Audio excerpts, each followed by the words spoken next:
Okay, people, stand by. I'm still sick, but just well enough to sit in this chair. I've had my first coffee today that I haven't had a coffee in days. I got my box of tissues because we're champs like that. And my face is still all pink because I'm freaking hot and cold and hot and cold and hot and cold. I feel like that's how I can describe this feeling. Better than a couple days ago, but still, all right. That's how we're gonna call that.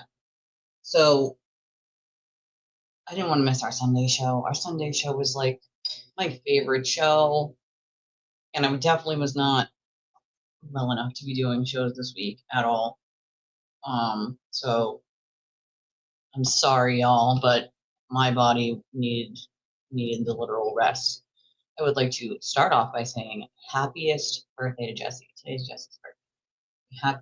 Happiest birthday to my wonderful, beautiful friend Jessie. I hope she has an amazing day today for her birthday. She might be in and out, obviously, because we don't expect her to be here on her birthday, even though she is. Hello, my darling. Oh, you stopped? I mean, I watched it. I had to, right? Like, I didn't really have anything else to do besides be sick, so I watched it. I wasn't a huge fan. I mean, you left out so much. It's like I get it. You can only, have like how long it's gonna be. But I wasn't a huge fan of it. I'll tell you that much. It really, really wasn't. I was like, I don't know. I mean, they did enter the part where we came for the first counter protest, which I was actually shocked. Like that part's even in there. It's really not relevant. You know what I mean? I know it is a lifetime. That's why I said like a lot was missed, but I guess it is, it's a lifetime movie. It's meant for, you know, it's meant for people to make their own opinions on, I guess. I just wasn't super impressed by it. I mean, they definitely nailed down using Kate Cassidy though as like someone who looked like Karen, but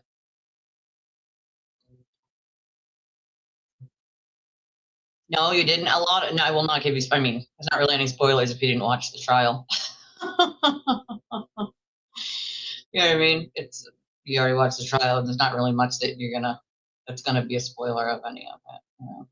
But I do think they could have used someone else from Mr. Reed though. Thank you, thank you. Yeah, no, well, I mean, we know that that's not going to be in there. It's not again, and not like you said, it's not a documentary. It's a Lifetime movie. I don't know. There was something missing from it, even as a movie. There was just something. Just I don't even know what it is. Just something missing.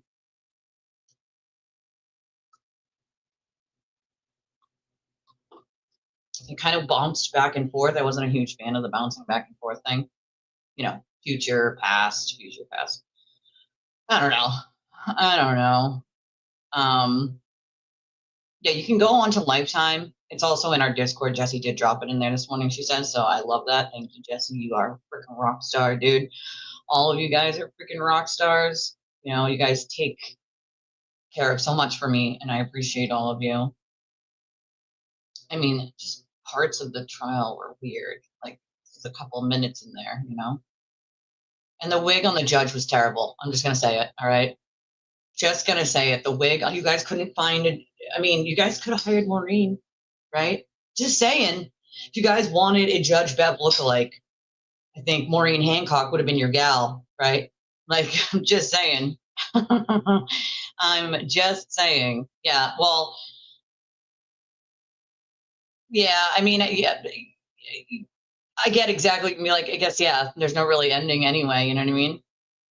The wig. I had to pause myself. I was like, wait a second, hold on. I went back and I was like, this lady's wearing a really bad wig. Like, you all couldn't find someone with blonde hair and like curtain bangs. I don't understand. Oh, you're not gonna like the bangs. All right, that's not a spoiler, but like, you're not gonna like Judge Bev's bangs. All right. Actually, let me see if I can just find a picture of it for you guys because you're gonna be like, what in the actual fuck is going on here? Hold on. I think I can do that for you guys. I got a lot more to talk about in a second, but I just wanted to see. I have to show you these bad bangs, all right? Because they've been on my mind. I'm not kidding. Like if you guys wanted someone, that looked like Judge Bev, all right? I'm sure Maureen Hancock would have been more than available to do it for you guys, to play the 10-second part of the judge in a bad wig, all right? The wig was bad. I didn't think anybody would be paying attention when I said my favorite color was pink. Let's see. You didn't think anyone would be paying attention. Sorry, but I don't find it to be like true. But all right, we'll go with that. I'm all right, ready? You a document. Do you Here we go. Ready? Yes. And what do you recognize it to be? What the fuck is that? Can someone tell me what you could clearly tell this is a woman with very dark hair normally. This is the best y'all could come up with. This really, really bad wig. I'm just saying. Like this is, come on, Lifetime. I mean, you guys make pretty good money. I know they're supposed to be tacky, but like, they also, run on a pretty good budget. Like, what the fuck is this? Like, y'all couldn't find somebody with blonde hair that has this haircut already? Like, not one person? Again, Maureen would have been available. She looks just like the judge. I mean, like, come on. It's bad. It's just so bad. Like, y'all could have done way better than this for the judge. I mean, right? Blend. Blend is right. I mean, but really, though, like, I mean, I get it, Lifetime, but like, you go all out on the rest of the people. But I'm like, what? The second I saw this, I was like, what is happening? What is happening? Why, Lifetime? Why? I would like an answer. Please, Lifetime, hashtag what the fuck is going on with Judge Bev in this? Can someone please tell me, for the love of God? Like, why? Why would you give this poor woman this horrible wig? Again, and I repeat, you could have gotten Maureen Hancock to do the job and play the judge, I'm sure. Like, I don't think it's AI. I really honestly think it's just a bad wig. Like, it's just, I mean, it's pretty funny. I'm not going to like this. It's listen, out of the entire movie, there were like 4 things that I was like, what the fuck? This was one of them.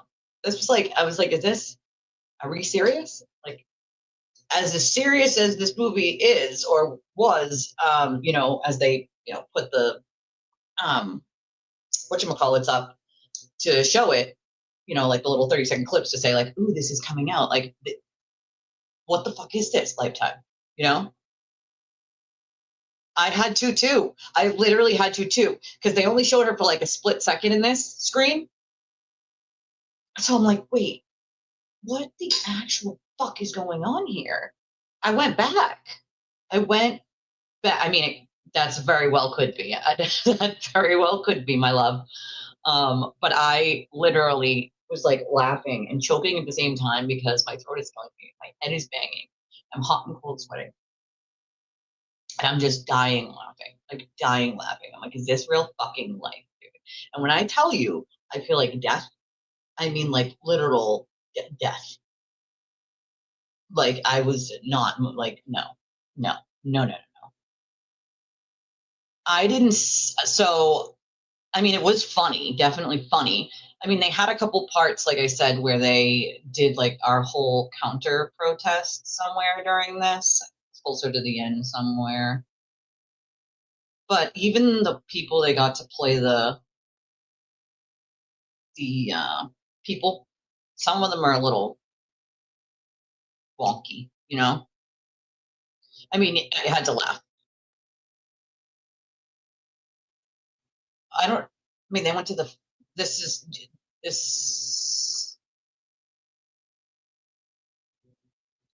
the lady that they got to play Jen McCabe is actually really pretty. Although I will tell you that the corny Boston accents gotta go.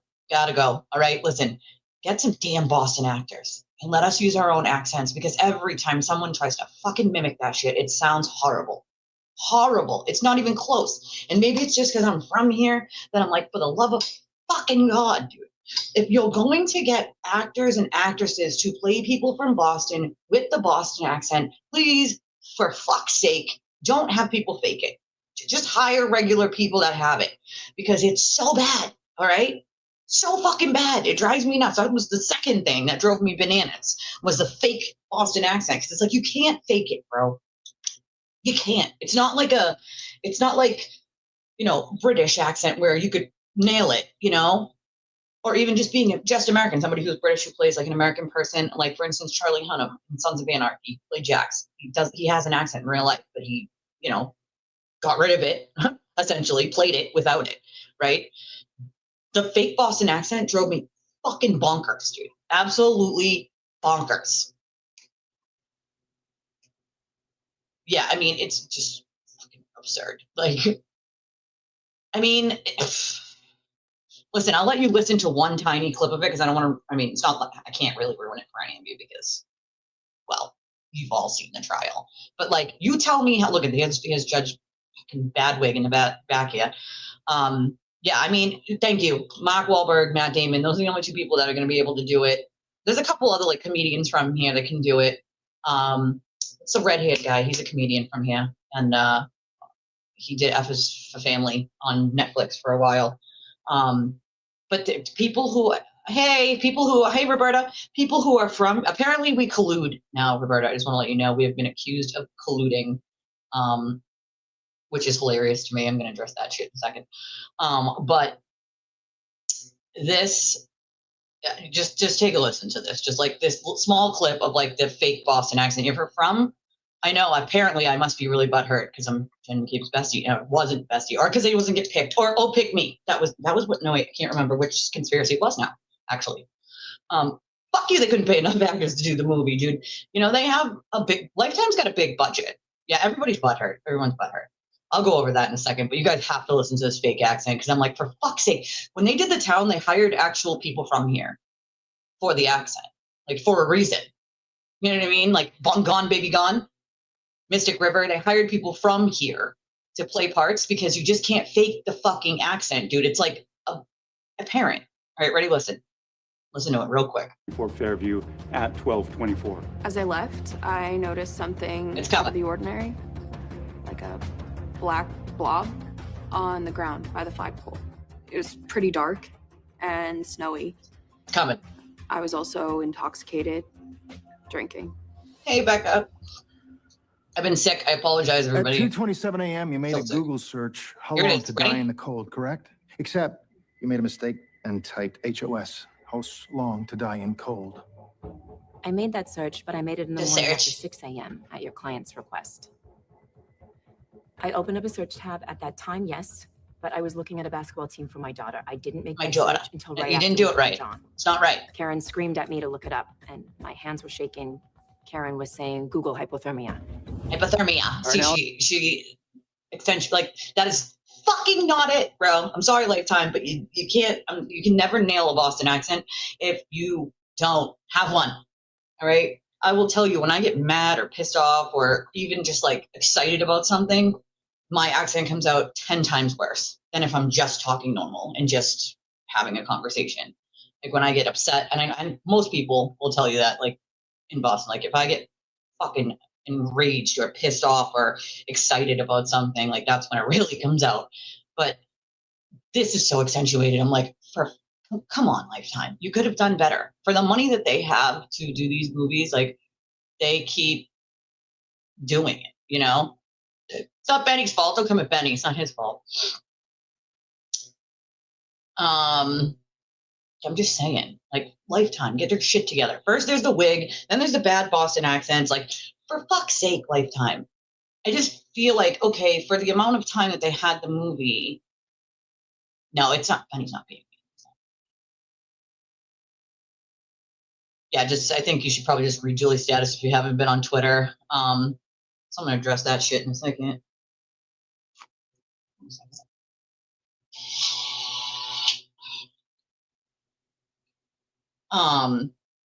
So here's the thing, right? I know that's not how you meant it. You don't get context or tone on text, which sucks. Yeah, well, that's the thing. They're gonna make a ton of fucking money off this movie, and they didn't have like a small budget for some of these. Like, come on, guys. I mean, do fucking better, Lifetime, for the love of God. do better. And so, like, to be fair, this part is like at the end. You can see this tab right here, boop, all the way closer to the end. So there wasn't much of the movie left after that, you know? We do. We love you here. We love you. And we love you too. So yeah, so here's the thing, right? I think it was this morning. Julie can correct me if I'm wrong, but this morning I got a screenshot of a absurd Twitter post. Just to be clear, like Benny and Julie talk to each other outside of here, so like they know each other. Could we say that again, Lisa? Because I agree with you. I agree with you.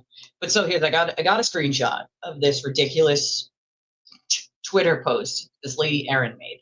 Ever since I simply stuck up for myself from that spaces, and I said what I needed to say, and that was it, right? Like I don't need to go on smear campaigns every day about someone. That's not like necessary. But here we are, and I have to quote defend myself again, right? So there's this absurd, ridiculous fucking Twitter post that this lady Erin made that is nothing but ridiculous conspiracy theory nonsense. I would be embarrassed if I were her with the shit she was spewing at this point. Like, really? Like, you're still going? Like, the fact that she's even still talking about me or you or anyone else is ridiculous at best at this point. I stuck up for myself. It's really that simple. So if you feel the need to go on like a smear campaign or like spread rumors and lies simply because someone did that and stuck up for themselves, it says more about you, Erin, than it does anybody else. So Erin writes this ridiculous Twitter post where she claims that like me and Julie are all working with Roberta and IFW and with Grant, by the way, which I literally almost pissed myself laughing about. Like for anybody to actually say I work with Grant, and you might piss yourself laughing over this, Benny, is probably the funniest thing I've ever heard in my fucking life. I don't know her last name. I forget what it says on her stupid thing because she's not that important. But so she writes like basically that like me and Julie, this all happened in August, and me and Julie and Roberta and IFW or IVF, whatever it is. Yeah, I know. Isn't that funny? Isn't that the funniest thing you've ever fucking heard? Like working with Grant. That's so funny.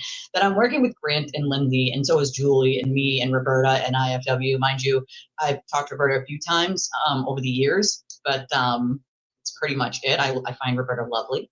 But again, there's no like random collusion. Nobody's working with anybody. There's no coordinated anything. It's like, I don't know what Berta's going to do on her show before she does it. And I don't always catch them. She doesn't know what I'm going to do on my show before I do it. And I don't always, we don't talk on a weekly basis, not even a monthly basis. we say hi every here and there. And that's pretty much it. Julie is the only one that I talk to pretty much on a daily basis. She's a close personal friend of mine. And so this just ridiculous nonsense, right? So I think the thing was that it happened in August, and me and all these people are just mad because Jen McCabe didn't pick us. What the actual fuck are you talking about? I've never met Jen McCabe. I've never tried to meet Jen McCabe. I'm friends with the Alberts, whom, by the way, I spent a 4-hour conversation on the phone with yesterday, catching up with my friend, as I do periodically, talking about everything life, kids, pets, all sorts of stuff. And so also, let me just correct this ridiculous assertion that Kate's the only person who speaks to, quote, said witnesses.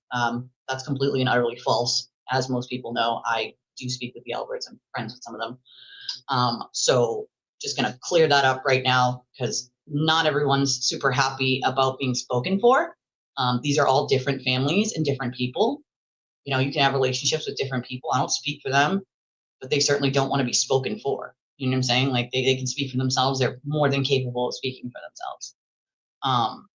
So nobody's butthurt because Jen McCabe didn't, quote, choose us. Nobody was trying to be chosen. See, that's the difference. Is there's some weird, I don't know, what do you want to call it, competition that no one else is in except one person. Like, it's weird. It's fucking weird shit.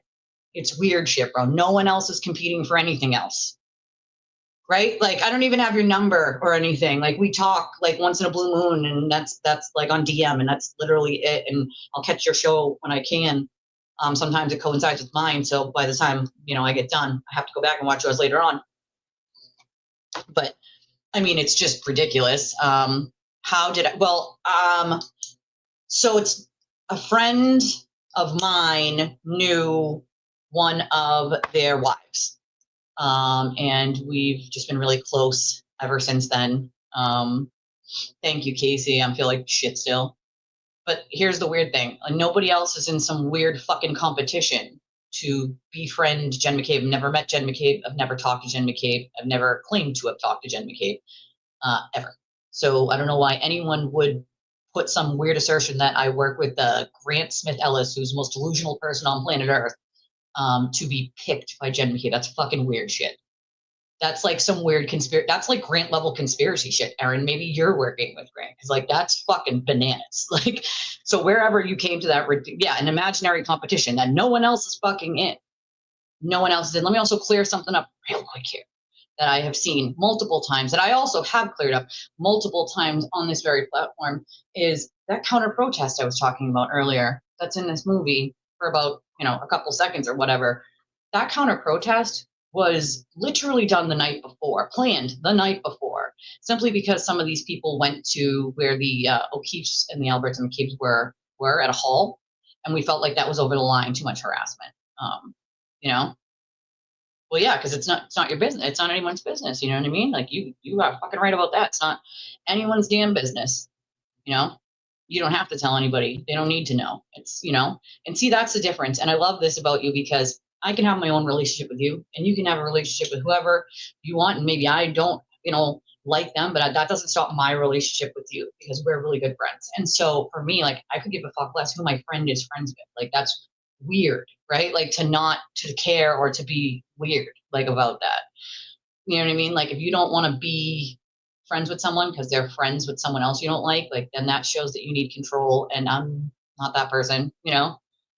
Yeah, it isn't, but I do want to address this. So that counter protest was planned by John's cousin and Julie, right here. Julie in my chat right now, my friend Julie Ginto. They planned it the night before, okay? And then we all talked about it in like a group chat the night before, like set up where we were all going to meet or whatever. And then when we got there, we kind of just wung it. You know, we walked down through the back way to try to figure out like where we could be, where we couldn't be. We had no idea, because this was our first time going down there, of course. And I'm just going to throw this out there, because I don't know where people get this ridiculous assertion that Kate planned it. She did not plan it. She was actually invited the morning of by Lindsay. She didn't even know it was happening. So it's kind of weird for people to want to take credit for something we didn't even want to take credit for. So we had talked about ahead of time that if anybody asked, well, who did this or who did that, our answer was always going to be the same. It is a group effort. It was a group effort. We all helped out in some way, shape, or form.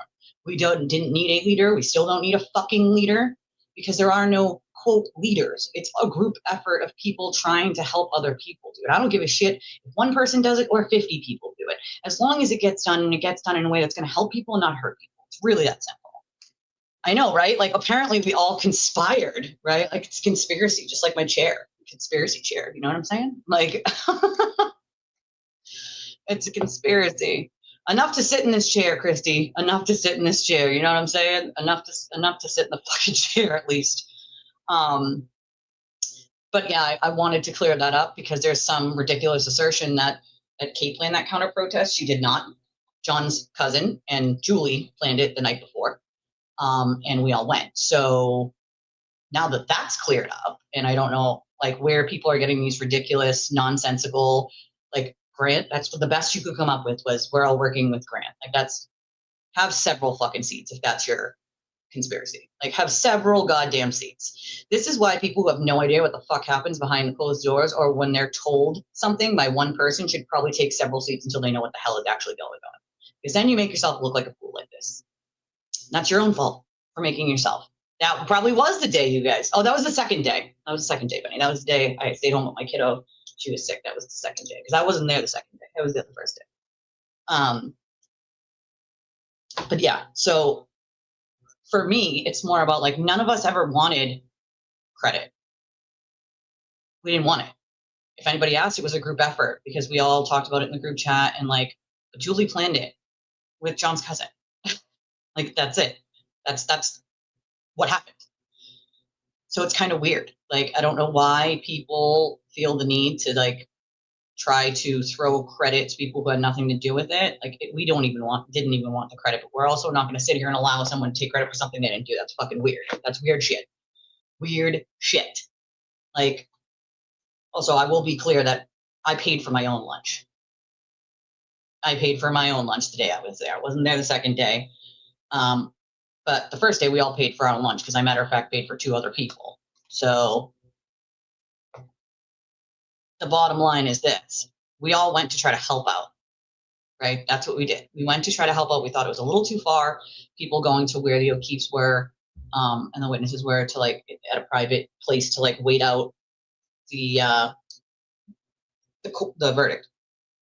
And it was not necessary, right? To go there and try to, fuck with them. Like leave them be. You know what I mean? Like leave them be, dude. So, I mean, I don't usually address this kind of ridiculous nonsense, but if you're going to write a paragraph post about how everything is just some weird pick-me that everyone's mad about, then you're fucking sadly mistaken if you don't think I'm going to correct the record. That's completely and utterly false. And you should probably go back to whoever told you that, Erin, and maybe ask them why they lied to you.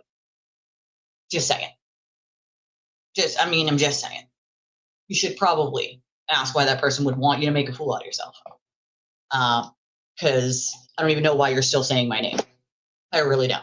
I really have no idea why you're even still saying my name. See, I wouldn't have to address this about you if you didn't constantly keep putting smear campaigns out about me, things that you have no fucking idea about at all. Just saying. This is not what I wanted to do on my first day back, that's for sure, after being fucking sick. Definitely not what my plan was at all to come back today and have to address ridiculous, nonsensical smears. Because, like, we're fucking grown adults. This isn't High School Musical, bro. Okay? It's not High School Musical where everyone wants to be the star of the show. See, that's where you're sadly mistaken. I've been doing 15, almost 16 years of volunteer advocacy work behind the scenes before I ever started a fucking YouTube channel, lady. Okay? I didn't need a cookie or a medal or a cake for doing any of it. I've never wanted anything. As a matter of fact, I could have worked for many companies that do advocacy work, and I chose not to because the people that I help can't fucking afford to pay for the advocacy that they need. So let's just throw that out there. If I wanted something, I would use my skills and go work for a company, but then I wouldn't be able to help the people that really fucking need it because they can't afford to pay for it. So, yeah, I didn't like it. I mean, I'm not a fan. I mean, I know it's Lifetime, it's cheesy, but well, that's the other thing is this Erin lady wasn't there. She has no idea what's actually going on. None at all. She has no idea the lies and smears and scapegoating that we had to deal with. None at all.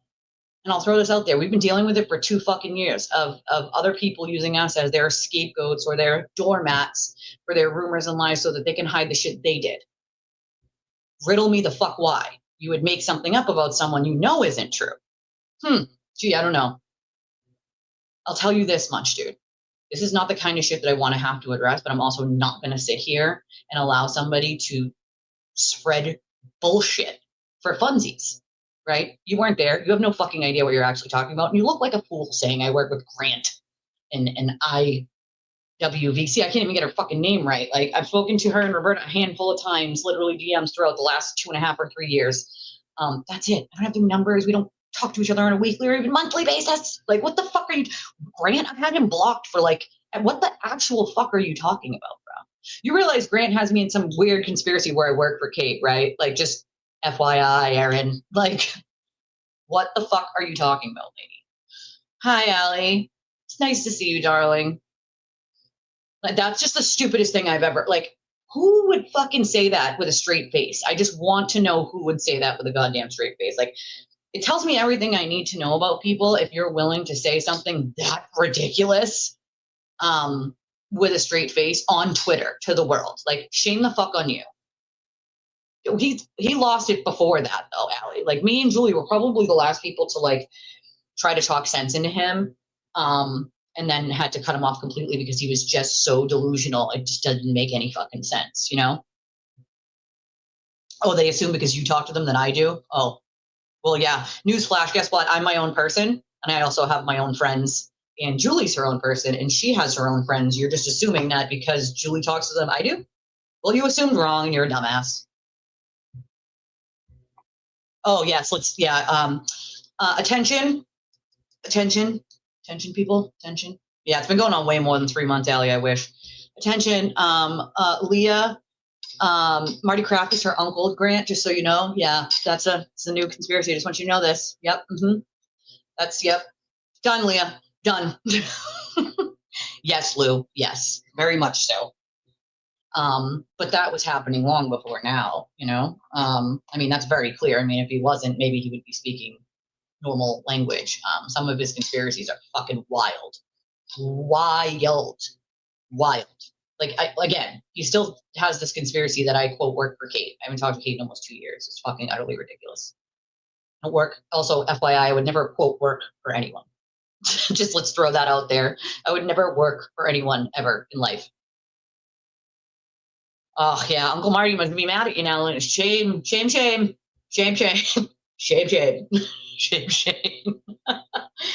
Lou, if I didn't have a channel, I would probably delete X too, just because it's so fucking bad. Like the amount of things people are willing to fucking say on there is wild.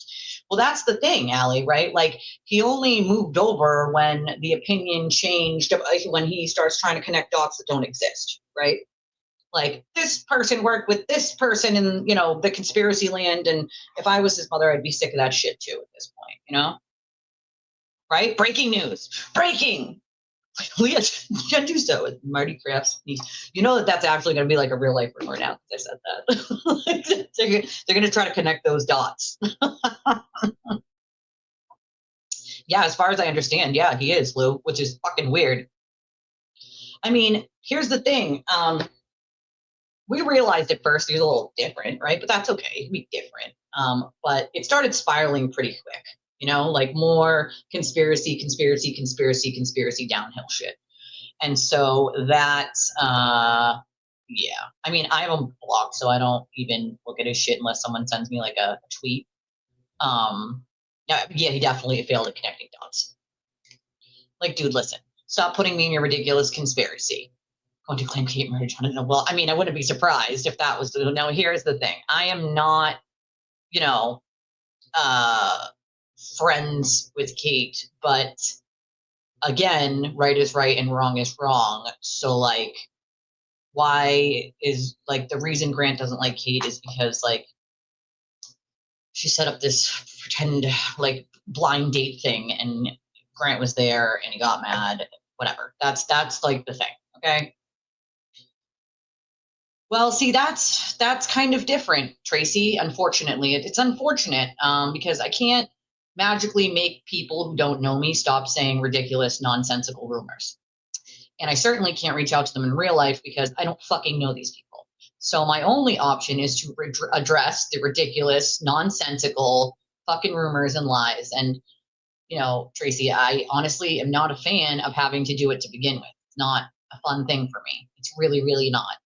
Most people who know me know that this is not like a fun thing that I like to fucking do, right? Most of the time I just ignore shit, but everyone has their limits, right? I've been ignoring shit and a lot of shit for almost 3 years, right? I'm at my limit at this point. I know most people don't understand it because it's kind of a different world when you're a creator. There are lots of things that happen behind closed doors that like you guys don't always get to know about, and it's unfortunate. But there's only so much one human can take. When you have hundreds or even thousands of people making shit up or spreading rumors and lies about you that isn't true, like you have the right to defend yourself. And for the most part, I say nothing and I just ignore it. For the 99% of the part, that's what I do. Literally. I don't go on Twitter looking to pick fights with people. Like that's not me. It never has been me and never will be me, right? It's not how I operate in any capacity. But I'm also not going to keep allowing this unchecked at this point. There's only, if you stop and you ignore it for 2 years and it continues, at what point are you allowed to defend yourself before someone says, oh, stop talking about it and, try to work it out between yourselves? Like, there's no working it out between yourselves when there's a bunch of strangers repeating a bunch of lies. It's not feasible. You can't go to hundreds of people or thousands of people offline that you don't know and somehow make them understand that they're just spreading lies. It's just not an option, right? So like, I only have one option. My option is, if ignoring it didn't work for this long, then my only other option at this point is to fucking address the shit. And that's, thank you, exactly the problem, is that the lies going unchecked become the truth. And that's exactly what I've seen happen, is the things that I didn't address and just ignored, at this point, they're now spewing as if they are true. Because I did that already. I already ignored it. I already said, well, this is fucking absurd and ridiculous and nonsensical, so I'm just going to ignore it, right? Like, I already did that. And so then, exactly what Los is saying here, it magically becomes truth that everybody starts spreading. And so now I have no choice. And believe me, if you were in my shoes, you wouldn't have a choice either. You're exposing manipulators? That's fucking hilarious, because I know who that was. I know who that account was. Wait, is that the one that... And I think, no. Wait, am I thinking of a different one? Am I thinking of a different one? I'm trying to think. That's the account that doesn't exist anymore, right? It did exist at one point, obviously. And then or does that one still exist? Because there's an account that didn't exist, and then the person like got a new one, and I know who that is. There was also another Turtle Boy Exposed, account, and that wasn't Julie. That was someone else. Julie had one like a long, long time ago. And so I think that they've also like blamed her for like the most recent Turtle Boy Exposed account, and yeah, that's not her. Well, that's the thing. I listen, I get it. Believe me, Tracy, I agree with you. I couldn't agree more. But ignoring it exactly kind of lets the misinformation spread and the lies continue, and I can only ignore it for so long. I have done that for a long time now, right? So at what point am I allowed to defend myself before, you know what I'm saying? Like, I've already tried the whole ignoring it part. I've tried all that. I've done all of those steps have been taken. This wouldn't be a step that I would take unless I had to, right? Like, I haven't even been online in like a week, dude. I had to catch up on some things this morning. Like, I have literally been in bed sick as a dog. Like, I have not even sat in this chair in a week, okay? So believe me when I say I had no idea what the hell was even going on X, right? I haven't known shit that's been going on X.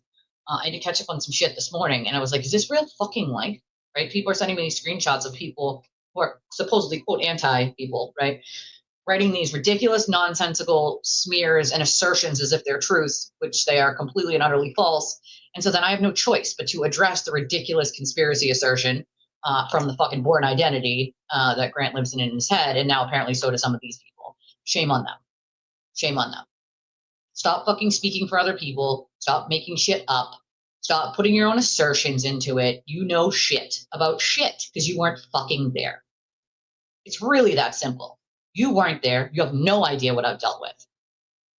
I had to laugh because it was so absurd. Like, so absurd. All I could do was laugh at it at this point. Like, is this real life?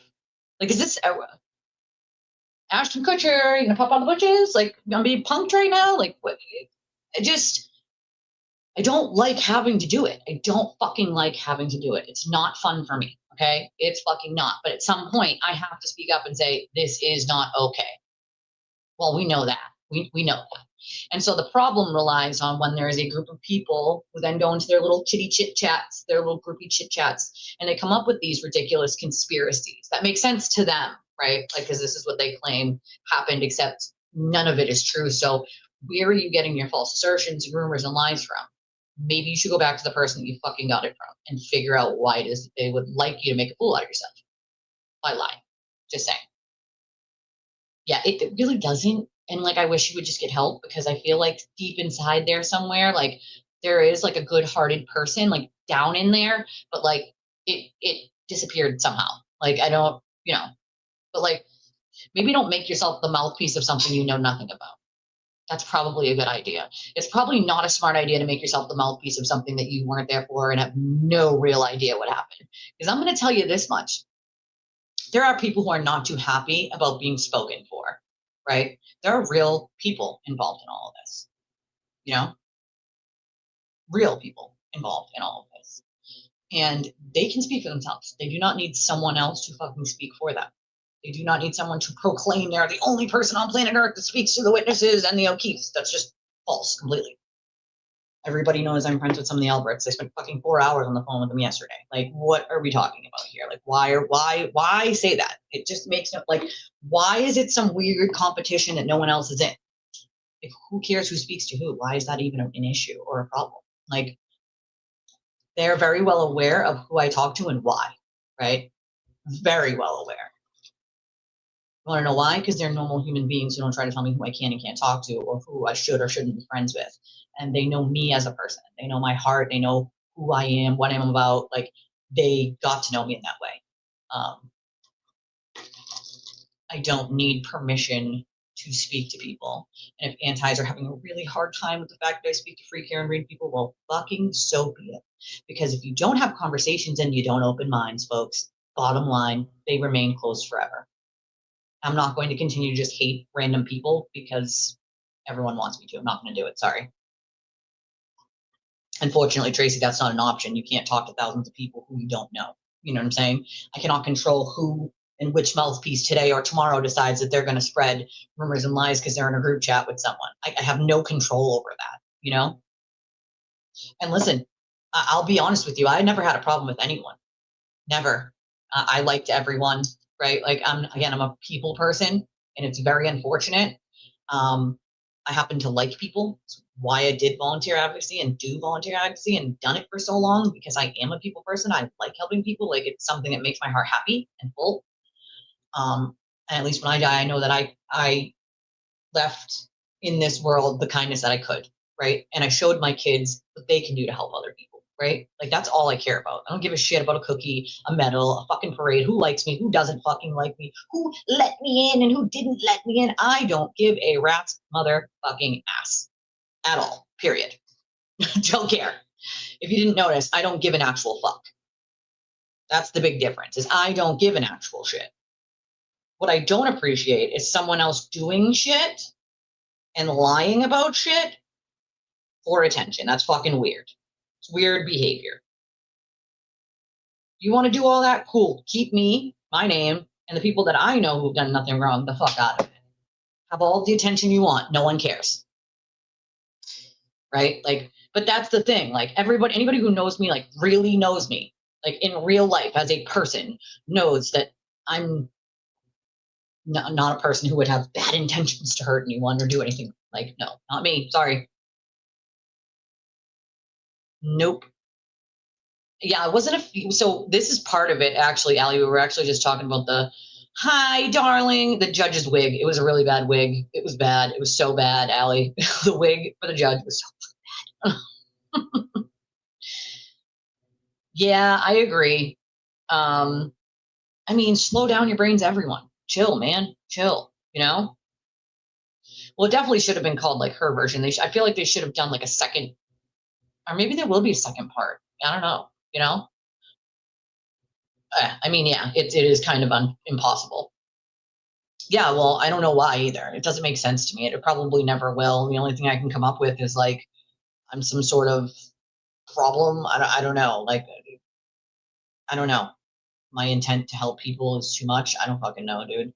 I can't make sense out of someone making shit up for fun. I don't fucking know why. It doesn't make sense to me, dude. You know? Oh yeah, it has to be her bird. Well, I mean, I wonder, do we know if she talked to the producers of this, or did any, because I can tell you from this side of things, nobody talked to the producers of Lifetime. So I wonder if Karen did, you know, talk to the producers of this movie. I mean, you can watch, but I don't think I found it just really, I think like Jesse said earlier, very corny, kind of fast paced, you know? Well, I don't even think it was a full 2 hours, to be honest with you. Like, even in this clip right here, there's 16 minutes left of it. I mean, Karen said they didn't talk to her. All right, well, they didn't talk to the witnesses either. So weird. I mean, that's a weird kind of threat, bro. Like, if that's a threat, then that's fucking weird. Like, you don't want normal people trying to help. I mean, isn't that the whole purpose, is trying to get people who have some experience in helping other people help in some way?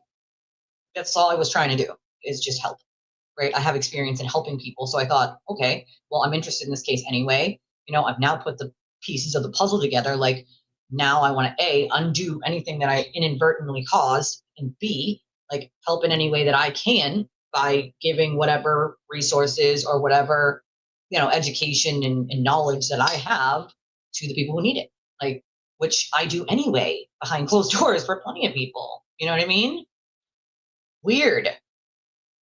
This was the unauthorized version. Yeah, I guess so. I know. I also prefer I prefer docs, just because like they usually get more of you get the real life people. You know what I mean? Like the real life people get to tell their story, and that's why I prefer like. But there are some movies, to be fair, where they, you know, go through the entire movie and they get the input from the people who were there, right? And they spend time with the actors who are playing them and stuff. This isn't the case in this movie, but they do have movies like that I think come out pretty good. You know. I wasn't a huge fan of this one, only because I think it was real cheesy, kind of cheesy, you know, kind of cheesy. Yes, that's exactly what it's like. Corny, like a Hallmark Christmas movie. Exactly like that. Corny.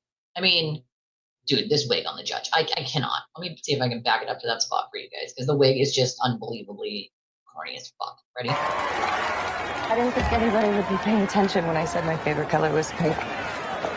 What, you think she spoke to them in Lifetime? I know that she spoke to a different doc, but this one specifically. I'm handing you a document. Do you recognize it? Yes. They don't need her What permission. do you recognize it to be? It was public. It's a text message thread labeled Proctor's Friends. Oh yeah, drug addict who's So been these all came from... sober 19 years.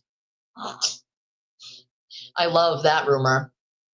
And anybody who was an addict ever in their lives knows that you will forever be called an addict, or someone who uses, and someone who steals, and someone who does this shit.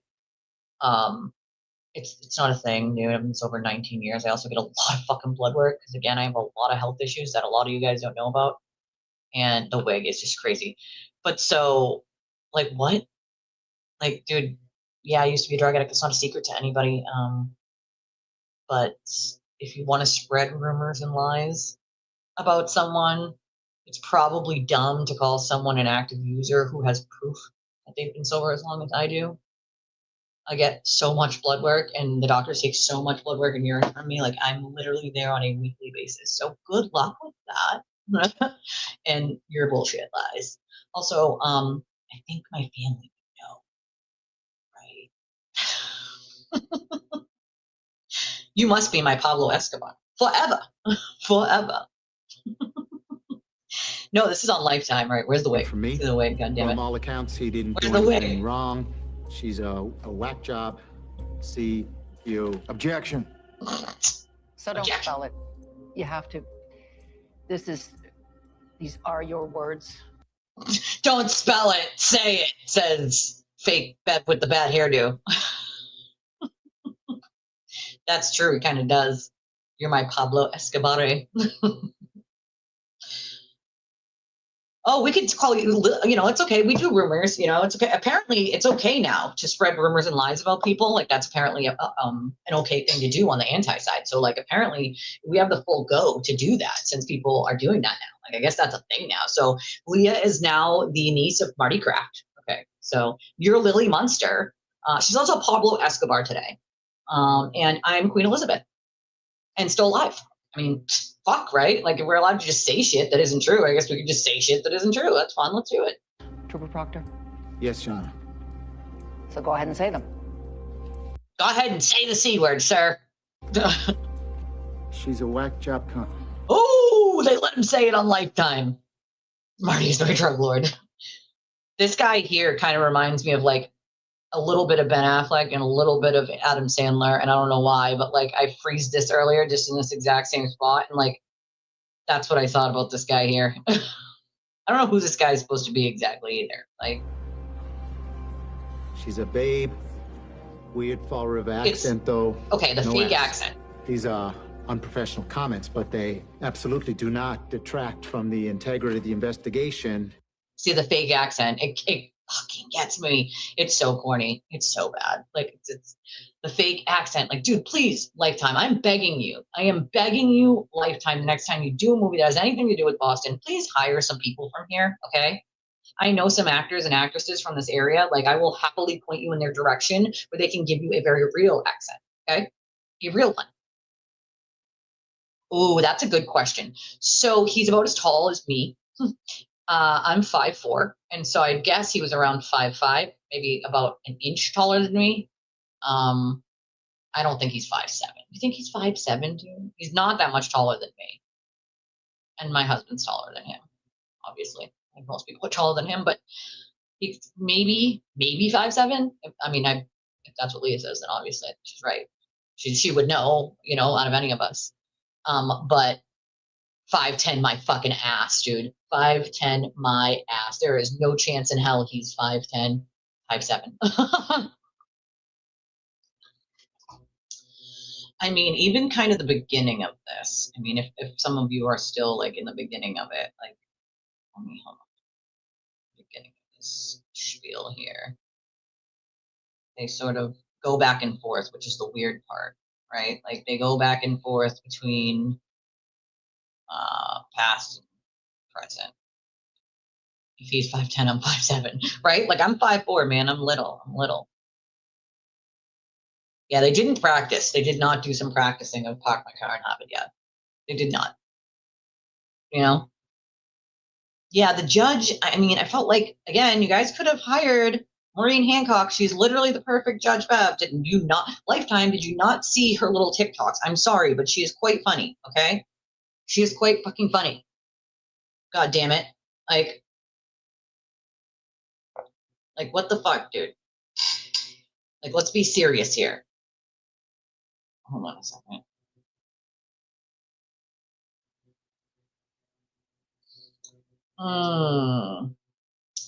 Hold on. Let me see. I can do. Oops. Okay.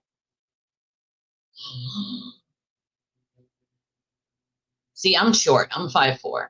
Aaliyah said she's 5'3". I'm short. I'm a shorty pants. I'm a shorty pants. Actually, my mother's friend when I was growing up, that's what her nickname for me was, Shorty Pants, or Shorty for short. Shorty for short. But like the very beginning of this, executive producer Alan Lewis. Well, Alan Lewis, I'm gonna need to have a conversation with you, sir, about the next movie you make. Oh my God, dude, I need to find that clip of him actually. Does anybody know the timestamp of where he is in it? Or like a roundabout area, because I want to show people who didn't see.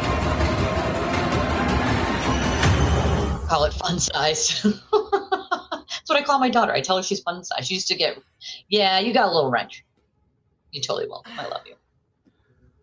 Okay, this is her waking up on the couch. I want to find they use the real footage. Is Aiden's dumbass. People actually watch. Oh, come on with the dumbass commercials, man. 5, 5, 5, 6, 6, 6, 7, 6, 7, 6, 7, 6, 7. Also, yeah, I definitely forgot to do this whole thing. If you would like to help support the channel, I have been out for an actual week, so it is greatly appreciated, considering I am the brokest probably I've ever been ever in my fucking life. I usually work when I'm sick. Leah can tell you, I literally still work when I'm sick, but I was so bad that there was no chance I was ever even going to sit in this fucking chair. I'll tell you that much. And where I still feel better today, like I'm still hot and cold sweating, dizzy, like my throat is killing me. My head is still banging, although I did take 2 ibuprofen before I came, just because like I knew with the headphones in that I might still get a headache. So yes, please like and share. That's also super, super fucking helpful. Oh, girl, listen. your hubby, I know he helps out, but and it's Sunday. So listen, I wish I lived closer. That would make you go to bed and I would do it for you. Like literally. I do the let outs at night, clean the kennels, and you need to be in bed. Thankfully the coughing is like stopped. It's just like here or there, like a little one here or there. But I think Kate Cassidy is one of my, like, I like her as an actress in general. But they did kind of nail Karen's look, I guess, you know. All right, so where the fuck is he? I want to show you guys the little part where like they get idiotic Aiden on here. No, yeah, you can watch it on the Lifetime app, or actually online. This one's online. Actually, I have it. This is like online, like the Lifetime thing website. Come on, where the fuck is he? Is he somewhere?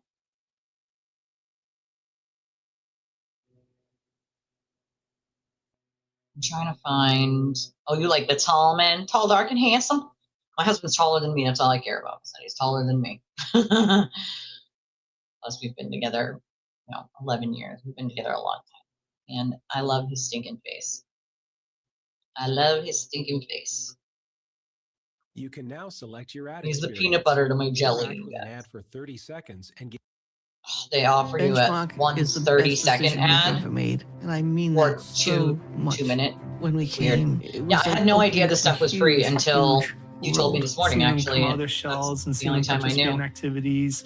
They're engaging with other residents here.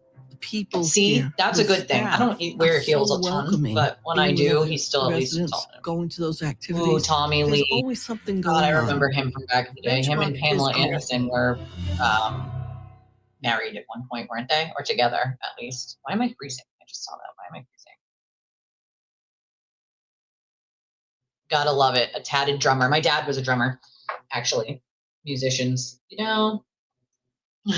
Why is it oh, I don't want to interact with it.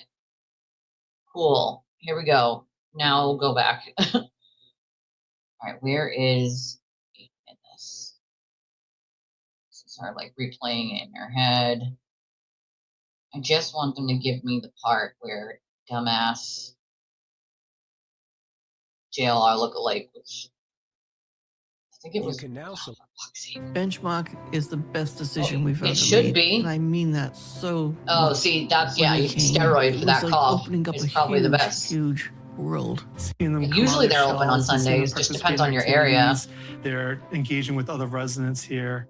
People Watch with here, LTL was the laughing the entire time. Are so funny, welcoming. dude. Being with other Speaking of residents, LTL, going to those activities. I'm also going to go over a couple little things that happened with Jess Machado and her targeting of MLF Pink Lady and her ridiculous assertions that like her whole Facebook group of quote besties need to help her compile some sort of weird thing against the people who are defending themselves against her. Remember, she smeared fucking Brian for months before no more straws. Everything is we're all gonna die. Anyway, that's my take. For those of you just joining or here for the first time, I'm your fearless host, Turtle Boy. Let's take a call. Hey, Steve from Southie, what's on your mind? You're not a fearless host. What the fuck are you Been doing? following this Karen Reed case? Sounds like something right up your alley. Yeah, a woman who hit her cop boyfriend with her car? Yeah, what's your take on that? Well, it sucks, huh? You know what I mean? You got this woman who's got it all together, and she just got drunk one night and appears to have not even known that she backed this guy over. Yeah, I gotta talk I'm sure about she this didn't in a mean to second. kill him, and I'm sure it's eating her up inside. Well, seems like a story you should cover. I mean, it's sad, yeah, but I don't know if there's a story there.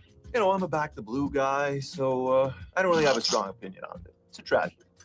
Yeah, it's a real tragedy for her. She's out on bail now, but they're charging her with murder. Murder? Hold on a second. Bingo, LTG.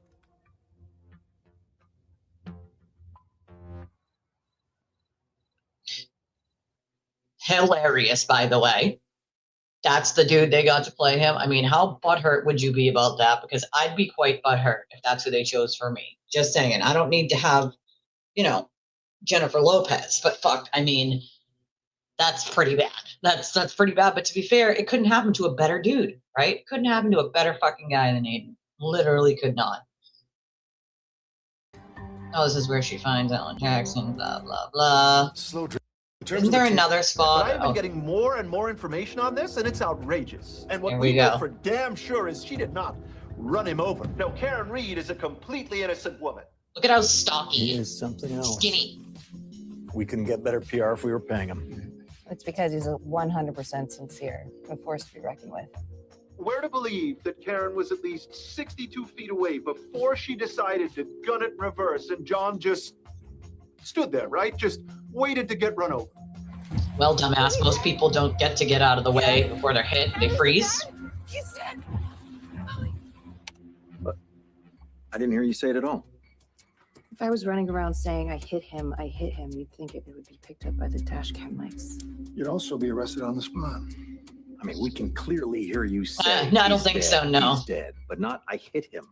Yeah, you don't hear it because I never said it. It's all an elaborate plot. Well, let's also remember that she then later did claim in an interview that she did say it. She just didn't think it was that many times as the cops were saying she said it. So let's be clear about that. Here comes your geeky turtle boy again. Not to frame Karen Reed. Now, when I believe in something, I don't just say, oh, here's the fact. I love that No, they I use go the out blue and I shower help curtain. protest. Amazing. And I'm looking for other people to do the My same. green screen is actually green. It's over there in the box, but it's green. Yeah, a lot was skipped over. Well, we always knew the key to this case was seeing people's phones. You can ask all the questions you want. They left a lot Hard out. data. Like, you guys left out how he got the information for this case. Ruckus Hello? records are coming in very soon, or I'm going to be breathing fire. Kerry Roberts and Jen McCabe's confirmed the timing of those calls you made to them that morning. We have records of other investigators. We have the 911 records. Oh, that can't be right. Oh, this is Did Jen McCabe make a Google? the fake fucking This is Google an thing that innocent was debunked 72 times. Yeah. She is the victim of a conspiracy. We Yep. won't rest until we get to the bottom of exactly Everything's a who killed conspiracy, John including my O'Keefe. chair. Not only Karen Reed deserves this, John O'Keefe. The biggest complaint the sewer said was that they portrayed the body was found closer to the sidewalk instead of in the front yard. It feels like So we're did the only he. ones who are fighting It for was the closer truth to the of what sidewalk. happened to John Just O'Keefe. FYI. And He's a me, dumbass. my family, and my attorneys. It was We've closer to the marshaled every sidewalk than it resource to was the further up in the yard. Yeah. We know who spearheaded it. You all know. I agree. Should have been a little more I tried dramatic, to save his life. more At animated. 6 a.m. in the morning, I was covered in his blood. Why were you so angry with John that late? And I absolutely will do that, you know?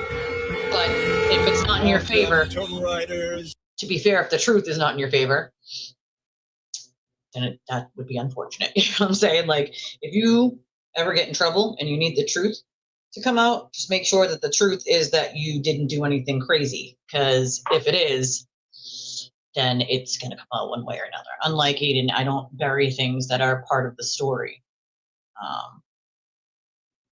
You know?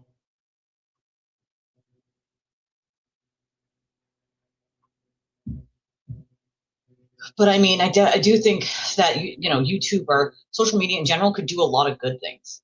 In this case, it did a lot of bad, but I feel like it could have done a lot of good things if you didn't have Aiden running the fucking ship straight into the ground. You know, I just feel like, I mean, Kate Cassidy, I absolutely love her as an actress anyway. She's beautiful.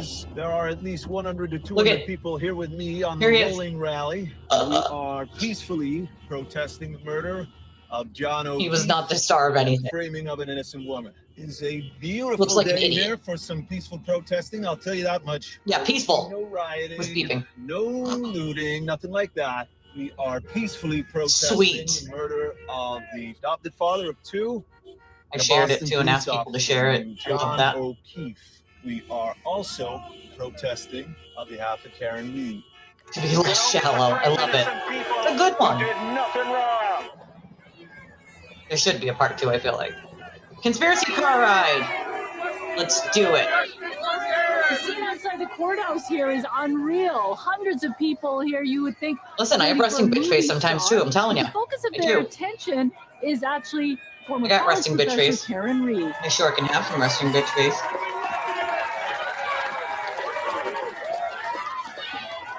Okay, we're ready for opening statements. The defendant, Karen. So here's the thing, right? This is where they get into like the trial part of it. And it's just so quickly run through in the movie. Again, we know it's a Lifetime movie. It's not a documentary, but like, they're just kind of like, skip over here and there, do this, do that. And I feel like they skipped over, they skipped over like 99% of like his involvement. So like, I really don't know what he's like gloating about. Like, bro, you come on. Yeah. Like what?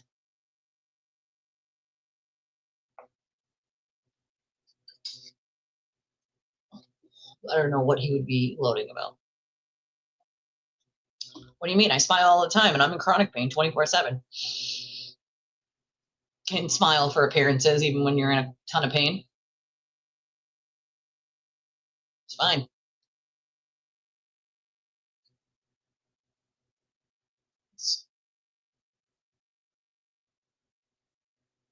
It does. I agree with you, Joan. I definitely would have, if I didn't know like that's who he was playing, I would have assumed that it was JLR because I feel like he looks way more like JLR.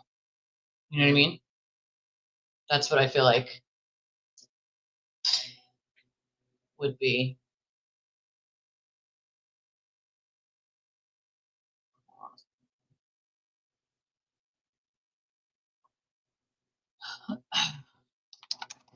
What the? Why does it do this?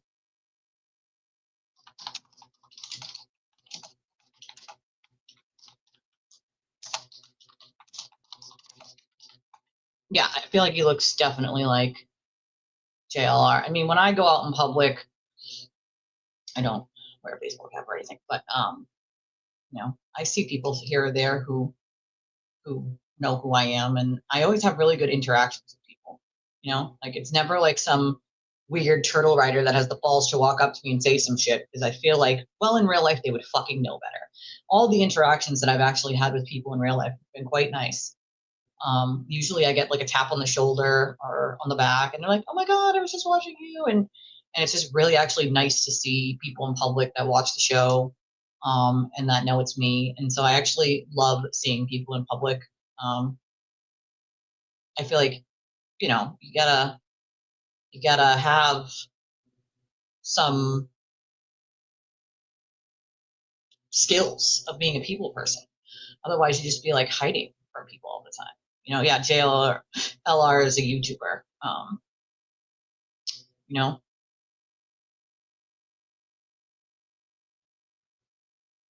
Yeah, it was pretty funny. I'm not gonna lie, it was pretty fucking funny. It's pretty damn funny, if you ask me, that's for sure. I definitely got a good chuckle out of it. And like I said, I've been in bed sick, so like I haven't seen a lot of like what was going on. And this came out last night. So, but I will say that we have a lot of shit going on with oh, that was such a good documentary. It was such a good documentary, that one. Yeah, he is. He went also, remember he went to like the public side of the street to where Aiden was, and Aiden called the cops. You remember that? Like he was like, wait a second, Aiden, you said it's First Amendment. I'm on public space. I'm allowed to ask questions and yell things from here. Like it's totally not. It's First Amendment, Aiden. That's what you said. So and then Aiden called the cops on him. So it's like again, rules apply only to him, which recently, have been showing people that this is the person who cares only of himself. It's unfortunate, It's unfortunate.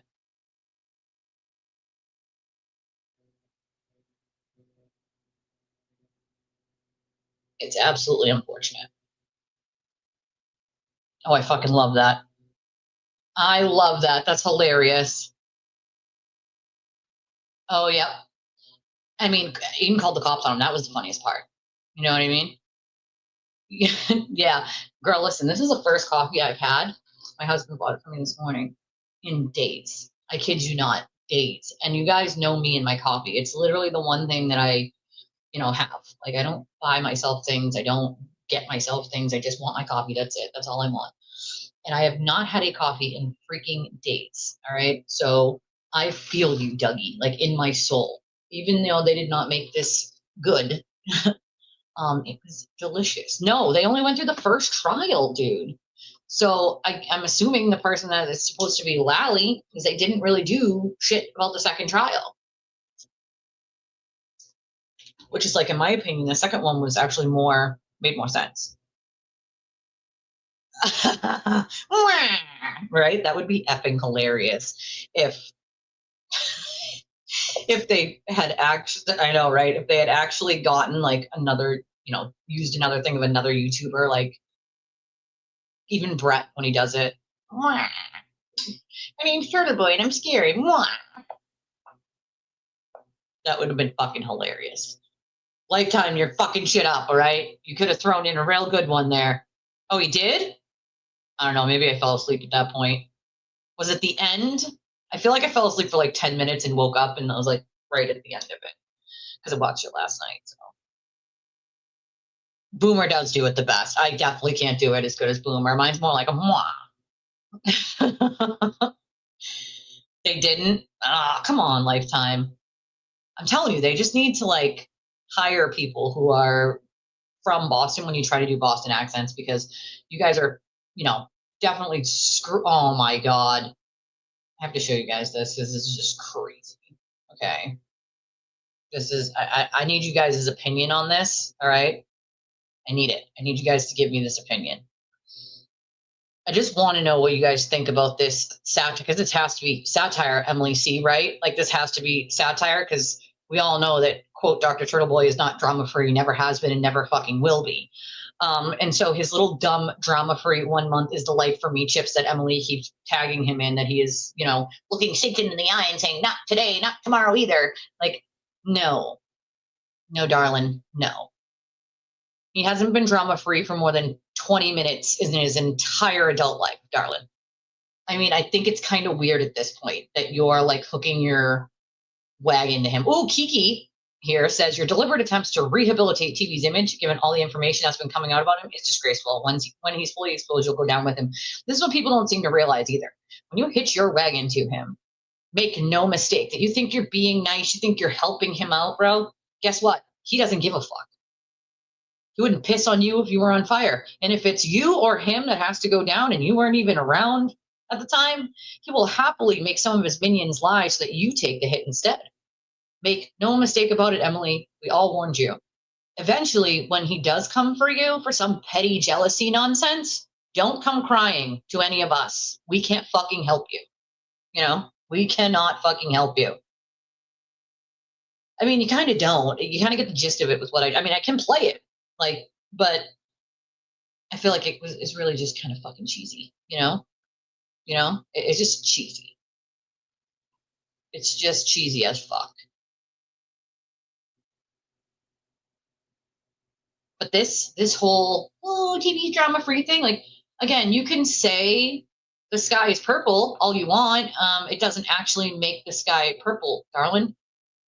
Sorry to tell you, the man has not been drama-free in his adult life pretty much ever. I mean, did she do another one recently? I think I might have. I mean, again, the last week I haven't seen shit, literal, anything. The state police, Brian Williams, the president of the State Police Association in Massachusetts, did put out a statement yesterday before the, 8 p.m., darling, 8 p.m., released a statement asserting that their state and federal reviews, again, the state police and the federal government, found no evidence of investigators framing Reed while highlighting the agency's strong homicide clearance rates and hoping for justice for John O'Keefe's family.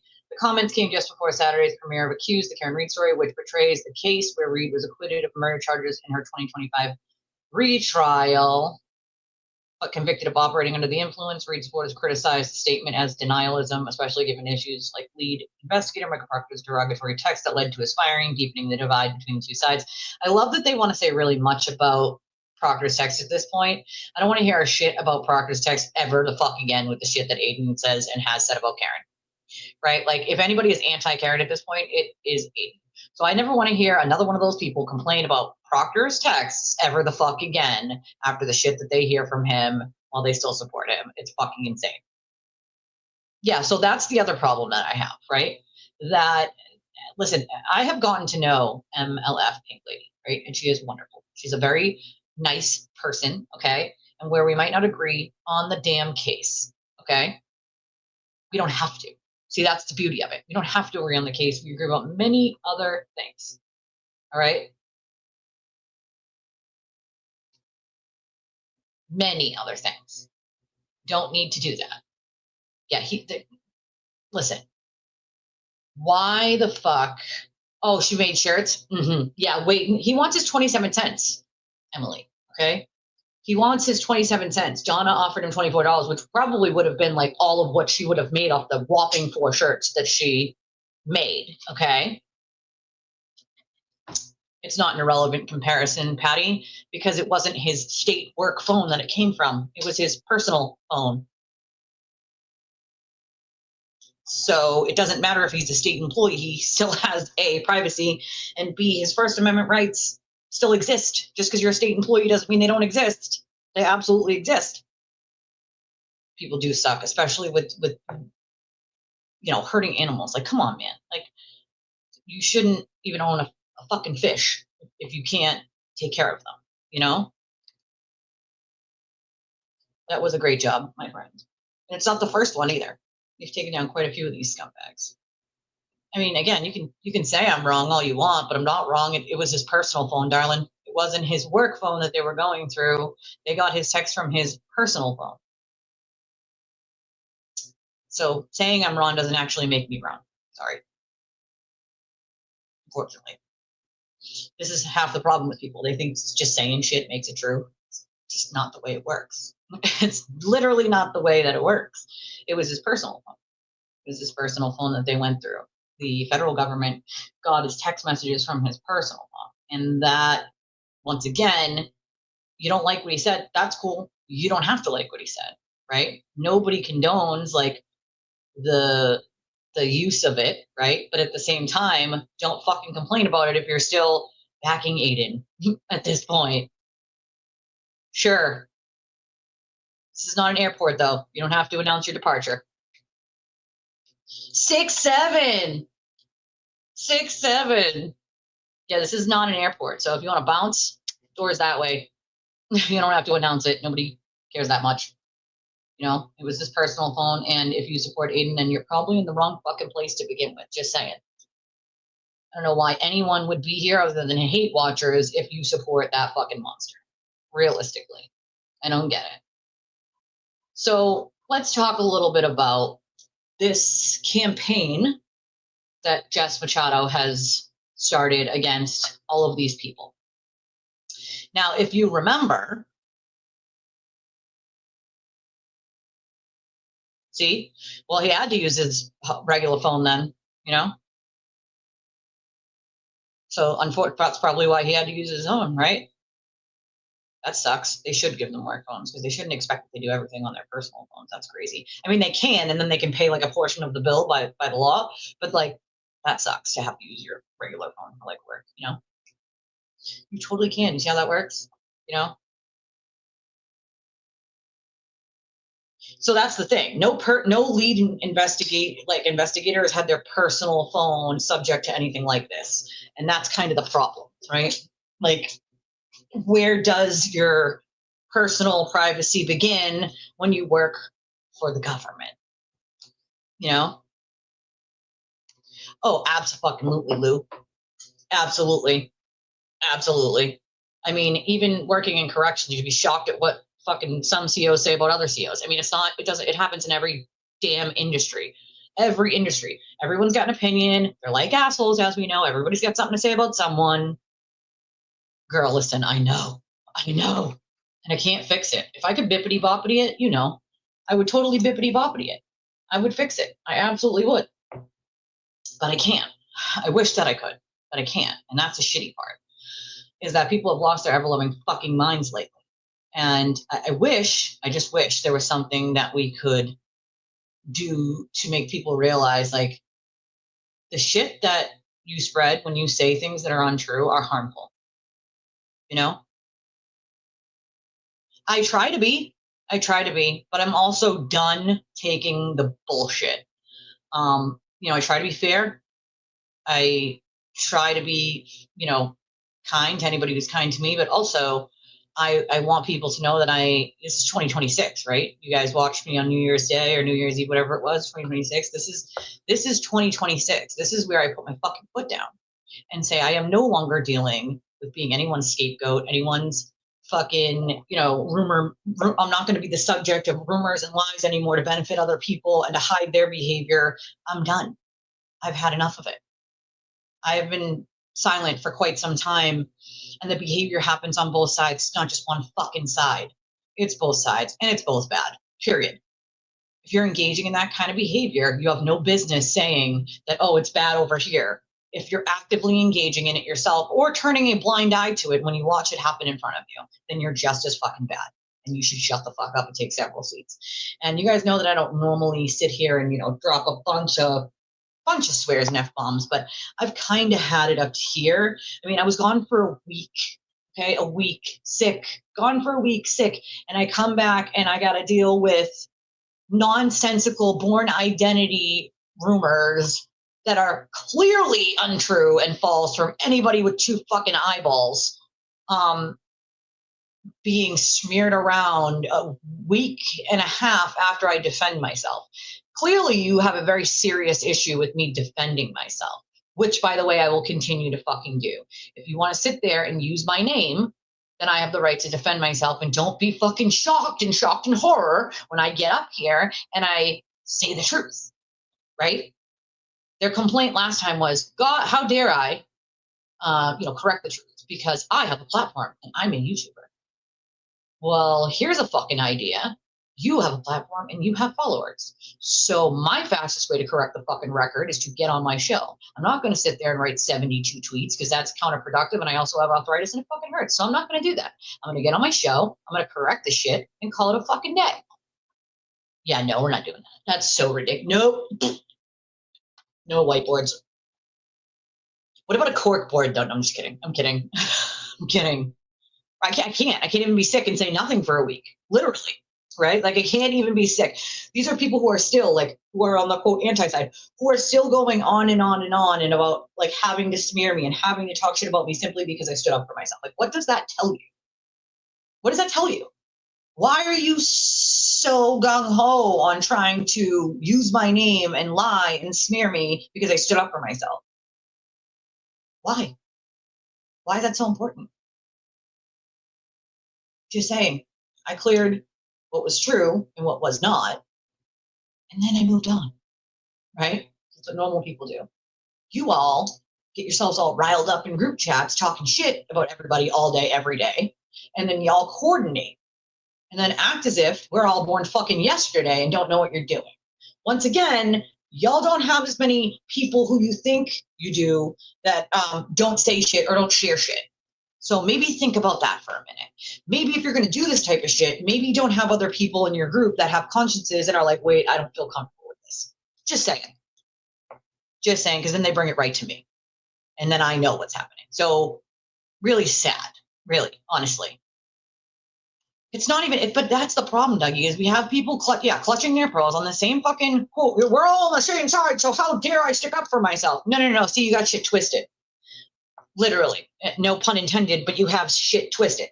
You confuse me with someone who's willing to conform or keep my mouth shut about bad behavior, even if it's on this side. You confuse me with someone who does that because I am nobody's follower, okay? I am not a sheep being led to slaughter. I'm a person just like all the people here in my chat who think for themselves. They can follow whoever they like. They can watch whoever they like. I don't tell them who they can or can't follow. I don't go, oh, all of you out of my chat because some of you think Karen is innocent. You all suck. Or some of you think Karen. No, because they're all humans who have their own brains and can think for themselves. I don't put them all in group chats or areas and tell them they have to think a certain way or they have to disparage this person because this person sucks. Not how I do things at all. Everybody can figure it out for themselves. People are very bright. I don't need to tell them who to hate and why. And if there's someone always telling you who to hate and why, you should be questioning why you're listening to that nonsense every day, all day. right? Like if there's always someone that needs to be hated and smeared and lied about, and you don't even realize they're smears and lies, these are things you're being told are the truth. Well, if you had two brain cells to rub together, you'd know that they weren't even close to true. Like, you know? Bingo.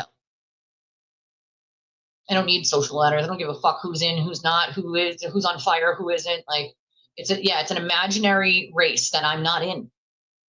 I'm not. I don't give a fuck who's at the top, who's at the bottom, who's in the middle. I don't give an actual shit. That's the difference. I don't fucking care. I'm not in a competition. I'm not in a race. I don't care who likes me. I don't care who doesn't like me. Don't give a shit. If you knew me, you know that. I don't blame you, girl. Listen, I don't blame you. Well, that's exactly kind of it. Like, we're bad because I won't sit there and lie and cover for people. No, I'm not going to do it. I don't know. Maybe it's possible. Roberta can still be watching. I think she just popped in, but Roberta, you still here? Dougie was asking for you. But it's not even just, it's not even just them, right? I have people on this quote side, the anti side, who just assume that I'm going to conform. I'm going to conform. I'm going to keep my mouth shut. I'm going to allow the behavior. And then when they come for me because I speak up or because I defend myself, then I'm just going to be okay with it. Well, you again confuse me with someone who gives an actual fuck. You confuse me with someone who just follows along like the rest do. You confuse me with someone who's going to allow other innocent people to get hurt because you think that it's the truth, but if you had brain cells, you would know it's not. I'm not doing that, right? This is the exact same behavior that Aiden does. So if you're condoning it on this side, or you're actively participating in it, or you're turning a blind eye to it, knowing it's the same type of manipulation behavior of manipulating people into believing what you want them to believe about someone and throwing the smear campaigns and hate out at people, that's a shame on you. It says more about you than it does me. If you feel the need to come after me and say things that are not fucking true because I defended myself, that speaks volumes about you. It doesn't speak about me, it speaks about you. Because the people who know me know what's true and what isn't. They know that I don't fucking work with Grant. They know it has nothing to do with whether Jen McCabe likes me or not. Again, I could give an actual fuck. I've never met her, right? Never tried to meet her. I'm not friends with her. Friends with the Alberts. There's a difference, right? Like, I don't give, and again, they're very well aware of who I talk to and why. I'm not a sheep.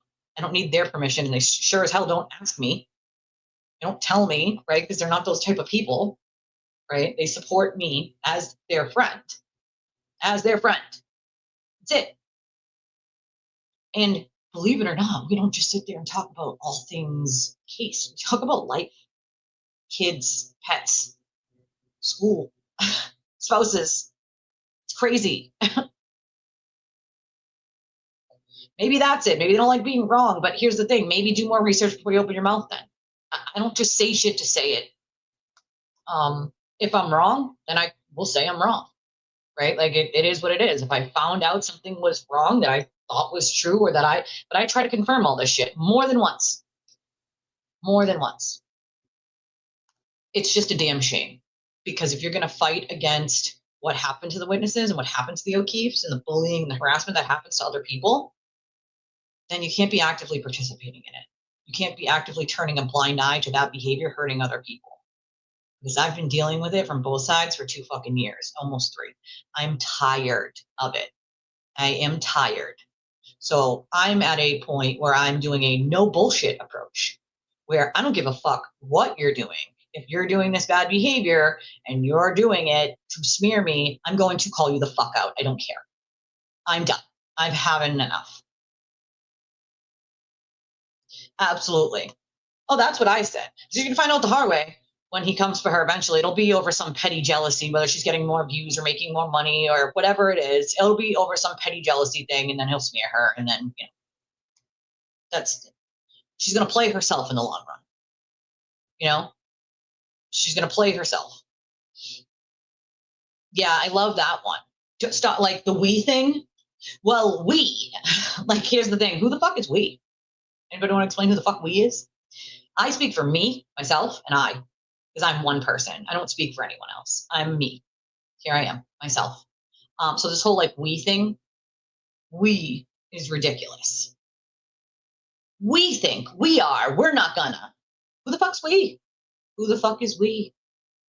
I would love to know who we is. Just somebody care to explain who the fuck we is.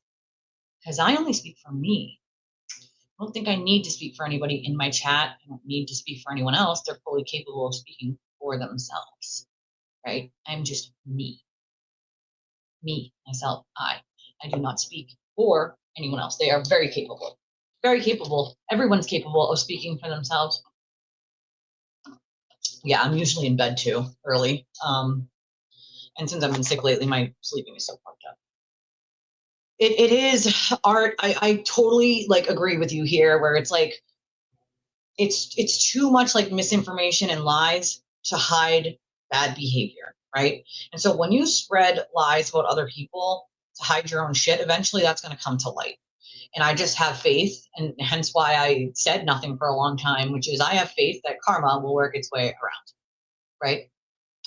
There's some like misconception that like all of us needed to be part of a documentary, or we're upset because we weren't in a documentary. None of us gave a fuck about a documentary. If we gave a fuck about that, don't you think we would have wanted to take credit for the counter protest, which we didn't want? But then we let other people claim credit for it for 2 fucking years that had nothing to do with it. Nobody gave a shit about that. What they gave a shit about was being smeared. That's what they gave a shit about. So when people come to us involved in some of these projects and say, well, this person was saying this, and this about you, and said that we should not talk to you or get information from you about the case for any of the documentaries, well, that becomes a problem. We don't give a shit about being in a documentary. But if you're actively going to take steps to smear people to control who is or who isn't being talked to, that's fucking weird behavior. That's weird, bro. That's again, you're in some weird competition where you're actively trying to get, anonymous people into it to tell someone else's story. That's fucking weird, bro. I'm sorry. It's weird behavior. It's weird. No one cared about it. I said many times, even if they asked me to be in it and they had to pay people, which they don't normally do, but even if they had to, I'd take $1. $1, pay me $1. All I want is the truth out there. That's it. I don't care. I don't give a shit. Donate it. I just want the truth out there. And I don't care who it is that has to tell it, but let's tell it accurately. Let's also not try to rewrite history or actively try to control the narrative. And that's the problem. Because I don't need to control truth. Truth lets itself out. Eventually the pieces fall in. There's so much disinformation, so that's projection, right? When you claim everyone else is like jealous, or everyone else is this, or everyone else is that. Like, I don't think anyone else has anything to be jealous of, number one. Number two, like, all people wanted to do with good intent was to help others, right? To come together to do that. But they couldn't even do that. They couldn't even come together to help others, because when they did, it was some sort of weird threat that, God forbid, people come together to try to help, and one by one, each one of those people who tried to come together to help got smeared and slandered and defamed and lied about. To the point where they were like, well, if I'm going to be smeared and slandered and defamed by speaking out, right, already, and dealing with Aiden's cult, and then I'm also going to be smeared and defamed and lied about by helping out here doing these protests, then why the fuck would I continue doing it? And one by one, people stopped going because they were tired of being lied about and smeared and rumors. And they were tired. They didn't think that they deserved dealing with both sides in that way, because they didn't. I mean, I will tell you, when we went down there for the counter protests, I don't know if it's in my, let me see if I have it. But me and Julie were like trying to like back out, like, right? Like, we had no idea the media was going to be the way that it was that day. We assumed like maybe there'd be 1 or 2 cameras that might ask one of us a question. And so ahead of time, we talked about like, okay, well, if that happens and they ask like, who's the, who led this charge? We had agreed that we all helped out in some way. There was no quote leader. There was no one person. Like, we all did a part to help out, and that it was a group effort, and that everyone helped out. So the whole point was we didn't want credit. It was a group thing. We wanted the group effort to be known as a group effort, right? Not just one person. And so when we did the first counter protest, I mean, yeah, I know. That's another thing. That's weird. Like, we didn't know Netflix or any of those people were going to be there. No fucking idea. But me and Julie kind of got stuck in this, like, like all of a sudden these cameras just, at first it was like one or two. And I think I was talking to Gretchen Voss. She had asked me a few questions and I was just like casually talking to her. And then all of a sudden, all these like camera crews came, like all of these people. And like, I was like kind of shocked because we did not prepare for all of that. Like we did not realize like that was what was going to happen. We assumed like maybe someone like Gretchen would have, or maybe Ted, like, which I had talked to before. So like maybe they would have a couple questions, like casually, like whatever. But we had no fucking real idea like it was going to look like that. We had no idea. So like when we got there, let's see if I can find it. I have to go back pretty far. But when we got there, we went sort of around the back just to like not cause any sort of ruckus, like walking through like the front of the courthouse all the way down the street. So we kind of just walked around the back to try to figure out where the end of the buffer zone was so that we could be like at the end or like beyond the buffer zone. And so we kind of popped out like right maybe near the end and we're like, all right, let's see if we can get like closer up to the courthouse and find a place to like stand. And so we walked through on the sidewalk, all these fucking heathens. People were screaming at us, throwing water at me, like all sorts of crazed lunatic behavior, right? Like, dude, this isn't about you. We're not here for any of you fucks, right? Like, you know what I mean? We're not here for that. They wanted to pick a fight no matter what. But so,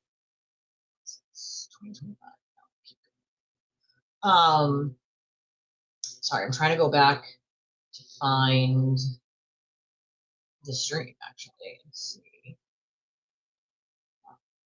I can find the part where like me and Julie kind of get stuck in this circle of just, you know, media. And like I'm like thinking like, fuck, I don't want to speak for anybody, but then like I forget who said it, but someone was like, yeah, but this is our chance to like say something if we, you know what I mean? Like they're not here. And so this is our like chance to say something for them, for the family, for the witnesses. Like this is our chance to say something. You know, we didn't want to like speak for them, but at the same time, we didn't want to like squander the opportunity that just flew in our faces. And so me and Julie answered a few questions and like we're trying to literally back up and back out. And as we're like taking steps backwards and trying to like back out, the circle behind us is like not only getting bigger, but closing. Like, you know, with all these reporters and all these cameras, and we're like trying to get the fuck out of it. And you can tell we're like a little bit uncomfortable because we don't want to speak for them, right? But we also want to support them in a way that makes sense. We also didn't want to just say nothing, right? Like, so at one point, one of the media asks me if I know any of the people involved, and I just say something like, I'm not gonna name names or whatever. Like, I know of some of them, but. And they ask us like why we're there and we tell them why. And the only one person, funny enough, that we did not see, that did not come and ask a single question or even come near us was Sue.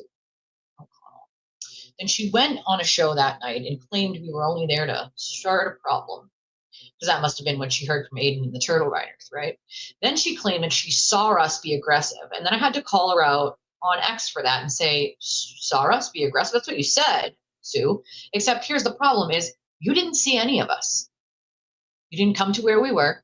You didn't ask a single question and you didn't see us. So how could you see any aggression? As a matter of fact, I'm the one who got assaulted. So where was the aggression coming from, Sue? You're the only one who claims that. You're the only reporter or commentary person from a fucking news station that didn't go anywhere near us. Isn't that amazing, Sue? And even though she's trying to back away from Aiden now, we remember what she did that day. She didn't come anywhere near us. She wasn't near us. She didn't ask us a question. She didn't see us. So she had to admit on Twitter that she did not see us. That she didn't see us that day at all. So how can you make a statement like that, Sue, if you didn't see us and you didn't ask us any questions? Interesting, huh? Interesting. Quite fucking interesting. Okay, I think, hold on, getting closer here.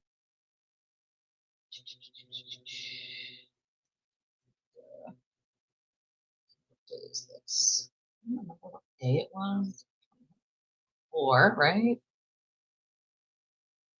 Okay, so it's got to come the next page here. 4. Yeah, but nobody else reported that. So it's just bullshit. She tried to backtrack. Yeah, that's what she said. She said she saw us and it was the aggression. And then we had to call her out on it. I did, and so did Julie at one point, and had to call her out basically on X and be like, the fuck are you talking about? Like, what are you talking about? Let's see. Okay, so 4.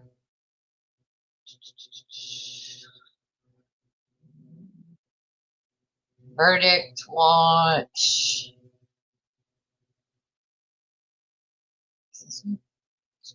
Hold on.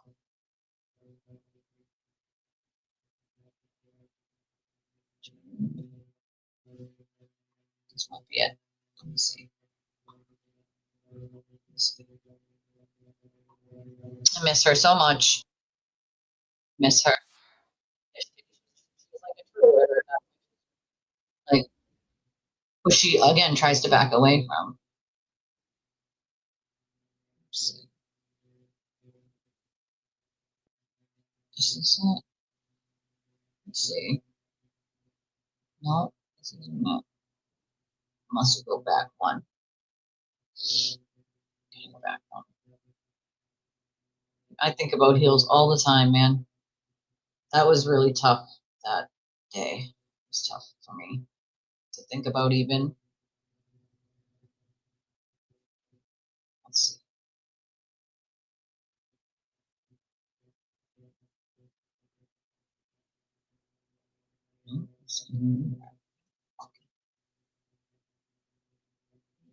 Back. It was like verdict day something. Do you remember what day it was? Really? At first, I don't remember what day that was. Is this it? Hold on. Okay, yeah, here we go. I think this is one of them. I was dressed that day, ready to go there.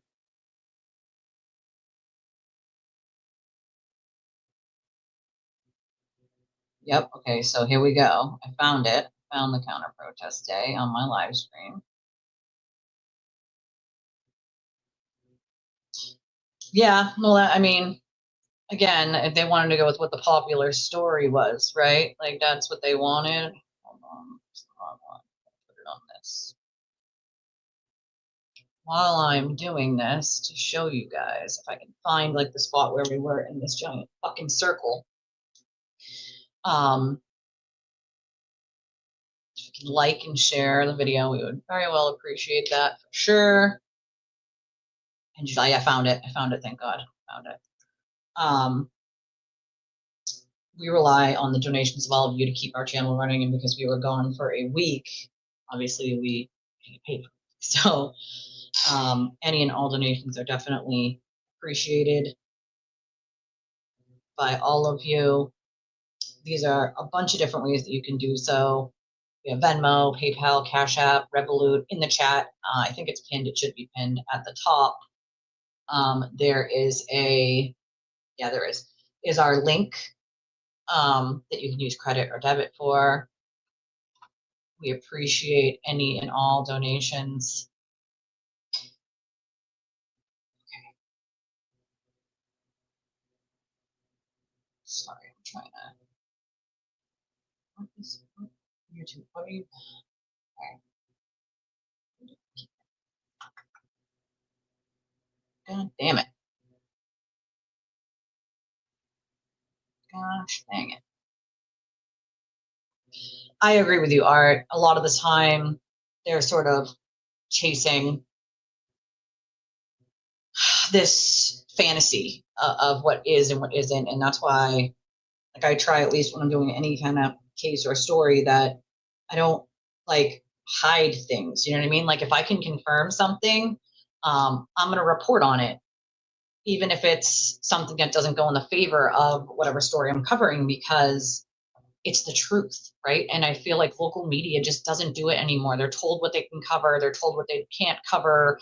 They bury stories on purpose. They go with what's popular, you know, whatever. I mean, I guess so, right? But I mean, specifically, that's what we went for, right? To support John and his family. And because there was a group of people that went to where the O'Keefes were awaiting the verdict, right? And we thought that was a little too far, which I would hope if anybody was, a supporter of John in that way, that you would think, holy shit, right? Like, so we walk somewhere over here. We walk, and again, I had people helping me sort of run the show that day, because I knew I was going to be going and live streaming. So thankfully, I got some help from some friends to help run the show. They are just bad people, and there's a lot of propaganda, you're right, with the regular story. But at the same time, it's like I don't know how else to counter it other than anything else. Giving people. I'm not touching nothing. You got this. All right, Ooh, so you're out in the field. Welcome to Twisted Prejudice News. We have our reporter Elise live on location. We're going to go ahead and flip the feed over to Elise, and we are going to just ride along and see the world from her view. Yeah, right. So we sneak sort of She's behind. guilty. She's not guilty. These people are screaming, and here's the media, right? Like, here's the damn fucking media, and we're in this trapped. We're trapped in this circle. Like, you can see the feet. Like, obviously, I had my camera down at that point because people, like, all the media is in our faces, and like, we're literally in this. Is there one piece of evidence that really? See, they're I asking mean, there's questions. about a million pieces of evidence. But see all the like microphone. Like, we were stuck in this circle, and like me and Julie are trying to answer these questions the best that we can, and at the same time, like, get the fuck out of this circle of media. Like, we were not prepared for all of that at all. That is not something we even talked about, of having them. Do you see all of these people? Like, and it goes all the way around us. We were swarmed, and we had no idea really what to do. There's cameras in our faces. There's microphones everywhere. We're trying to, like, best we can stick up for the O'Keefes, let them know, like, we came out here because these people went to where the O'Keefes were, and that is not okay. It is not, we would not have come otherwise, right?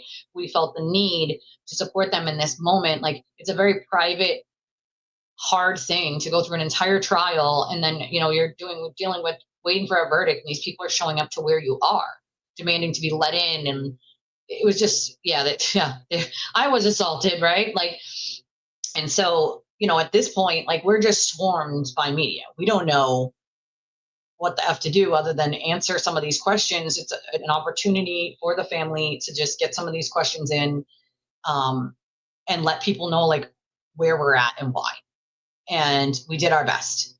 We sort of backed out of it after, like, trying to, like, as we kept backing up, the circle kept getting bigger, right? Like, it kept getting bigger behind us, and like, it was closed in. So there's like people going all the way around us, and like, it was like this big at first. And like, me and Julie answered a few questions and figured we could just like slowly back out. And that's what we tried to do, slowly like back out. And then as we would try to back out a little more people, more media would come and make the circle bigger, but it's still enclosed. So like, here we are trying to like get out of it slowly, and back up. But like, it was very awkward because you don't know like how many questions to answer and how many not to, like, we just wanted to do the best that we could for the family, and at the same time not like squander the opportunity that just brought itself to us, but at the same time don't overdo it either. You know what I mean? Like, we don't want to speak for anyone else either. And so it was hard in that moment. Like, that was a hard moment.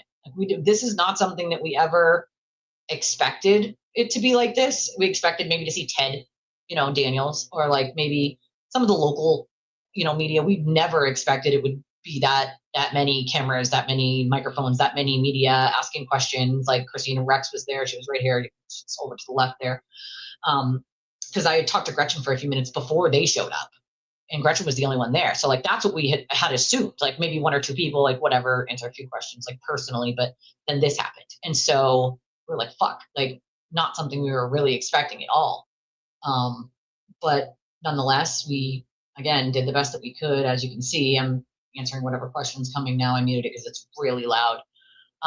Yeah, I totally didn't even think about like national media and all that coming for this. I didn't even second think about it, because at that point it really had only been YouTubers and like a tiny bit of local media. You know, like someone might write a national media story here or there, but it really wasn't a lot of that. So we really didn't assume that any national media would be there. And, you know what I mean?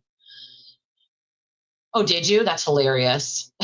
I mean, I know there were some clips that were played on the local news, I think, of me and Julie. That's as far as I saw, because I didn't watch any of it. You know what I mean? I didn't watch any of the local news stuff with this at all. I never really thought to. I mean, there isn't really a reason. I mean, I actually have never went back and watched this myself after streaming it. This is the first time, and I'm watching it with you guys right now. I've never gone back. I remember that day so clearly, you know?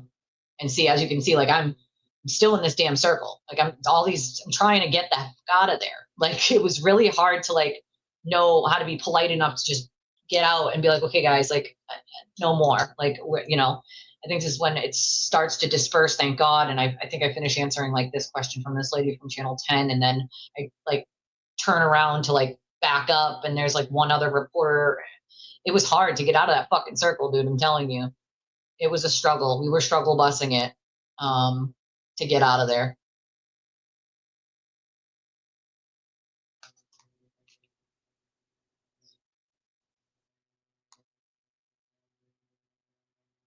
Yeah, I mean, I forgot that like Inside Edition even was there. You know, we could see the names of like some of the things on the side of their microphones, but some of the media, you didn't know who you were talking to, really.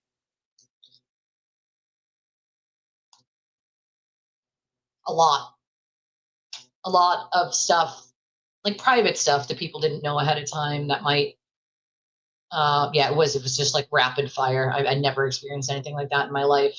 And at that point you feel uncomfortable, right? Like you don't want to, again, you don't want to speak for someone else, but you also don't want to not say anything at all, because like here's an opportunity for people to actually hear like about the family and stuff. And so you want to help in that way. Like this was unacceptable. The reason we are here is because people decided to show up where they were. And this is not okay, right? Like this is not okay. Leave these people alone. Let them grieve in peace. Let them wait for this verdict like everyone else in peace. You know, that's what we wanted, you know? Thank you, Joan. Although I do hope we win all of them. All of them. Go Pats. It'll be in federal court. No, it'll be in federal court. It won't be. And federal, let me just put it this way. Federal court does not fuck around, right? So unlike district court or even superior court, they're not going to fuck around with these ridiculous, like if you can't back something up with like real evidence, not just innuendo or speculation, they're not going to entertain it. They're just not. Lots of things can happen. Yeah, and there's no cameras in federal court. There's no like media that's going to be there, you know. They'll be there, but they can't like use the cameras. They can take like notes, they can draw caricatures basically. Sometimes they'll allow them to like live tweet from inside the courthouse, but they can't have cameras. There's no cameras inside the federal courthouse. And so it'll be interesting because there won't be that sort of watching it media wise on it. And in the federal court, it doesn't just go based on innuendo and speculation, because things that happen in that court can become legal precedent, and they do not want to set a legal precedent that can harm other people or something broad that could cause a serious issue legally for many, many other people, or allow criminals to get away with something or do something if they make a ruling that is challenged. And you know what I'm saying? Like, so they're very careful in federal court, you know? Well, that depends. You can attend, I mean, again, you can attend, but I mean, they can allow like a certain amount of people, and then that's it. You know what I mean? Like they're not going to like put a screen outside if everyone can't get in. That's the difference. They can attend in any court they can attend. But again, there's going to be a limit to that. There's going to be a limit to how many people are allowed to be in there. And then like if all the seats are taken, they're not going to allow like people to be blocking the entryways and shit. So like you just be lucky. Some people camp out for days to go into some of these federal cases they know aren't going to be on TV, which is fucking crazy. I would never do that. But any court case that has that, you know, is like federal or state, like it's public, so you have to let the public in. So yeah, you could sit in and watch it all if you wanted to. And as you can see, there are literal cops everywhere, right? So there was state police, there was Dedham police, they were literally everywhere. And so they were watching everything. So when I had the water thrown on me and all that, the 2 cops watched the entire thing. So imagine my surprise. And the reason why we streamed this is because Lorena specifically, Hot Wheels, had faked 2 assaults previous to this that never happened. And so we didn't want anyone else doing a Lorena. And lo and behold, guess who tried to fake another false assault that day? Lorena. Except she didn't realize that we had been filming from 3 different locations and 3 different phones. I was filming, Rogue was filming from behind us in an angle. We had 3 people filming from 3 different angles at all times to keep ourselves protected from false allegations of assault. And so, do you remember us having to call this out, Julie? Remember that? Do you remember her claiming first that I slapped her daughter? That was a good one. Then there was that I assaulted her. Then when she got called out on that, and I didn't even have to, other people were like, okay, well, show us the video then if you have a video. And it's a video of literally me giving her daughter's camera the finger after the water is thrown on me, right? And people are like, that's not assault, Lorena. The finger is not an assault. Like giving the finger is not an assault, you weirdo. So then at some point I had to get on and say, she said something and someone sent me a screenshot of her saying something like, I'm going to go file charges. And so I said, good, please do. Please do. And let me remind you that I have it all on video from 3 angles. So when you make that false report, that knowingly false report, I will make sure they charge you with that. So please, I would love for you to do that, considering the cop pulled me aside right away because he saw the entire fucking thing. So please, I would absolutely, and it probably is on his body cam because it was a state police officer. So I would love for you to please file that false report. And you never heard another word from her about it again because we had to debunk it with our own fucking videos. But imagine getting on the internet and faking an assault for the 3rd time with her. 3 separate people, okay? 3 separate assaults that she faked. And then actually claiming it 3 different ways in a story. And people actually believing her. That's the sad part. First it was I slapped her daughter. Then it was I hit her. I forget what the 3rd one was specifically, but when the video was shared of me giving her daughter's camera the finger, that even people on her own side were like, where's the assault, Lorena? Someone giving you the finger and assault, and isn't that after she was assaulted? Like, what are you fucking talking about? That was a fun one to have to debunk, but that's part of the reason why we filmed the entirety of it, was to keep ourselves safe.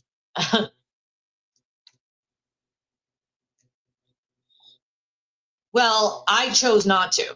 The cop asked me if I wanted to go down and if I wanted to file a report after that, and I said, no, it's not worth it.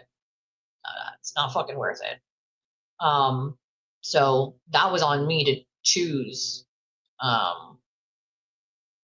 whether to go on with charges or not. Had she filed a false report, I absolutely was going to have her charged with filing a false report, 100%, because we had it from 3 different angles, still do. And so she clearly lied on purpose for the 3rd time. I was the 3rd person, and so I absolutely was ready for that. But that didn't happen. So I chose not to. The cop did ask me. He pulled me aside right away, right after it happened, and I talked to him. That's how I got. That's how Julie was in front of me, I believe, and so the cop saw it happen, and I was behind them, and so I stopped to talk to the cop, and then I think it was Lindsay, Kate, and Julie went ahead through the rest of the people because I had to stop to talk to the cop, and the people behind me had to stop. So, oh, the artist pictures. Yeah. I mean, I don't think some artists are really good. Some not so much. My thoughts regarding the civil case and how do I think it'll turn out. I don't think it's going to turn out in Karen's favor. Let's just put it that way. The court, once again, cannot go on innuendo and speculation, right? They just can't. Also, you can't just sue people for a conspiracy theory with no evidence, even in a civil or a federal court. That's just not the way that it works. So I don't think it's going to go in her favor, honestly. I think that she's in for a rude awakening. And to be honest with you, I don't honestly think that she filed it thinking she's going to win anything from it at all. That's just my opinion. Feel free to not have that opinion. It was hard. It was hard. We had to walk through the depths of hell. When I tell you we walked through the depths of hell, I literally mean it. Like, I back this up a little. Let's see. This is before I got there, I think. Hold on. I back it up just a smidge here. Go over me being on scene here. We had to walk through all these people. All these people. See the cops everywhere? State trooper here. There's one over here to the other side, another over here. And so we're walking through on the sidewalk, and the cops at this point are like, I think at this point I had already been assaulted. So the cop thankfully stopped me, but we literally had to walk through, right? Like, so we're, as you can see, just walking through here, and you got these nut jobs at this point who are acting a fucking fool, trying to scream and yell and throw things at us. It's like, bro, cool, you can scream and yell all you want, but when you go to the lengths of like throwing shit at people, trying to assault people because you don't like their First Amendment, your First Amendment is totally okay. But when I come from my First Amendment, right, and we were looking for a place that was like away from them, sort of out of the way, like in our own space. I forget who I talked to here. I think maybe was it Rita? Yeah, it was Rita. At some point, yeah. There was I think it was Carol maybe that I saw there. And she came over. She was the only one, I believe, that came over and gave me a hug. She's on the other quote side, as you say.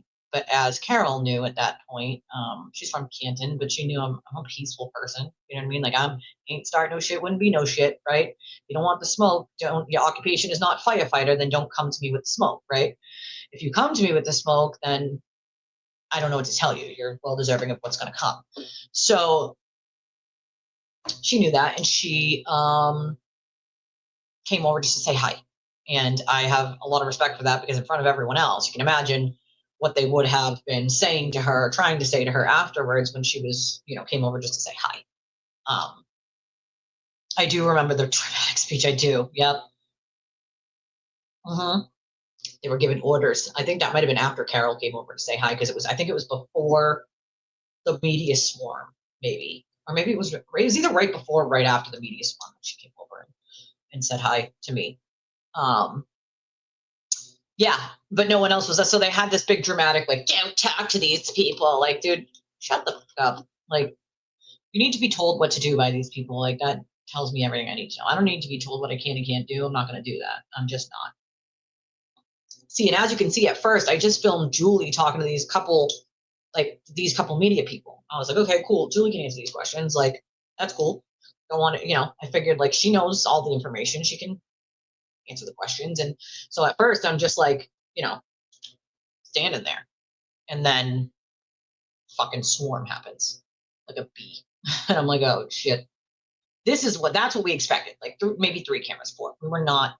No, I don't think Kevin was there on that day. I think he was there before that. I don't think he was there during our county counter protests at all.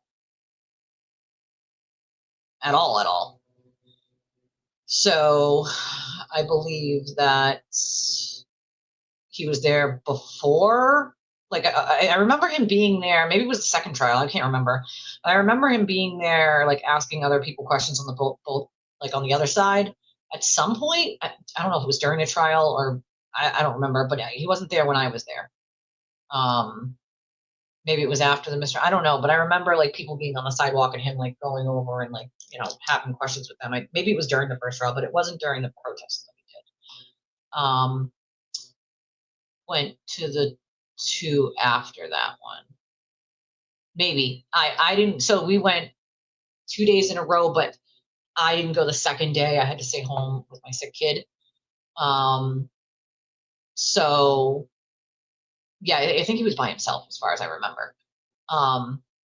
Yeah, this was towards the end of deliberations. This wasn't like, mid-trial or like even beginning of trial. This was like deliberation time. And honestly, we probably would have never gone if it wasn't for the people showing up to where the O'Keefes were. That was sort of the line that was drawn at that point where we were like, dude, you can't even let these people sit in peace and wait for, a verdict.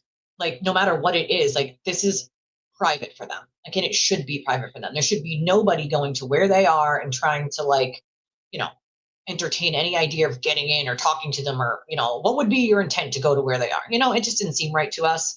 And so for us, like, that was really the straw that broke the camel's back. And it was like, all right, you know what? We're putting our foot down at this point. Like, it doesn't matter if there's only fucking 6 of us, 7 of us, 8 of us. I don't care. Like, I don't fucking care. I don't care if there's 3,000 of them and 2 of us. The point is someone's got to say something because this shit's unacceptable. And so we did, we just did, I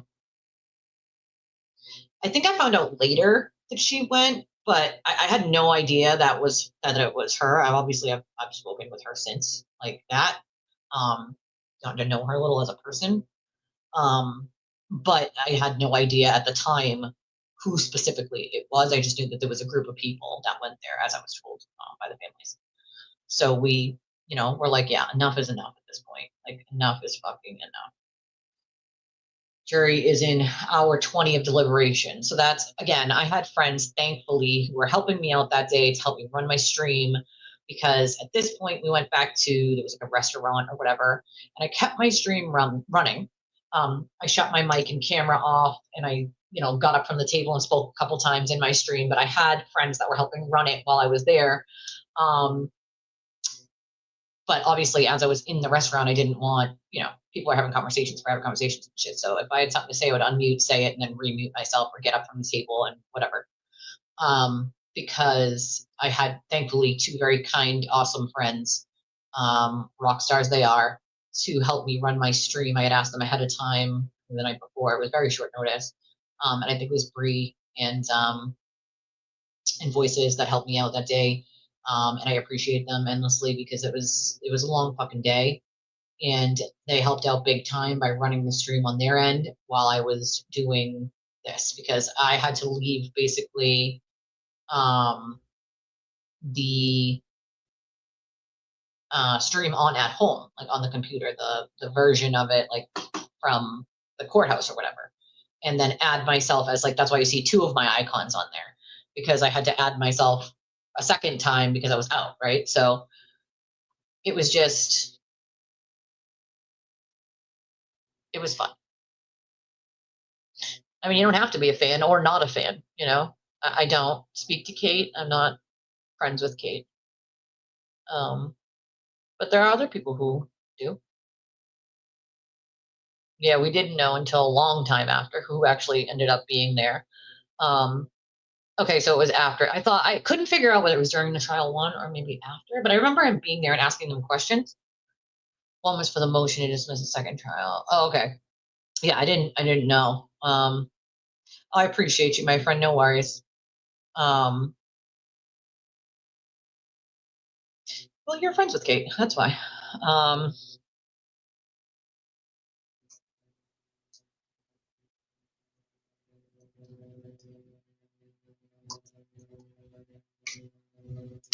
I don't have, honestly, a preference of who listens to who. Anybody can listen to whoever they want. It's not going to get any slack from me for listening to, Kate does really good videos when it comes to like editing and stuff. I think she does great videos of like sort of the stuff that like Aiden does and did. I think they're informative for people who don't know like the history there. So even though I'm not a huge fan of hers, once again, credit where it's due because I'm not a shitty person. And I think she does do a good job in that aspect. But I'm not friends with her. So there's a lot of people all over the place, Allie. There's a lot of people. There's just a lot. So let's move on to this debacle here with Jess Machado that I am being informed upon. What the actual fuck is going on? Like, what in the actual fuck is going on here? I don't understand. So what I am essentially saying here, or being told here, is that Jess has some sort of weird obsession with MLF. Okay, like, what is the problem? She just has this weird obsession with her because she sticks up for Meredith. And again, both of their names are Meredith, so it's kind of hard to differentiate. Like, that's why I try to use MLF's screen name, just because like they're both named Meredith, so you would kind of be confused. So I talked to MLF, and I've gotten to know her as a person, and she's lovely. So I don't get like, so here's the thing. Jess spent 4 months, sort of fucking talking shit about Brian, right? And then, nobody really said anything too, like, much about it at all, right? So when you don't say anything about it, this is half the problem, right? Like, she's very sweet.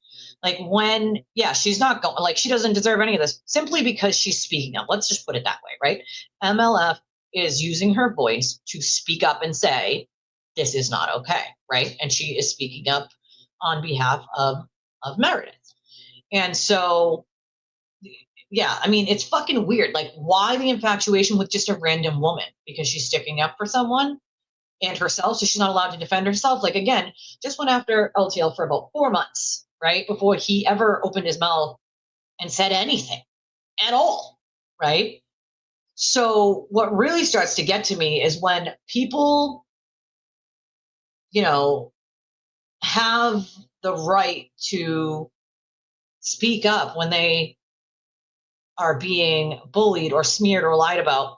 And I find it funny that, like, all of a sudden when people do that, they are then the target, right? Including myself. I will not give in to nonsensical bullshit by using my voice. You can write as many smears and as many lies and as many fucking rumors as you want, but I will never, ever conform. I will never give in. I will never support that kind of bullshit. Ever. I don't give a fuck what side you're on. I don't care. Bad behavior is bad behavior. And so let's take a little memory lane trip back to just smearing Brian for months. And Brian said nothing, right? Then Jess came out with the Mean Girl song about Nan, right? And she did that whole thing. So it's like, what point are those people, though, allowed to speak up after that? As soon as they do, Jess goes, I'm going to run to the police station and call the cops. Oh, Jess, you said that asking questions or saying mean words on the internet is the First Amendment, darling. You said that Aiden shouldn't be charged and his charges are bogus, and he did way more than that. So please explain, Jess, how it only applies to Aiden and nobody else. Here you are making an entire Facebook, like, besties thing, telling these people they need to come to you to make up some evidence or bring you evidence to make a case about people who are speaking up. Newsflash, you can't, darling. They have a right to speak their truth. They have a right to fight back. They have a right to stop the smear campaign by telling the truth and putting it out there. And there's not a goddamn thing you can do about it. But if I were you, I would be careful. I would be careful with your smears and your lies, because that's defamation, darling. It's defamation when you just make shit up about people and you say it, and you could be sued. You could be sued for defamation. And I don't think on principle people care about whether you actually have assets or not. Really, it's the principle of you just getting away with doing it. Make no mistake, dude. If I had the money, I would be suing these people for defamation, 100%. Because this is what they do, right? Right. Like, stop. Like, we're putting out her families. Like, she doesn't parade her family on the internet, you know, on her show, like on her shows, Jess, like you do. She doesn't have shows, right? MLF is just a normal mom, just a person. So why in the actual fuck are they going after people's children? It's not a thing. It's just not. Yeah, they are. They're like putting her family shit out there, Leah. It's gross, right? Defamation is real. It's a real thing. You know? It really has turned into some weird fucking reality show. It's weird, okay? It's weird. But let's take this little journey where Jess thinks it's completely acceptable to cry to the cops every 5 minutes and waste their resources because someone said something she didn't like. Well, maybe they wouldn't have to fight back against your lies if you didn't spew them. And Aiden said so isn't a good enough excuse. Try telling a judge that, oh, I only said those defamatory statements because Aiden said so. Any reasonable person, even a judge, is going to say, hey, guess what? Guess what?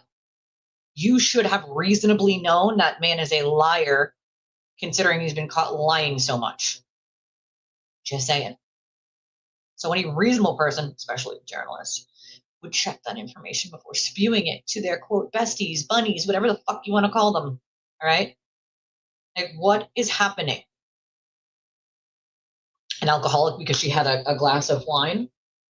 Well, I had a glass of champagne that night, and I barely drink. Ever. Okay, MLF never threatened her. Let's clear that record real quick. That never happened.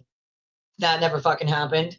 She's allowed to fight back. Everyone is. So for all the people that Jess has been running her fucking mouth about all this time, every single one of those people have the right to speak up. You don't like it, Jess? Maybe stop talking about these people. Stop smearing Brian. Stop harassing people. Stop lying about people. Not only does she sit there and run her mouth about pretty much everyone, Meredith, MLF, LTL, Mike from Young Jerks, Nan, the list goes on and on. All of us, any antis, right? All of us. I do block with most people like that. You know how I am. I'm just like, yeah, nope, not dealing with you. Block, block. But you also know I like to have conversations with people. I like to have decent, conversations with all types of people.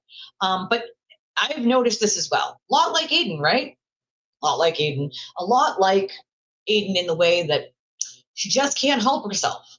That if something she does to someone else she doesn't like, she seems to think the cops can solve that problem for her. And to tell you there's a rude awakening, darling, they cannot solve that problem for you. They cannot solve First Amendment. They cannot solve somebody defending themselves because you endlessly ran your freaking mouth and came out the side of your fucking neck about them. They cannot help you. They're not your personal security force. They can't make people shut up and say things you don't like. Here's an idea. Maybe, just maybe, stop taking up for Aiden, who wouldn't piss on you if you are on fucking fire, and will throw you under the bus 10 times over if it means getting himself out of anything, and move on to something else than attacking all of his enemies, all of the people who have spoken up. I mean, doesn't it make a little more sense, Jess, to use some common sense here, I believe she's a lot like Aiden. I've seen it. The rules don't apply to her. They just apply to everyone else, Come on. It's ridiculous. Her husband called Jess on her live and accused her of just taking down pics of their family and kids on her Perry account. Okay, you can't go to the police because someone, okay, let me explain this. If you are giving your number out to the entire internet like a moron, okay, like she does and did, and then people call into your show, especially someone you posted and doxed their information, you can't get mad that they then called you and said, hey, why are you doxing my information? Guess what? Cops can't help you with that. No criminal action happened, darling. Just saying, if that's the case, get every right to call. You made your shit public and said you hear from people, right? Like even people who don't like you. Well, that's hearing. from someone, you know? It's sad. Yeah, you fuck around and find out, you know? Sad. You know, came from her. I mean, it's weird. Why the fuck is anybody talking about anybody's sexuality? It's weird shit. Why is anybody talking about MLF's body or Nan's sexuality or her body? Like, listen, I was always tiny, right? Always tiny. I was always a tiny girl, even after I had kids. It's only been since I've been on the medications that I've been on for my health stuff that I gained weight. I'm holding a lot of water weight, especially in my face, my ankles, my arms, my stomach, from the medications that I'm on. I've been slowly like decreasing the amount of milligrams in some of those medications and transferring over to a different thing because it's not working anymore the way it used to. And I have a lot of pain. So hopefully some of that weight will come off, and it has in the last year. But trying to like come at people for their age or whatever, then why are you not expecting that back? If you give that energy out, bro, why the fuck are you not expecting it back? Why? You know what I mean? Like, why? It's not her. Yeah, but she, you know, she's done enough for them to even just be like, enough with you. You know what I mean? Like, she's done enough on her own. Even if that parody account isn't her, she's still done quite enough on her own for them to want to say something, and I would, you know? It's weird. It's weirdo behavior. Yes, that's what we call it here. Weirdo fucking behavior, you know? I don't get it. His name's Brian. He runs a YouTube channel. It's weird, you know? No, that's okay. That's okay. We totally fill you in. That's all right. That's what we do, right?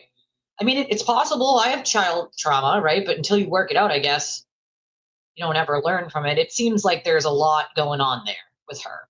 And I feel like you're right a little, Loss, where it's like, if you don't have an argument, you just go to personal insults, right? They can't argue the actual argument or have an intelligent argument. It's just basic insults to people. And it's like, what really bothers me the most about a lot of these people is that they didn't even give the basic decency to people who really helped them out, right? Like, really helped them out, supported them, supported their channels.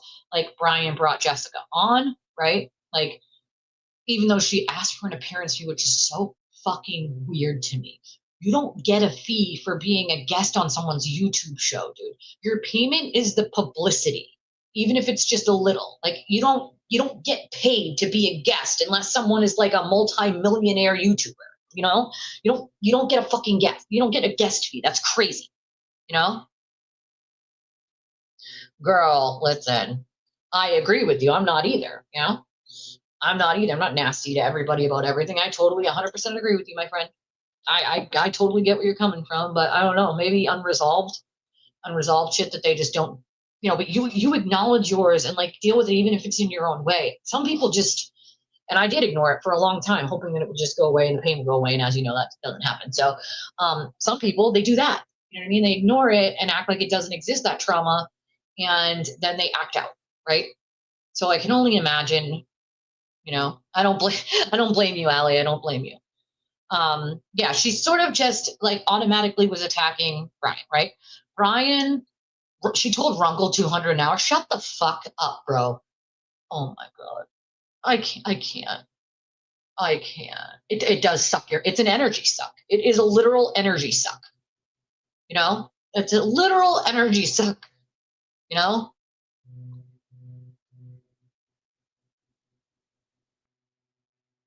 Well, I know a little bit more about this kind of stuff, but still, right? Like you just, I mean, $200 per hour. That's fucking insane to ask for that as just a random person. No, Ski's not a troll. We know Ski. As a random person going on a YouTube show, like you're not a celebrity. You're not even an F-list celebrity. So to ask for an appearance fee is fucking insane to me. Absolutely insane. That level of self-importance is fucking through the roof. I would never. Like, what, dude? I can't. Oh, 7 million subs. I don't mind making a good amount of money on that, you know? But that's the thing, right? Like Rotten Tomatoes, I think the name is. Yeah, that's the show. What a name, huh? No. We know you're not a troll. I said you're not. We've known Ski for a long time. Ski's not a troll. I don't think Ski's spreading rumors. I think that this is stuff that people have seen on X. So, but there's a lot of other stuff going on that people just aren't informed about, which is fine. Yeah, the audacity with Jess to ask for that is just fucking insane. Like, so Brian was nice enough to like pay her anyway. Like, okay, cool, whatever. I'll give you the parents fee for on. Allowed her to have that, space to speak and whatever. And then essentially when she didn't get what she wants, rotten mango, sorry. She threw like a fit. What the fuck just fell? I don't even know what just fell. I don't know what that was. There's nothing on my desk for it to fall, so I'm confused. My inhaler's still right here. Wasn't my inhaler. Rotten rhubarb. But my point is Brian brings her on, right? And then she sees a studio. She's enamored. She wants a studio. She wants to have that importance. Listen, it takes a lot of work and a lot of money, right, to have a studio. People don't just start with a studio, right? You just don't. You don't start. I certainly didn't fucking start with a studio, and I won't have one for a very, very long time.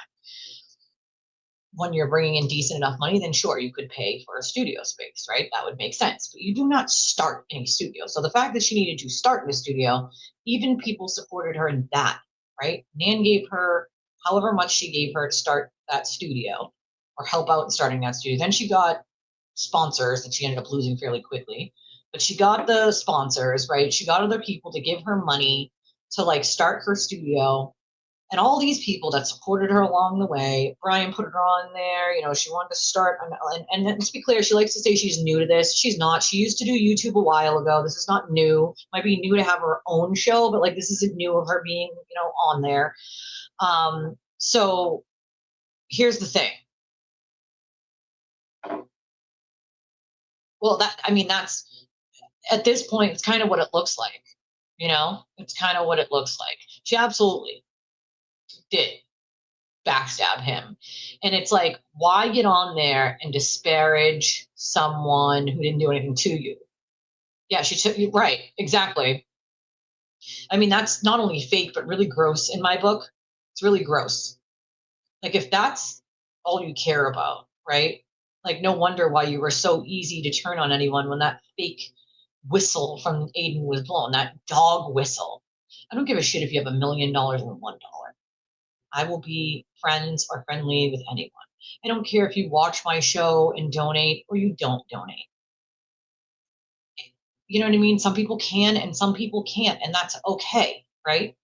But I would never sit there and allow someone to invest in me, and then the second a dog whistle is blown from someone who isn't a family member, isn't even really a friend, okay, because they're all out for themselves, especially Aiden.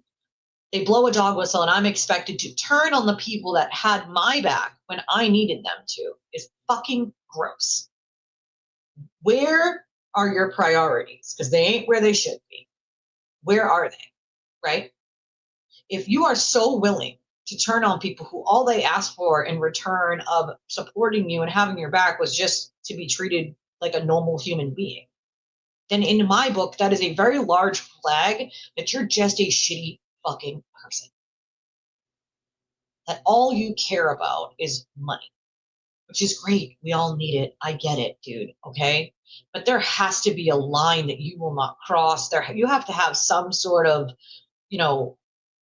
ethical boundaries or professional courtesy or just personal boundaries of things that you won't do. Or maybe you don't. And that's the sad part, is there is nothing you wouldn't do for fame or money. The forensic room pointed out recently that Kevin, when he changed his mind on the case, gave up subs and money. Me and Kevin sort of followed the same trajectory in that, although separately. We changed our minds on the case both separately. and sort of on the same kind of timeline around the same times we came on the scene and off the scene of it. But I knew what I was giving up.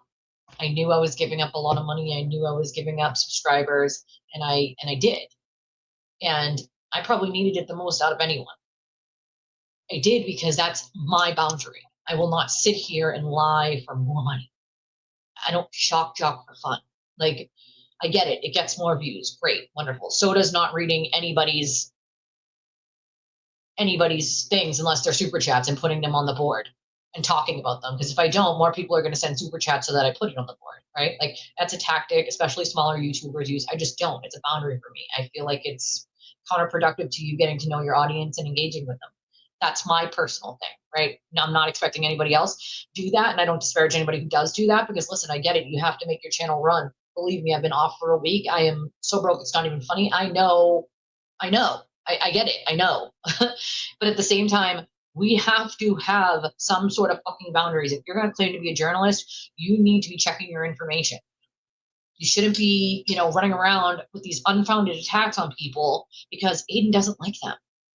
It's fucking weird, okay? It's fucking weird. If I kept pushing, I could have made more than that. I could have a used car right now that would really help my fucking family quite a bit. My bank account could be padded instead of having $0 and probably 23 cents in it at the moment. Like, that's something that I absolutely could have kept doing, but I would not be able to live with myself, right? My boundaries, professional, personal, like, it isn't healthy to constantly sit there and judge other people you don't even know. That's the kicker. Is like, even the people that she does sort of know are the people who had her back, the people who helped her out, the people who wanted to see her succeed. And what did she give them in return? Not just basic human decency. She couldn't give that to Brian or Nan or anyone else, and neither could Aiden. Basic human decency. They didn't ask for anything in return. They didn't say, hey, Jess, I'm going to support you and give you money and like help you out so that you can succeed, so that you give me this, this, and this. They didn't ask for anything.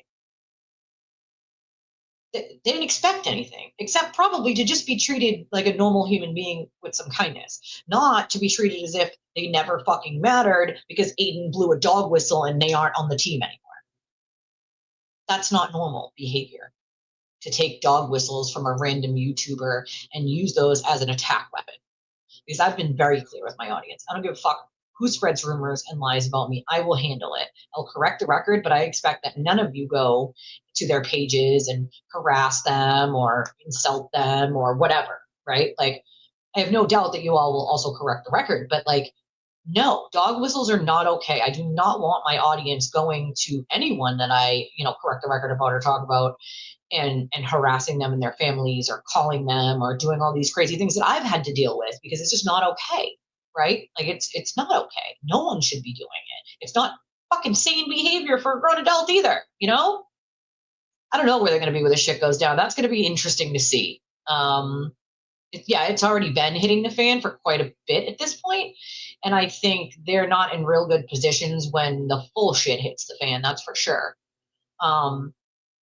At the end of the day, most of us can say that we did the best that we could to help out, right? And we remain true to who we are and what we know.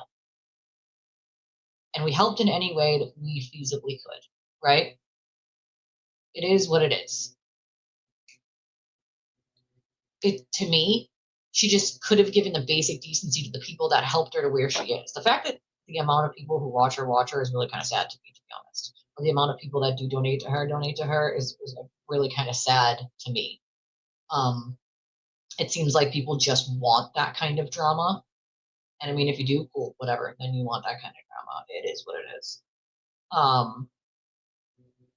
It's fucking weird shit. It's weird behavior. Here's an interesting thing that literally just popped up on my timeline. I'm going to put it up on the screen because I think it's into this behavior and the people that engage in it. Here it is right here. This just popped up right here. It's a quote from the Narcissist Box, which I follow this account because it's like Ryan. I always want to bungle his last name so badly, but it's such a great account. And he talks about narcissists too, but it says, if you ever need to figure out who the real bully is and who the actual victim is, look at who stands alone. The victim is almost always hated for carrying it on their own. while the bully is surrounded by groups, enablers, and people who laugh along to keep it going. Sound fucking familiar to anyone?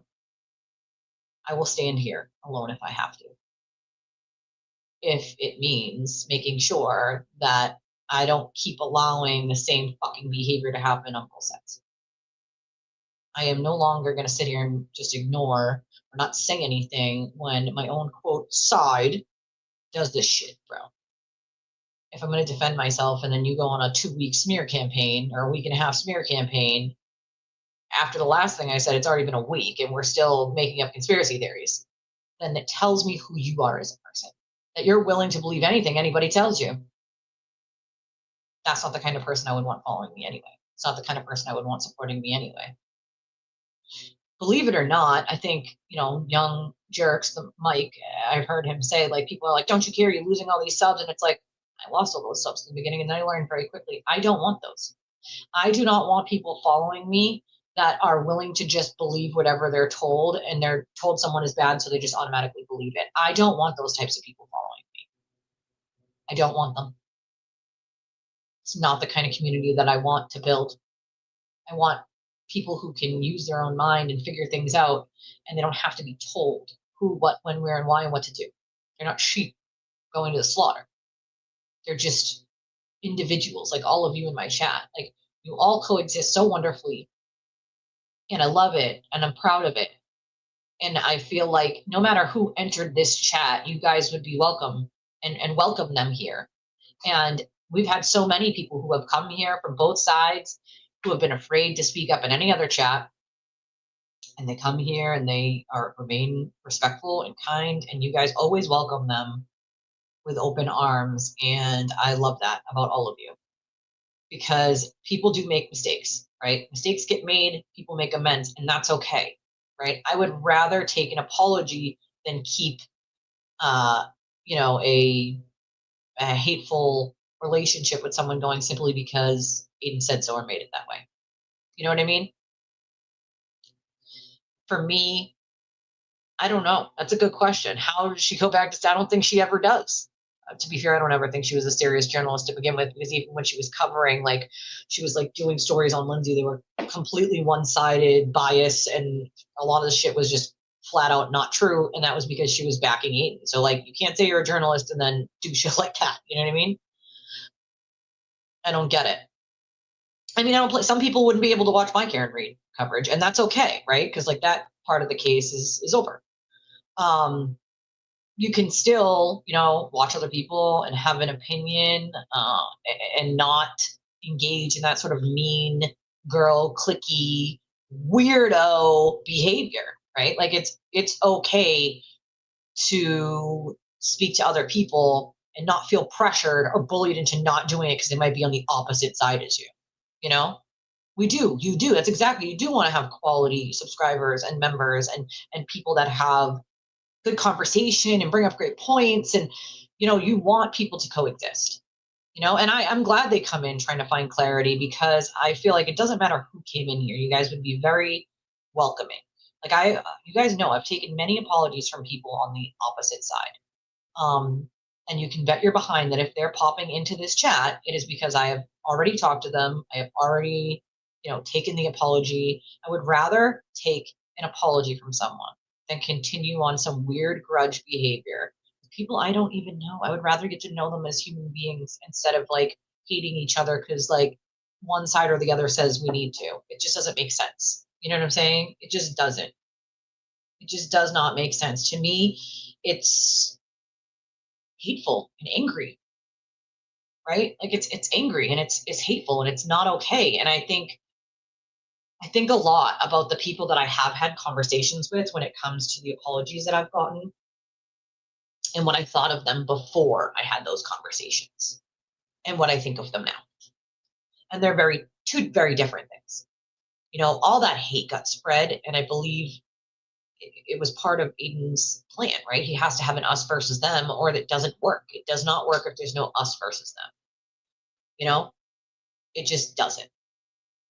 And I believe in getting to know people as they are, not taking them at their worst, or not taking any context into something. Context can be taken out of anything and make it bad. It literally can, right? I don't believe in doing that because I've seen so much of it already hurt so many people. To me, it's just not okay, right? Like I have had many conversations with many people from the other side. And I am actually happy to say that a lot of them are actually lovely people who kind of got into it too far, you know, and then realize like, wait a second, hold on, what the fuck am I doing? In the same way that people who are victimized by Aiden come to me afterwards and like, I did not realize like what, you know, that it was a cult. You know, a lot of the free Karen Reed people who are victimized by Aiden are just normal people who never engaged in any sort of like rolling rallies or anything like that. Like they would just follow the case. That's it. And they really didn't, like all they could think about is like they all feel like sad, right? About the things that they might have said about someone else or the things that they believed right away because he told them to, and ashamed. And they feel dumb, even though they might not be dumb, right? There's some very smart people that I've had these conversations with, but they think about it. And you have to think about like, even coming from me and Julie's perspective, where for the first like 3 or 4 months that the case was sort of being talked about, I was one of the first creators on this case, one of the first like 5 that was covering this case from here. And even us as intelligent people, you kind of get wrapped up in it. And when there was no evidence at that point, like there was no like trial yet, it was all still like pre-trial, and all you had was like the defense's really inflammatory filings and then Aiden's, you know, context of things. And let's remember, there were things that Aiden said that were just completely false, like taillight was found on top of the snow. That never happened. But he pushed that one for months, and months and months and months and months. And again, that wasn't true. So, you know, but I really want people to know that, like, if you feel some sort of pressure to not speak to someone from the other side that you might have want to already had a conversation with, don't have the conversation, bro. Like, I promise you, humanity wins every time. Some of these people are not bad, right? Like, some of them, I mean, of course, people like Aiden himself, like, he's just a bad fucking person, right? Like, that's not, there's no ifs, ands, and buts about that. But what I mean is, a lot of the people who followed him really didn't know what they were getting themselves into. Even for me, I didn't really know much about him other than like I have heard the name, and it was like sports. And I remember one article about someone who like sold their food stamps or something and was an addict, and I was kind of disgusted by that article. But then anything else I had seen from him was like stuff I saw on Facebook, and it was like someone sharing like something about sports or whatever. So I didn't really know a lot about his history and stuff until after. And then it made sense, right? Then it made sense why he is the way that he is and why he does the things that he does. But up until that point, I really didn't know much about the dude. And so for me, it was more like afterwards learning all these things, I was like, I don't know why I didn't look into this before. Because had I known some of this stuff ahead of time, like maybe it would have been a little different, right? Then you would have known like he is the way that he is, and that this you could have predicted the patterns at that point, right? But I didn't. I had no idea.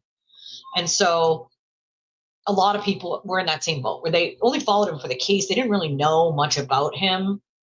And that's like sad, you know, like, because then they get in the thick of it and they're supporting and they don't realize what they're getting themselves into. And it's really, really sad.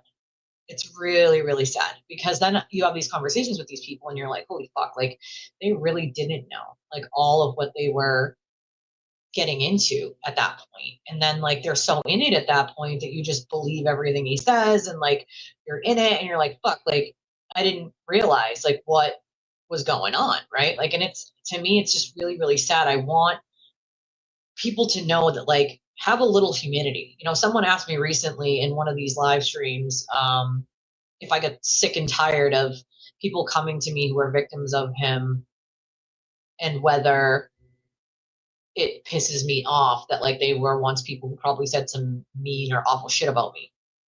And I answered it, and I think maybe it was in a Spaces. I think it was in a Spaces. Someone asked that question in the chat, and And I answered it, and my answer was no, because if you go back to, people, any one of you who have ever been in an abusive relationship and dealt with coercive control, it's along the same lines. You are being coercively controlled by someone. In this instance, it's Aiden, into believing these things that are just not true. It's just not true. And so then you have these people who are willing to back him and repeat his lies because they believe them to be true. Until one day, something, and it's different for everyone, but something makes them wake up and go, holy shit, how did I not realize what the fuck was going on? Right? And if you listen to anyone who used to be in a cult, in an actual cult, right? And what they say about how they got out or when they woke up to it, it's along the same lines as the same shit that they say, which is you don't know you're in a cult until you're out of it. If I had a penny for every time someone told me, I can admit now it's a cult, then shit, like then I'd be a fucking millionaire.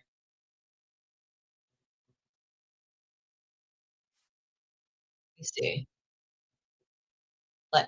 I'm going to play something for you guys. It's about 11 minutes long, and actually I have to go to the bathroom anyway.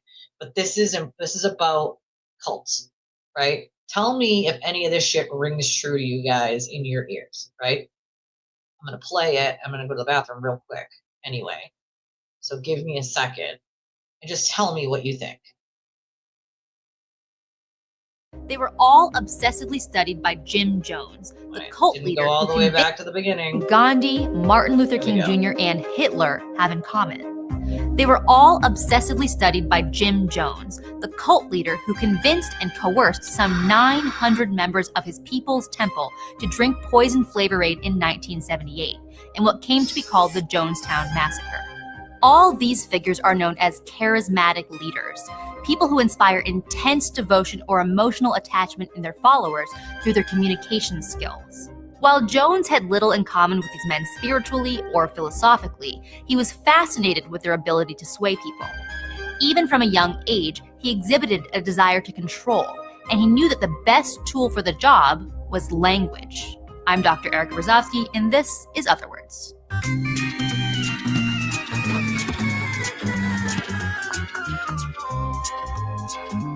Other words. Men have so dastardly distorted what my spirit is. Start being dark in the middle of the great. You can't go against that culture because going against it.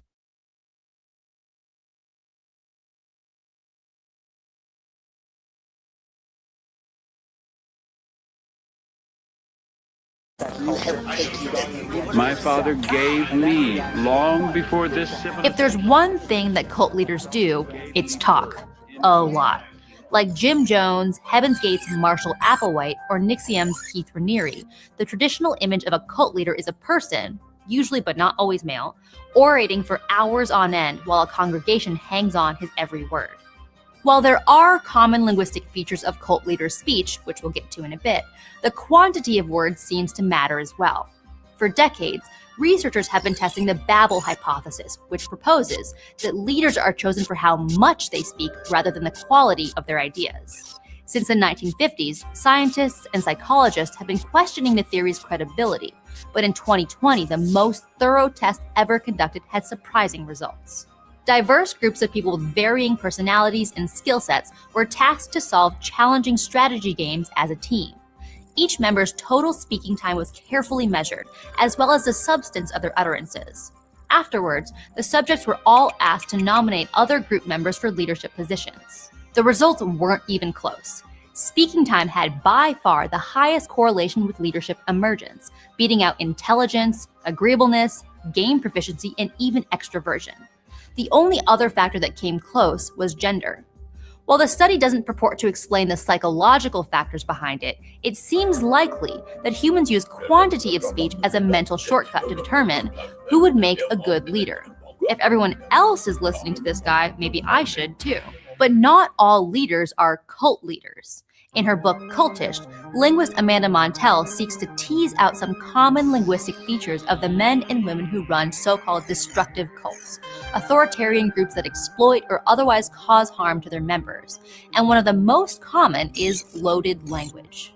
Loaded language is a general term for words or phrases that have deep emotional associations for the listener, like Shocker. genocide, patriot, toxic, or vermin. Cult leaders will craft their loaded language to have specific connotations. Sound familiar? David Koresh used the phrase new light to cast his teachings as divine inspiration. Does this sound familiar to any of you? New light, using loaded language. Gee, I wonder who the hell uses loaded language. And yes, I am. Hey, Babs, I am going to go over him not giving the donations to Karen. Yeah, no commercials. Thanks to you, darling. All right, back to this because it's important. Charles Manson repurposed the Beatles song lyric Helter Skelter to refer to an imminent race war, and Jim Jones borrowed the term revolutionary suicide from Black Panther activists to equate his plan for mass suicide with resistance to authoritarian state power. Through repetition, these leaders ingrain an intense emotional association in their followers' psyche, so that eventually, just invoking a short phrase can instantly summon powerful feelings of beauty, love, fear, something or like free someone. It's like creating linguistic buttons that can be pushed to generate an immediate response. Another trick in the cult leader's language toolkit is the thought-terminating cliche. These are sayings that end uncomfortable conversations or trains of thoughts. It is what it is. Everything happens for a reason. Let's agree to disagree.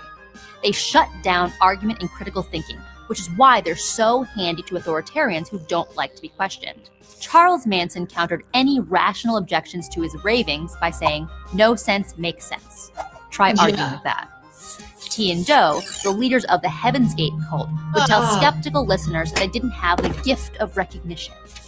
And Warren Jeffs, leader of the fundamentalist church, right? You don't know what I know. Trust me. Things like that. Things like, oh God, what was that one thing he said? Like, this is a directive. Remember? Do you guys remember that this is a directive video?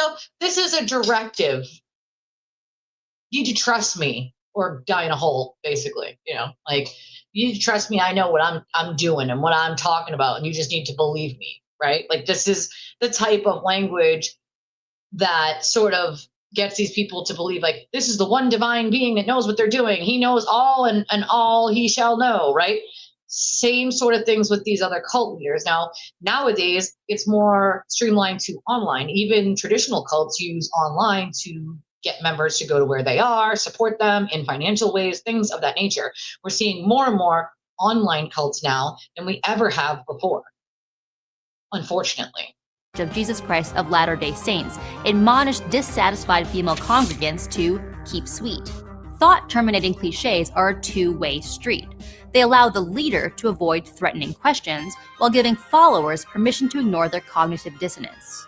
Not sure whether you're doing the right thing? Well, it's out of our hands, as Jim Jones would say. You might be thinking that these traits aren't exclusive to cults. After all, mainstream religions are full of loaded language like heaven and hell and thought-terminating cliches like God works in mysterious ways. A linguistic study from 2021 analyzed the speeches of destructive cult leaders like Jim Jones and Marshall Applewhite and compared them to those of mainstream religious leaders like Billy Graham and Rick Warren. And while there were some similarities, there were also some stark differences. For one, cult leaders' speech tends to be highly elaborative, using words like that, which, would, and because to create novel worlds full of complex rules and causalities.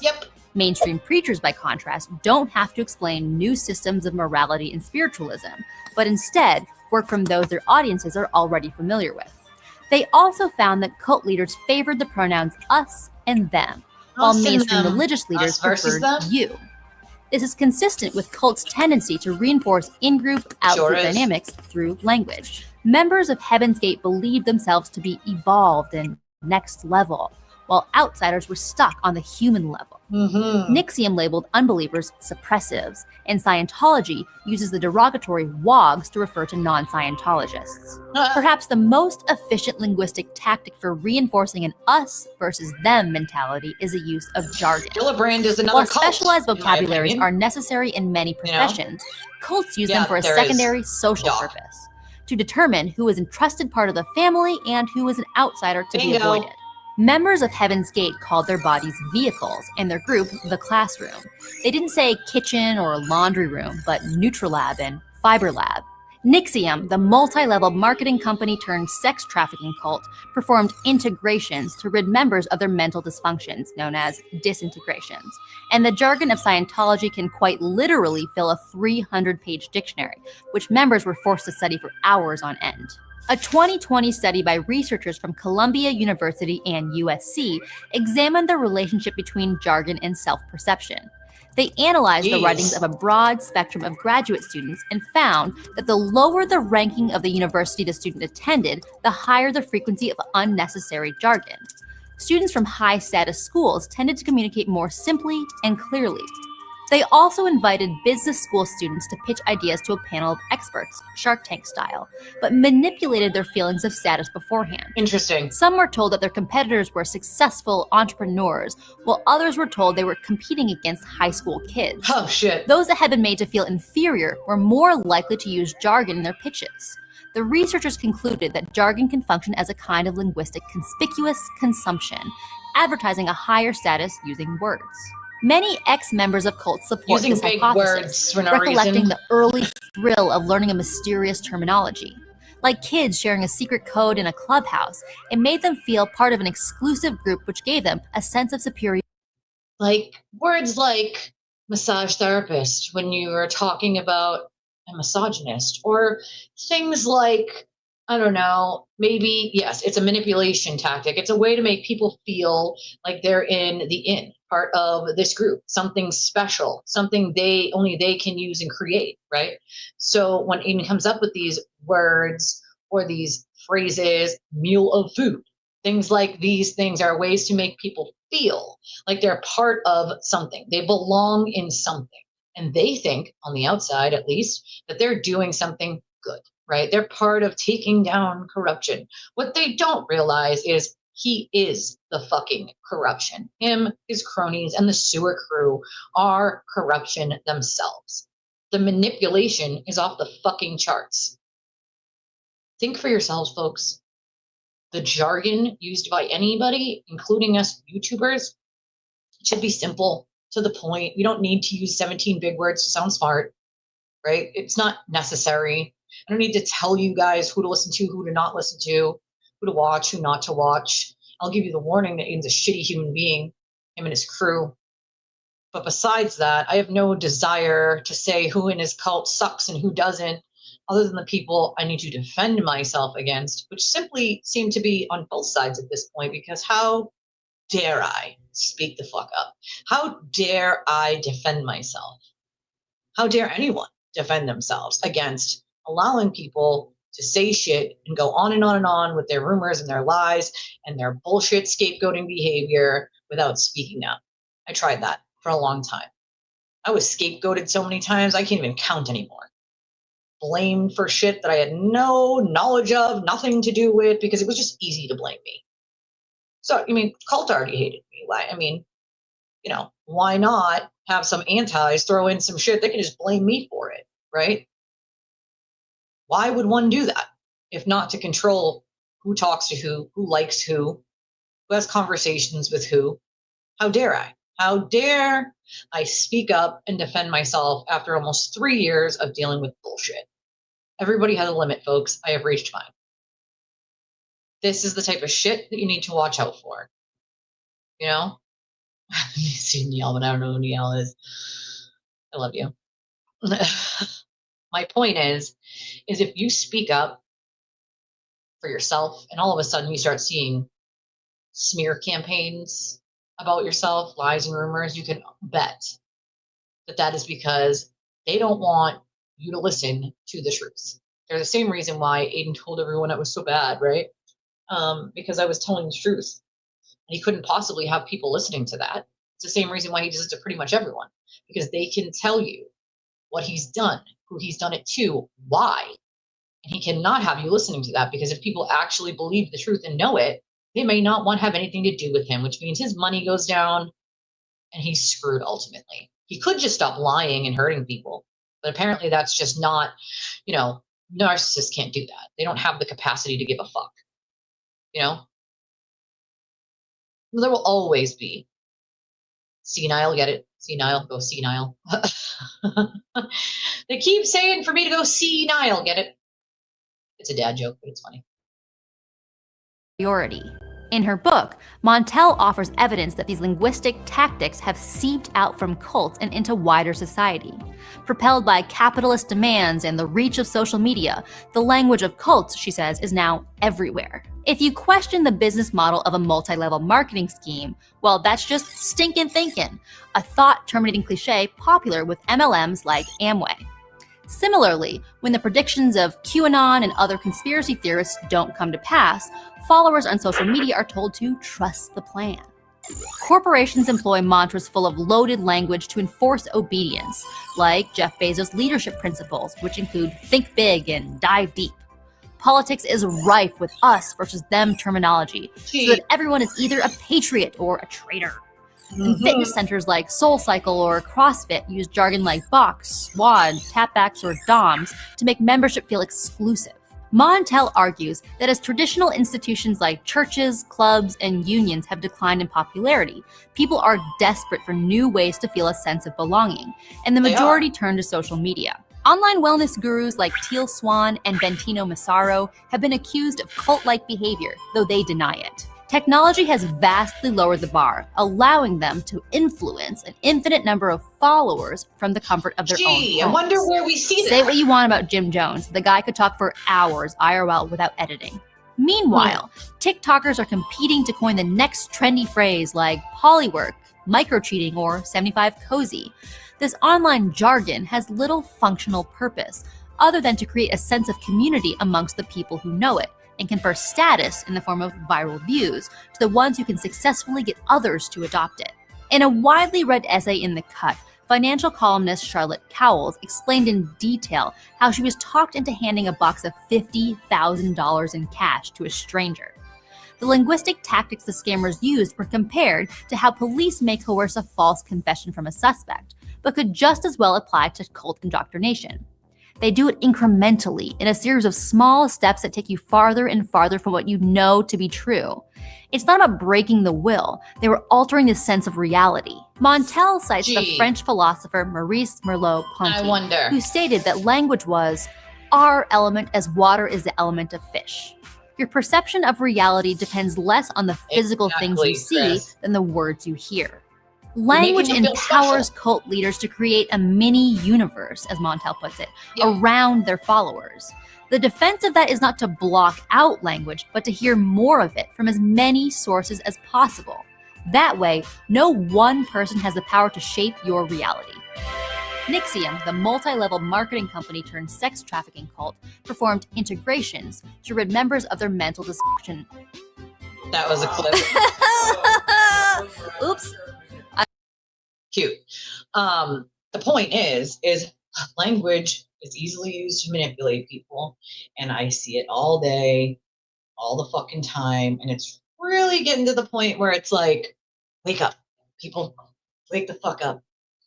Wake the fuck up. You are actively being indoctrinated by a cult, and you don't even know it, right? What really gets me is what really gets me is how many people end up realizing it in the long run. Yeah, towel. That's a good one. Yeah, they're all towels. So that's so weird to me.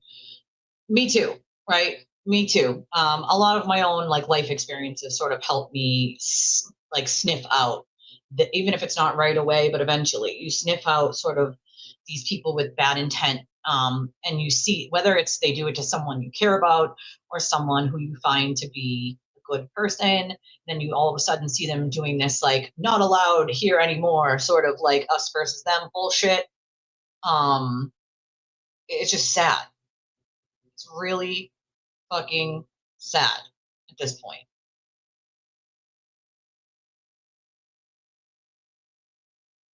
Hold on a second.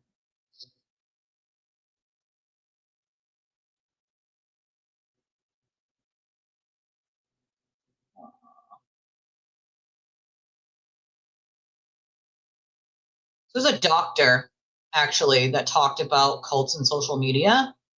And I am also going to talk about, oh, hey, Amy. I'm going to talk about at the same time, like we're going to talk about after this little video here I have, it's about 11 minutes with these doctors about social media and cults. But I also am going to talk about the fact that Aiden did not donate half of the money of his second Halloween party to Karen Reed. Then when he was just called out on it by Meredith, because the money went straight to his bank account, he tried to say, oh, now it's been paid. Which is so funny to me at this point.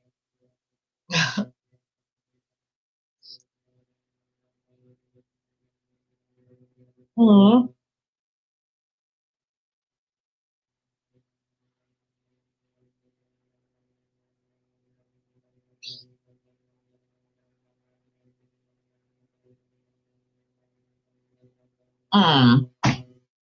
Sorry, I just saw it.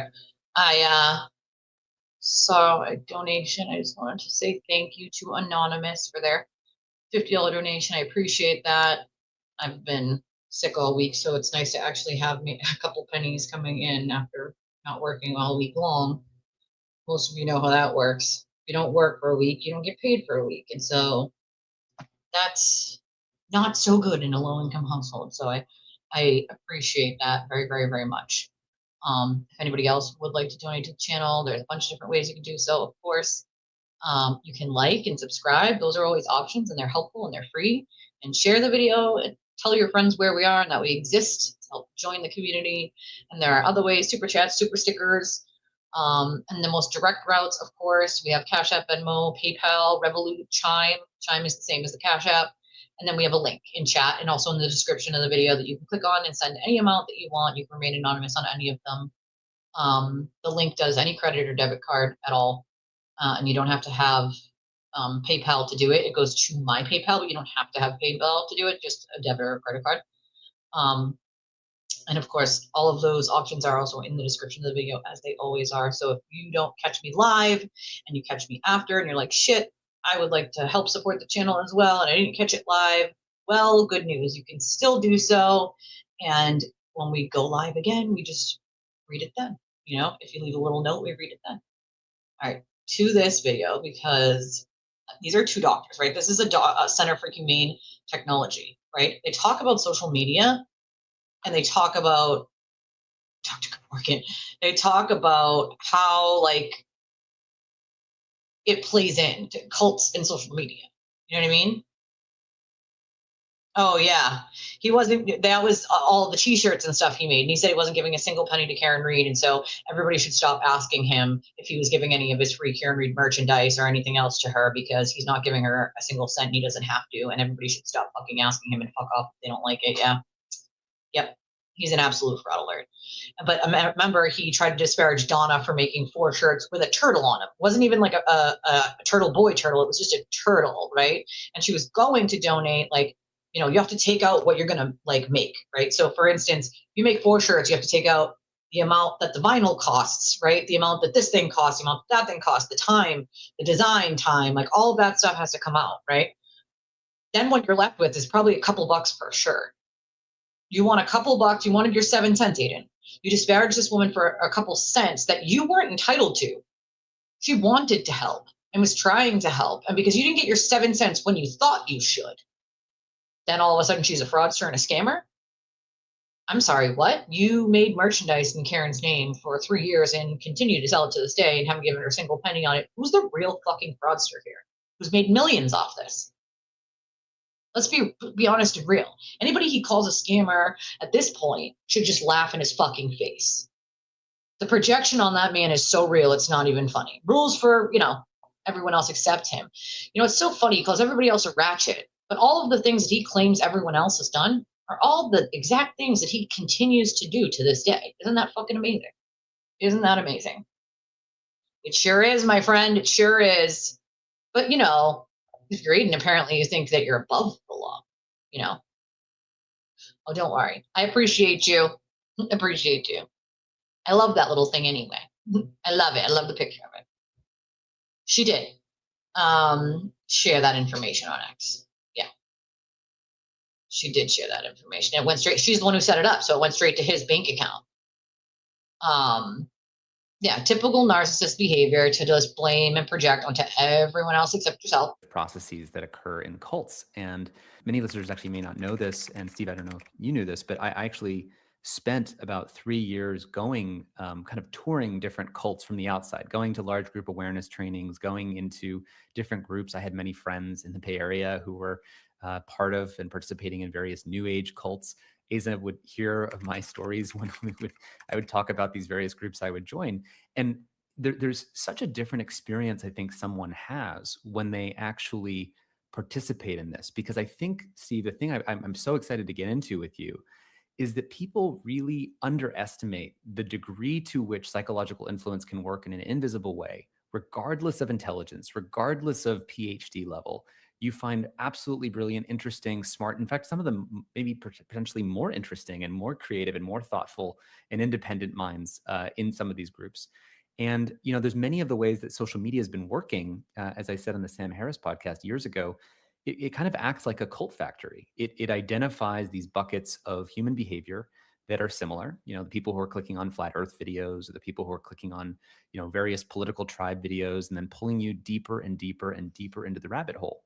And so what we're really excited to just speak with you about today is the dynamics of how cults work. And then we'll get hopefully all the way into a conversation about the techniques of cult deprogramming, because I think if there's any discipline that is most needed right now to reverse our way out of the mind warp of the last 10 years of psychological derangement that social media has caused, it's the discipline of cult deprogramming. So we're just incredibly excited to talk to you today about you know, everything you've got to offer. I think one of the actual challenges of cult deprogramming is the belief that those who are being accused of being in a cult get very defensive, right? And just to name that, no matter which group you might be a part of or which set of beliefs we might touch upon, try to come to this conversation, if you're a listener, you know, with an open mind about really just studying what are the processes that have us go more and more extreme into a set of self-reinforcing beliefs and groups, and what would it take to kind of liberate us? So yeah, and if I may, Tristan, just say that my work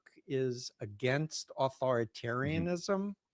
Undue influence. On the He's an right, expert on it. Middle, brainwashing form it takes, and I'm solidly in the human rights, like the United Nations Universal Declaration of Human Rights as a doctrine.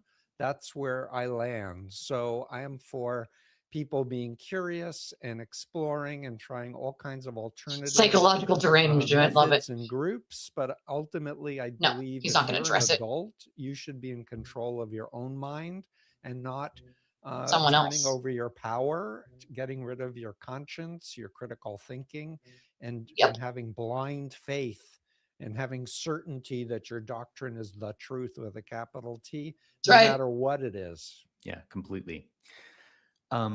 So maybe, Steve, just to warm our listeners up for a bit to understand your personal story and how you got recruited into the Moonies. Who were you back then, and what were the steps along the way that got you recruited? I know this is sort of setting the table for listeners, but. Yeah, no, it's really important. So I grew up in a very middle class Jewish household in Flushing, Queens. I was not a joiner. So this guy who's talking, I wrote poetry and short stories. This guy is a brainwashing expert of like cult brainwashing and people just blindly, blind faith, blindly believing, quote, truth, right? Which is what Aiden tells everybody it is, right? The truth. That is the truth. That was my major in college. I worked as a banquet waiter at a Holiday Inn in Hempstead while I was going to college to make my money. And I was worried about, you know, I was in the last draft lottery, go to the Vietnam War. So I was very super important for people to recognize it. What I had been taught growing up about, you know, fighting communists and how important it was to kill civilians in other countries. And when I realized that this was not something I wanted to fight in, and this was an unjust war, and that the government has been lying to us, I was like, I'm just not interested in politics, but wanting to make the world a better place. My story is not that unusual, actually. I was victimized by a honey trap. Uh, my girlfriend had dumped me abruptly over the Christmas break at college. I was an upper junior. I was blue starting the new semester. I was sitting in the... I am not, Amy, because that would require every one of his victims being okay with me dropping all of that. And those people deserve to not be harassed into oblivion, and to tell their stories when they're ready, and to show their receipts when they're ready. And so that's not my choice to make. It would be theirs individually.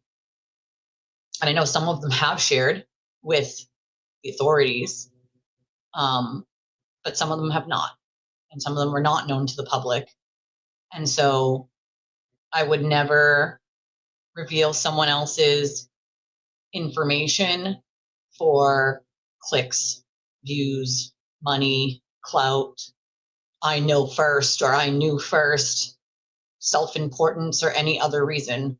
They're victims. And when they're ready, they'll share, whether it's through me or themselves or someone else. They will. I only share what I am given permission to share, and I'm okay with that because they have to be ready to tell their story one day. And a lot of people feel like that won't be the time until he's finally locked up.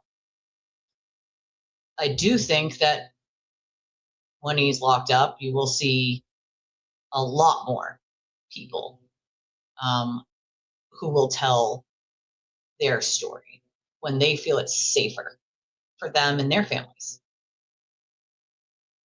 Cafeteria of Queens College, and 3 very attractive women asked if they could share my table with me and were flirting with me. And I was like, wow, sure, here, fancy, sit on down. And I had a whole pile of college textbooks that I had purchased for the next semester.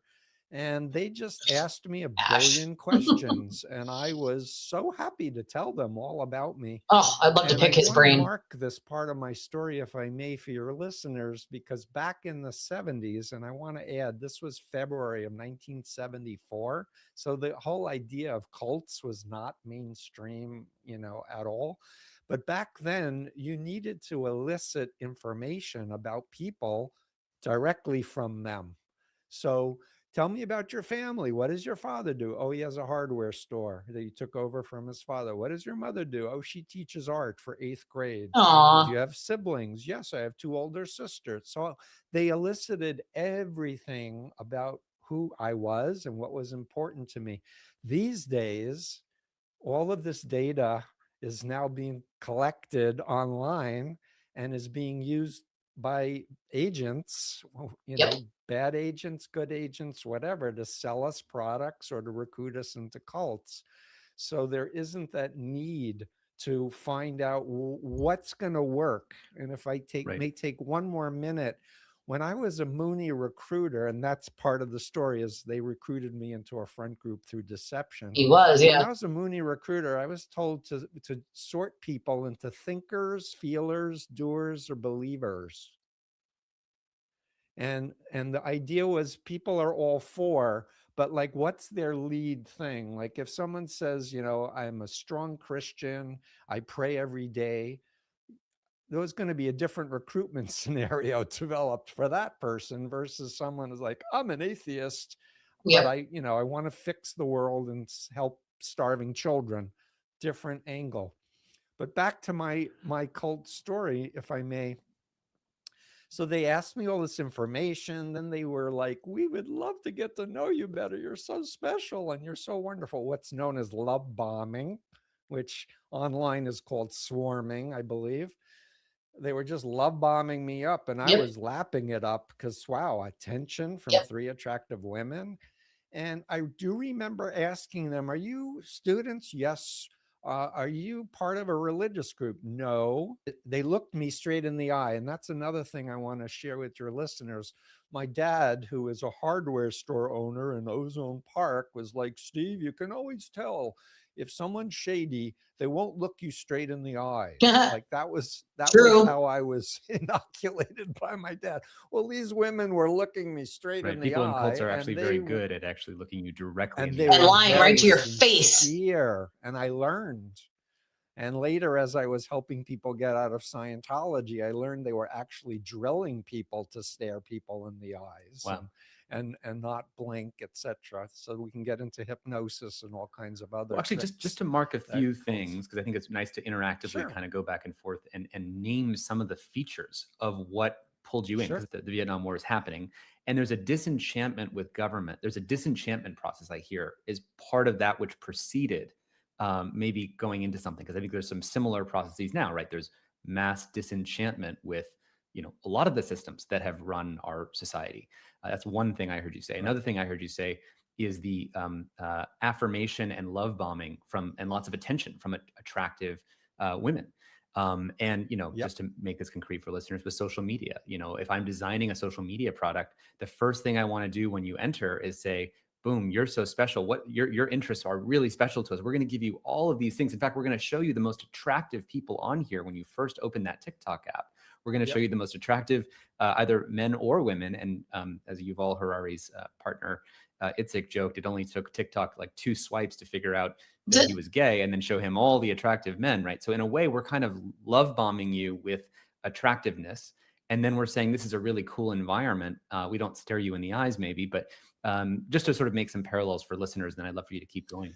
Yeah, attractiveness is important, but identification is even more important, that you're meeting people who are like you or people that you can really relate with. And so as a recruiter, if we knew someone was like a disaffected Catholic from, you know, the Bronx, and we had a disaffected Catholic from the Bronx, You send that person. to introduce them Well, that's to each essential what you other. just said, right? Which Yeah, is go a- ahead, Neza. And which is, of course, what Yes. Facebook enables you to do at Yes. massive scale and with surgical precision. You can ask the Facebook model, hey, show me all the people who believe in pseudoscience. And you get a big list of all those people. And then you can target exactly to like their And predilections. Asa, you're talking about even using the I'm- advertising tool, saying, I want to target people who believe in Yep. pseudoscience. So that's like another dimension, which is that Facebook and these platforms give they rent out that access for micro-targeting to other groups. So you can think of it as enabling other kinds of cults at scale. But even before you get to that, Asa, we know just from the Wall Street Journal did a great video about the TikTok algorithm that just, you know, when you swipe a couple things and it actually tests like, hey, is it the religious videos that work with you? Is it the Catholic videos? Is Definitely it too the stubborn dancing for you, girl. videos? Is it the soft porn videos for the, you know, and it figures out which of these things work. And so just that matching, Steve, that you're talking about, of making sure that we have people who look like me, because the creature brain inside of us, I'm taking my neurolinguistic programming knowledge out here, you know, the creature brain is saying, am I with like kind? Am I with people who look like me? And that's what creates that trust.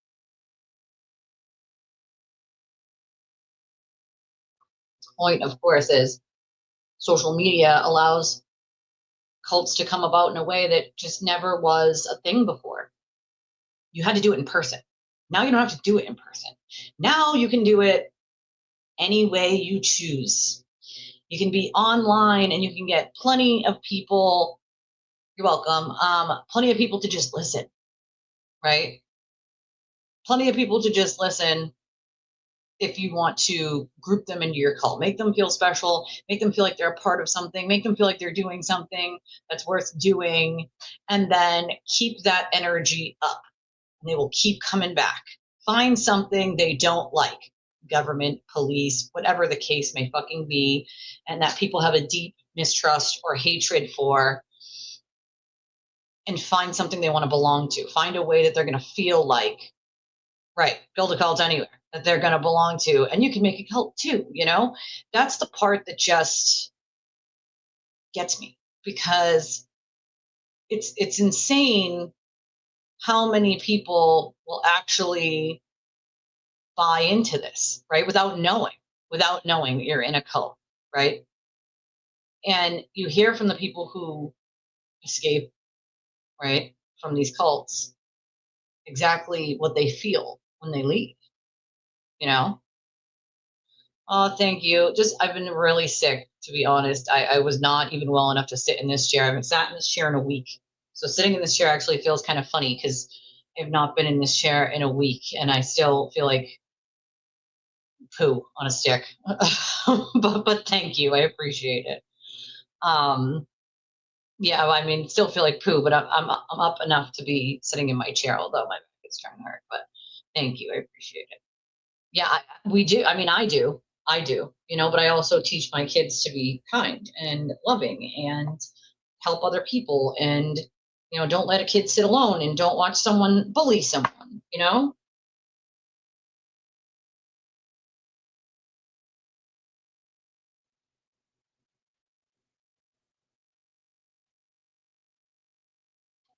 It's weird. Yeah, it was bad. It was so bad. I don't know, it's flu. Like, I literally couldn't even lift my head off the pillow. I've been eating nothing but like soup and bread for days, to be honest with you. I really want like, I don't know, something else, something not soup and bread. Something not soup and bread. I just can't really afford it at the moment because I haven't worked in a week, as you guys know. So sorry, I'm just checking something real quick. I need to get to the store too at some point. Like, oh, my brain. Just a lot. Just a lot, my friends. I mean, I just feel like, damn, at what point do we, thank you,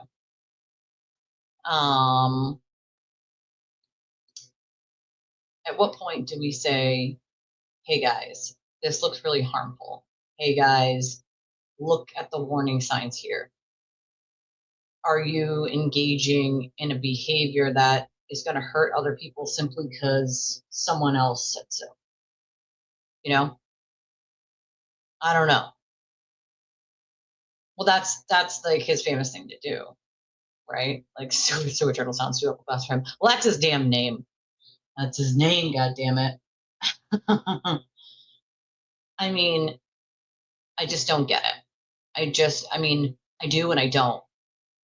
I do once I have these conversations with people when they're out, but when they're in. They're in this. They don't quite understand the pickle that they've gotten themselves into until it starts affecting them personally in a way. Once it starts affecting them personally in a way, then at this point, like, then they need to talk to someone about it. And so it's like there's only so many people that are willing to talk to people about it. Most people are doing that us versus them thing still, where it's like, well, I will not talk to someone from the other side. And sometimes all someone needs is a little understanding, a little compassion, a little kindness, just a little, right? Just a little bit, right? And when people realize the things that they said or did while being under a brainwashing technique of a cult, they often feel bad, like sincerely bad. They feel like their behavior, something wouldn't normally say or do, that they did while being under this sort of cult brainwashing where they thought that they belonged, thought they were doing something good, they thought they were helping out in some way. And they come to realize that it was never about any of that for the cult leader. Everything was about money and fame and clicks and views, and none of it was about doing anything good. I didn't give a shit if something good was done in the long run or not, as long as those clicks and views and dollars still came in. It's so when people realize that, when it affects them personally, that's when you really get to talk to someone in a sort of deep conversation. And for those people that did come to me to have those conversations and to apologize for the things that they wouldn't normally say or do, I mean, that's big. That's big of them.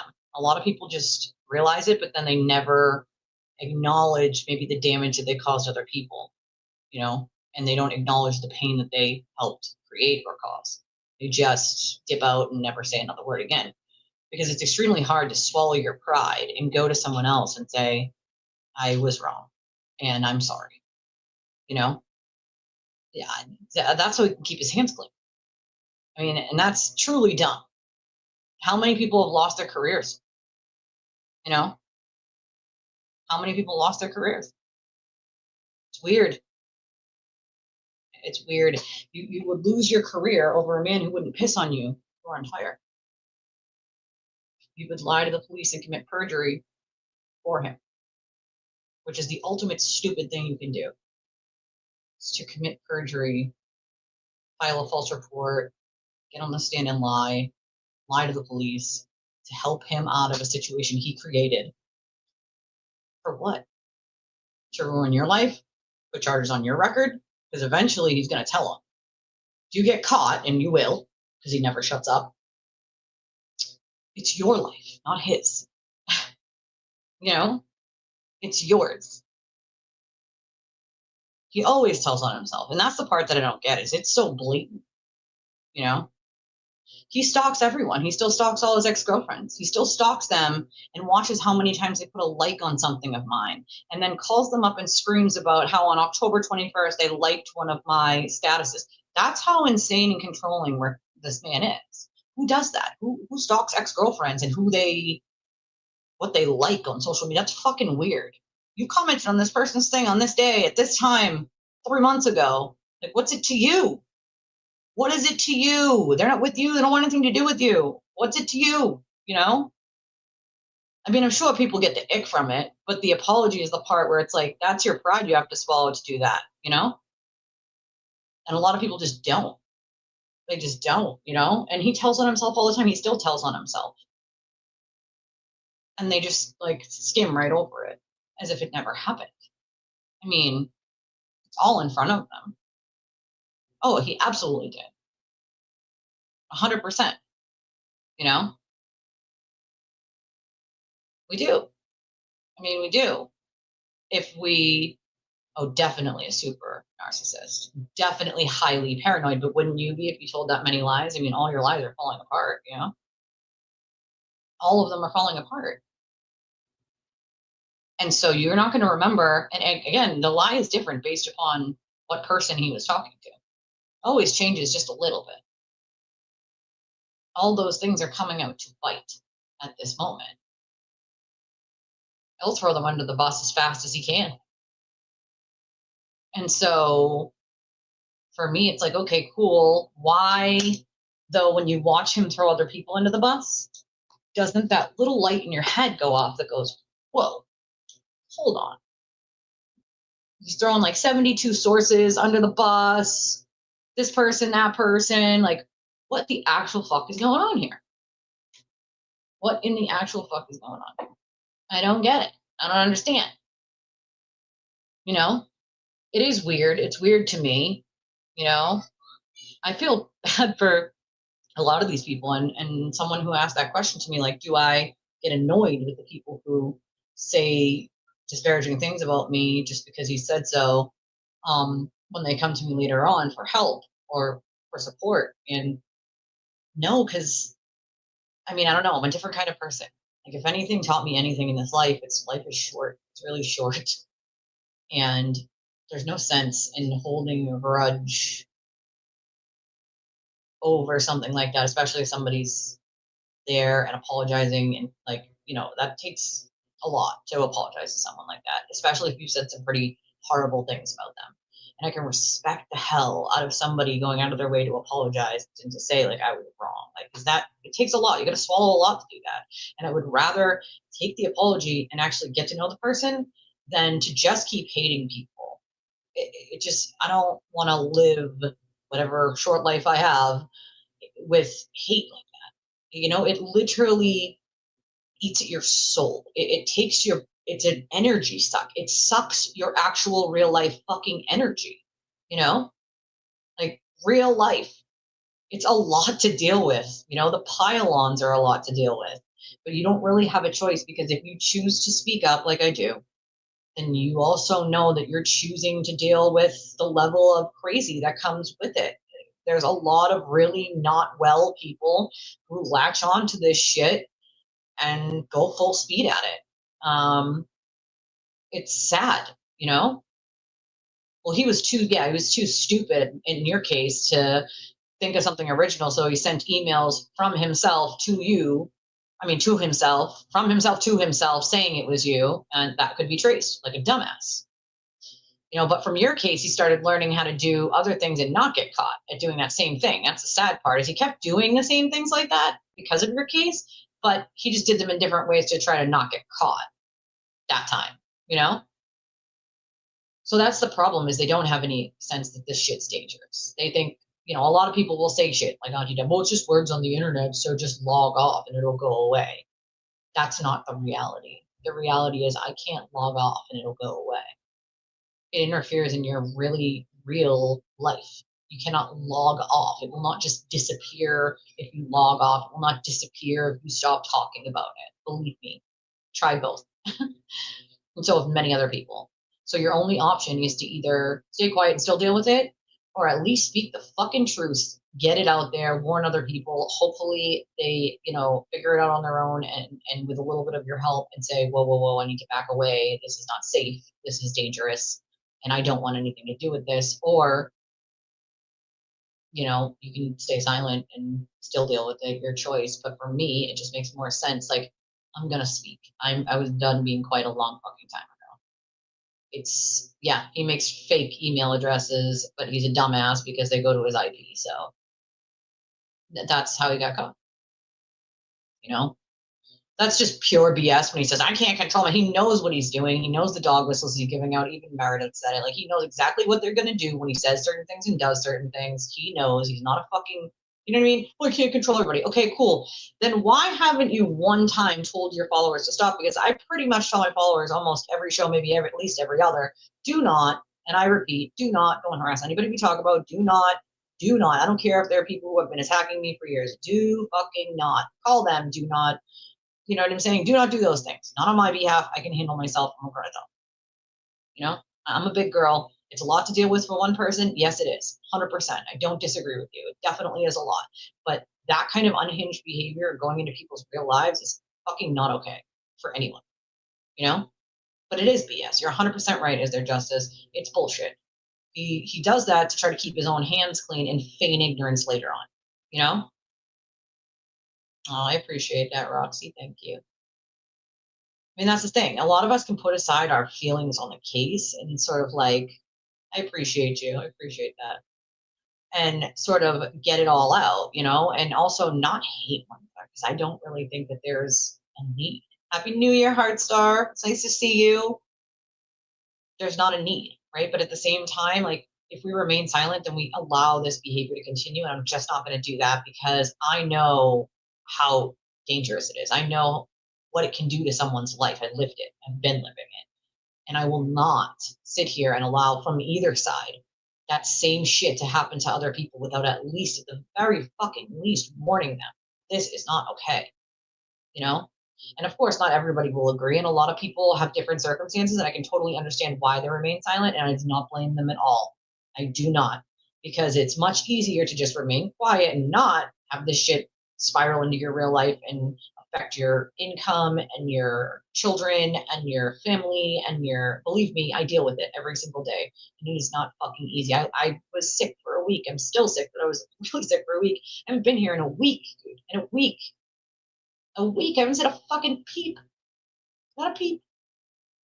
And look at all of the smears because I simply defended myself. It'll never fucking end. But if I say nothing, then it hurts other people that don't have the chance to be aware of it. You know? People do need to respect, like, what other people are going to say or do, you know? I never think he had a throne. Again, he's a sewer turtle, so, you know, he just kind of, like, lurks in the sewer, in the shit, because he's full of shit. Like a sewer is, you know? Oh, yeah, lots of fast talking points. And a lot of people are susceptible to a lot of the shit that he says. It's inflammatory, right? It's exciting. It's shock jocking, you know? You're right, though. You shouldn't create fake emails, fake text messages, fake phone calls, calling people under fake numbers, using spoof numbers, doing all of these things if he doesn't want to get caught, although he loves to do it or try to get someone else to do it so that he can at least try to keep his hands clean, but he does engage in it himself, and eventually it'll all bite him in the ass. Oh, thank you, Sparkly Rabbit. I appreciate that very much. I think, Manson tried saying that he didn't commit the, yeah, exactly. His followers did it. He didn't do it. Guess what? He's in jail for life. Guess how that worked out for Manson? You got a woman in his chat who has never had a, yeah, right. Yeah, right. Okay, first of all, underwear themselves, cotton underwear, can literally create that. That's why I choose when I'm at home in my pajamas to not wear underwear. You gotta let your girls breathe. You know what I'm saying? Like, you got to. The cotton underwear will not do it, my friends. If you're a woman, you've dealt with that's ridiculous. Come on. They just, some of the shit that they say is just, it's on purpose to like hurt you or take digs or insults. Oh, I'm sorry, girl. I hear you. I've been sick, not necessarily busy, but sick, and it has just been draining, draining. No, don't worry about it. I get it, dude. I get it. This is real life. You know what I'm saying? Like, let's not act like, shit doesn't smell. This is not fucking pissing unicorns and rainbows, my friends, It's not. It's just not. Well, see, but you can feel comfortable to be here. And I think everyone should feel comfortable to be here. Usually my chat is very welcoming to anybody in here. And as my chat knows, if there is someone in here that they wouldn't normally see in here, it's because either they've gotten comfortable enough by watching that they feel comfortable enough to speak in the chat, or it's somebody I probably have already spoken to. And so in that case, like, make them feel welcome. Of course, we're going to get trolls here or there. We always do. But it's very rarely these days. It's very rare, because what are they going to get out of coming here and trolling? Not hurting me by doing it. You can say whatever the fuck you want. I don't really give a shit. Most of the time, I highlight the troll comment and just laugh about it, because it's so utterly ridiculous that anyone would believe half the shit that they say. Yeah, he gets really upset with that one. Also, don't talk about his little baby arms. He doesn't like it, okay? Listen, he monitors every person that says a single word about him. Make no mistake about that. None. Yeah, next up is the money fraud, all of his money fraud. It's funny because I know from his, you're not a troll. Who said you were a troll? Nobody said you were a troll. Ski's not a troll. We know Ski. Oh, he's scared though. He is scared, but he likes to play it up as if, feel bad for me, guys. Everyone feel bad for me. Feel so sad for me. They're trying to take me from my children. Yeah, his dino arms. He's not happy about that. Don't talk about his dino arms. It makes him upset. See, we love you. It's okay. Yeah, we talked about it earlier. I played a couple little clips earlier in the stream today about it. He used everyone. That's what he wanted. That's what he wanted. Oh, I'm sure they will at some point. I'm sure there's plenty of people that hate him that call those 3-letter agencies. I'm sure the OGA is coming for him at some point. If people don't know what the OGA is, it's other government agency. The OGA is other government agency. The ones where they can't tell you what agency they're from. So OGA, those kinds of agencies. And it's like, here's the thing. You made, what was it, 11,000? Let me see. I'll give you the exact amount, actually. I'll give you the exact amount he made on that fundraiser. I don't blame you. Listen, I don't blame you. A lot of people are, and, I just talk to people personally, like literally, like personally, like through email, text message. A lot of them have my number, so text or phone or call. And there are a lot of people who just won't, and I don't blame them. I don't, because even being in my chat, they can get a lot of flack. There's a reason why there's 350 people watching, but not many people chatting, right? Like, there's a reason, for that. And that is because they cannot be seen in here, or their cult leaders will be upset, right? On either side. And so instead they don't chat, which is fine. Right? You're part of the OGA. I thought about joining one of the OGAs a very long time ago. All right, so let me give you the exact. This is quite interesting. Hold on.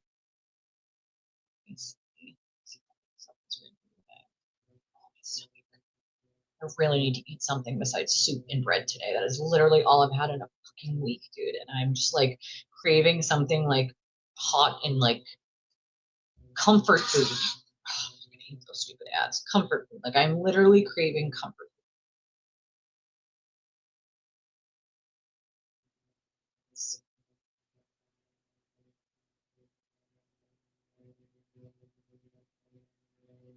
food. Yeah, I mean, it kind of went down like she's being friend rope, but like it didn't, like it was very fast paced. It was a lot of things that they skipped around on. It's very cheesy too. Like it's Lifetime, as Jesse pointed out earlier. It's a Lifetime movie, so it's like very cheesy-ish. I don't know. It's definitely a weird one, that's for sure.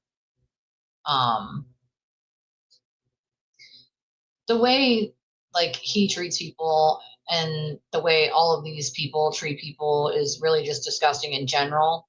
You know, he won't address it on X. He's not going to address how much money that he didn't, you know what I mean? Do. Oh, no, it's okay.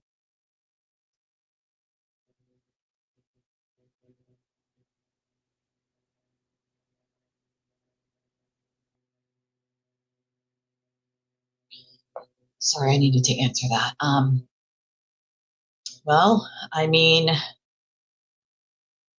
there is definitely a lot of information that you probably don't have about it that I'd be happy to give you. I mean, there's a lot of things that Aiden told people that were false in the beginning to sort of hook them into this case. And someone said Jenna Rocco's confirmed Karen got paid. I don't know, we'll find out, right? Hold on, let me see. Let's see, what is this? Let me add this here. Let's see.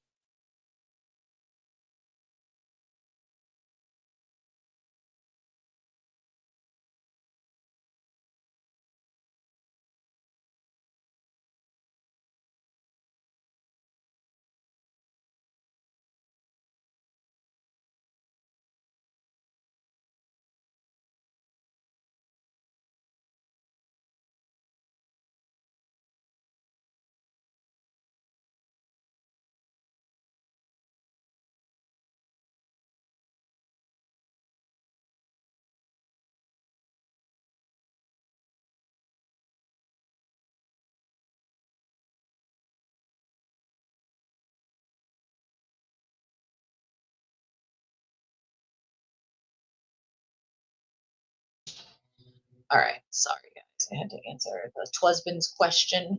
It's Sunday, so he's home. From Halloween. So let's check. Let's see. Oh no, see, yep, that's how mine started. Mine started with a headache, and I was feeling like and I still do feel like very loss of energy, like a lot of loss of energy. Really tired. And then the first night was like a lot of hot and cold sweats at night. And then the headache turned into a fever. And then that turned into like really bad congestion, which I still am like, I did some Theraflu, but like I can feel it still, like right here. My nose was running really bad this morning. Actually, since I've been here with you guys, I've only had to pull out 2 tissues, which is pretty good because, I mean, yesterday I like, was trying to get up and around and I just felt so shitty. I was like, I couldn't even sit in this chair. That's how sick I was. Like, and you guys know I usually work even when I'm sick, but I was so fucking sick. I could not even properly, there's no possible way I was gonna be able to do a show. Like I probably would have fallen asleep like this trying to do it. Like I was so fucking sick, dude.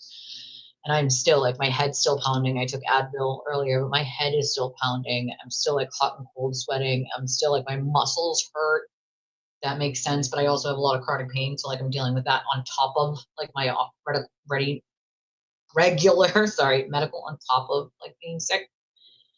And so that like my hips hurt just from the chronic pain. My legs hurt from the chronic pain. My neck hurts from the chronic pain. So like a lot of it is like on top of being sick as well. But I'll tell you, like at first they said no, not the flu when I went to the regular doctors. And then I went back to urgent care and they did the flu swab and they were like, yeah, you get flu. So it must have just been too early for them to detect it. The first day I went, it was the first day I was like having like real symptoms besides like the tiredness, because I had been having symptoms for a couple of days. It just felt off, but I didn't have a fever. Just kept getting like weird headaches and just the hot and cold stuff, but not at night yet. It was the night that I got the hot and cold sweats that was like, all right, maybe I need to go see the doctor. Maybe something else is going on here, you know? I don't know. It probably is going to be a ratings winner just because people are going to want to see it, even if it's not good. Does that make sense? You know? I'll check and see if Jenna Rocker said anything about it. We'll find out. Hold on. But tell her rest up. All she needs is just a rest up. I mean, it's hard. I don't have a car. So like for us, it's really difficult to get to the doctors, to get to the store to get anything that I need. And I didn't have any money in my account because I haven't worked. So, you know, it makes it more difficult. And not working for a week is a big damage to, you know, I'm already low income. So it's a lot to not work for a week, but I literally could not. There was just no possible way I was going to be able to do it. Like, all right, so we got, I don't know, Meredith reposted this clip. So but let's be honest here, because I don't watch him at all, and I haven't seen this clip. So let's just see what kind of douche nozzly thing he's going to say. But let's be honest, Karen, you just didn't like me before that. You banned me from going to the fucking the church thing, right? You banned him. Maybe she did ban him. If she did, I would fucking laugh my ass off because, gee, I wonder why, Aiden. Gee, he always loves to blame everyone else, you know? Oh, see, your husband's like me, Cla, just not feeling it, dude. Like, just sick, you know? Hold on.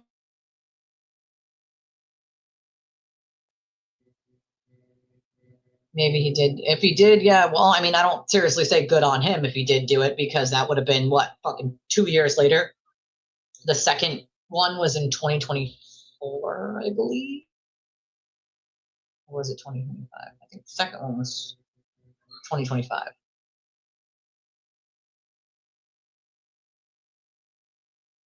So that's the thing, right? All right, let's hear the rest of this nonsense. never liked me, right? Blame me for everything. On Christmas Eve, you told me it's my fault.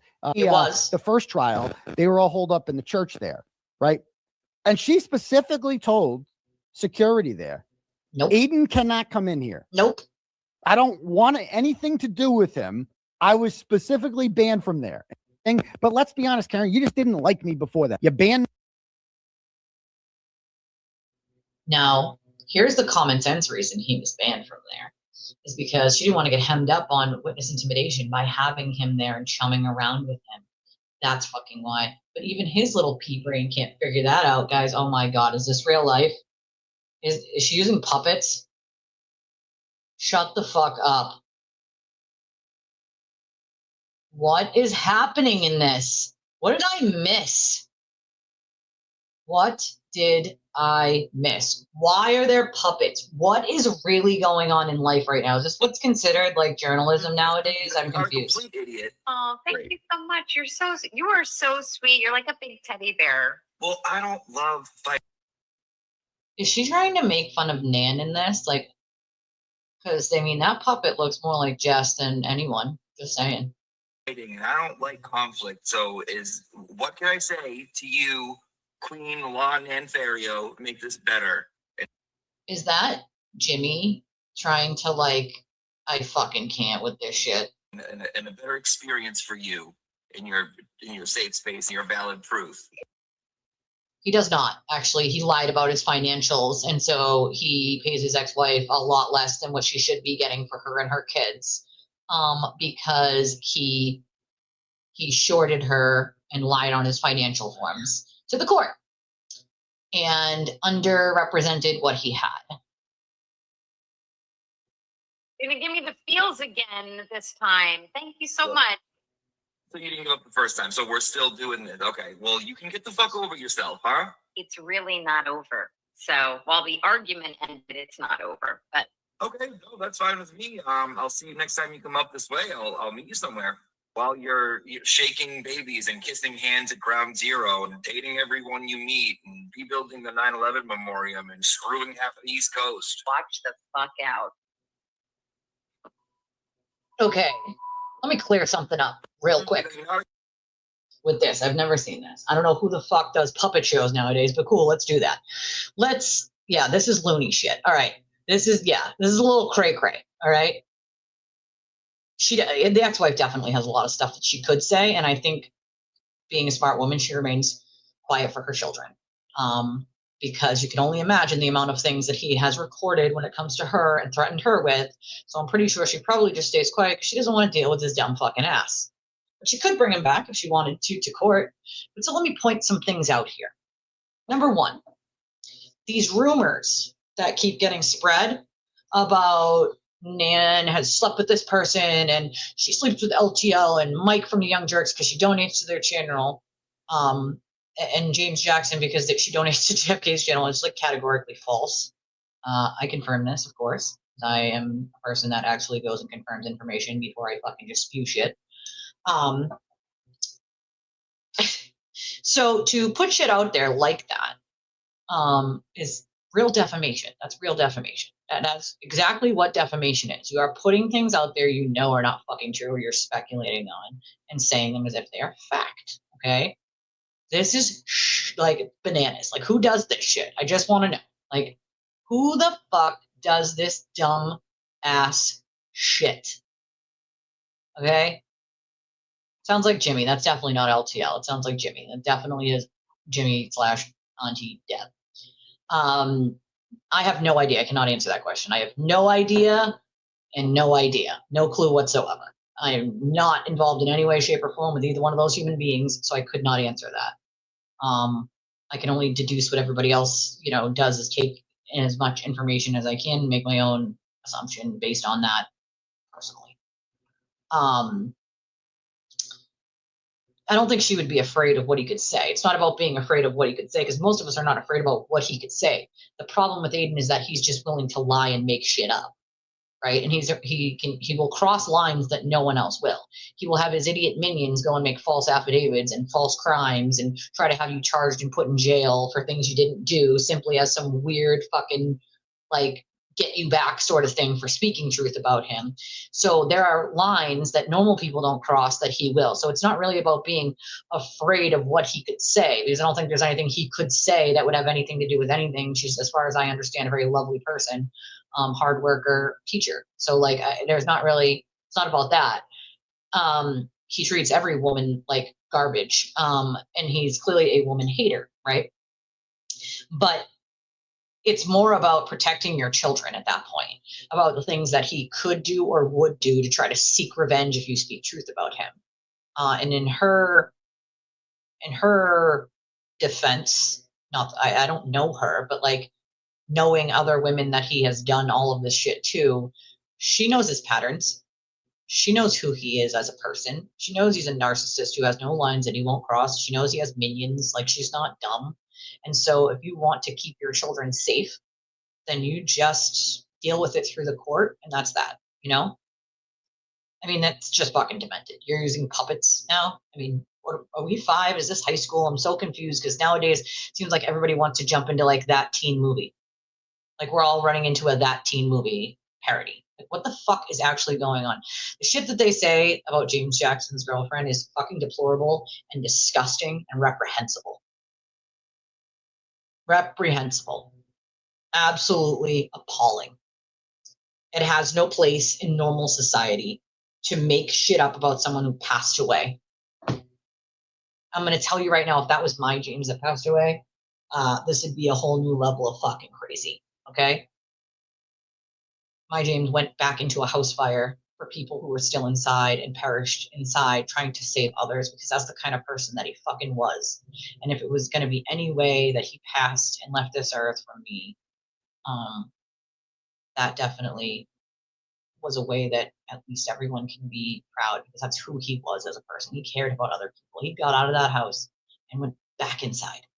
He went back in, and that's something probably you should never do, but I would have done it too. And that's, but I can't imagine somebody then, and I wasn't there when all this happened. He was at a friend's house, which just makes it even harder because I was at work. But you know, I lost my fiance in the early 2000s to that house fire, and that was really fucking hard. And to think that anybody would use his death in a way to sort of try to blame me just for clicks or views or whatever, knowing it's not, fully knowing that it's just not true and has no truth to it whatsoever, is utterly disgusting. It literally gives me the ick deep down in my soul that anyone would use someone's death in that way, especially when you know it's just not true.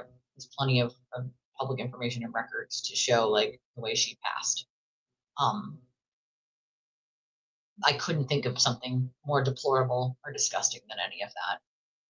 It's just fucking really gross. Hold on a second, guys.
Sorry, guys, that was my sister, so I need to answer it. No, I don't think she signed an NDA. I think she's just doing what any mom would do to try to protect their kids, you know? And yeah, definitely shenanigans. There's lots of shenanigans happening up in this motherfucker. I like watching their shows too. I actually haven't caught one lately, just I've been so sick. I literally haven't caught anyone, but I enjoy their stuff too. Thank you, Hardstar. Appreciate that. I mean, yeah, her and Will would make a great fucking couple, just spewing nonsensical bullshit and taking whatever dog whistle they could get, you know? But that's what they do, straight up lie to wind up their followers, to do the dirty work. The cyber stalking, the doxing, I do believe they're responsible. We, as creators, have a responsibility to make sure that if we see these things happening, that we fucking stop it, that we put a stop to it the best we can. You can't control every single person, but when you're actively brainwashing people, then you can't sit there and claim that you don't know what they're doing. Not one singular time has any of these people ever said, hey, followers, stop. Don't do these things. You'll get me in trouble. It'll be worse for me. Like, please don't do these things. Why do you think that is? Why do you think it is that they don't tell their audience to stop? It's because they would like them to continue. That's why. That's the whole point. You'll never catch one of them telling people to stop. I don't even think I have to say it to you guys, and I do all the time. But that tells you all you need to know when you refuse to tell them. And I think, JFK was the only one to actually call Aiden out on that. And he was like, why don't you just tell your followers to stop doing that kind of stuff then? He was like, no, I can't do that. No, you can't do that because you know what you're doing. Thank you so much. You are so sweet. You're like a big teddy bear. Well, I don't love fighting and I don't like conflict. This, sorry, I don't know why that's still playing in the background. Why is that still playing? So this is what Chris put up actually about it. And it's Aiden making this tweet here saying that I'm happy to report the money raised in the Eventbrite for the 2024 Halloween party made its way to Karen's legal defense fund. Erica can confirm I didn't actually touch any of the money. It all went through Eventbrite. Except here's the problem. All of the money went to his account. And here is a screenshot to the money going to his TD Bank account. Right here. The total. Amy, I have no idea. The amount of money that I watch kind of go through there too, and like super chats and donations to her is really utterly disgusting. These people are literally just throwing their money up in flames and lighting it on fire. I don't fucking know. To be honest, again, I think people like the shock jocking. I'm not a fan of shock jocking. No, I haven't. I haven't seen that, but I bet it's pretty funny. Listen, I agree. It's like people's mothers, like that's what you were doing. Like, come on. Like that's crazy. That don't make any sense to me at all. Yeah, agreed. That's true. Ashley will always be there for anybody who needs her to prove that he does these things because she has the documented evidence of him doing it.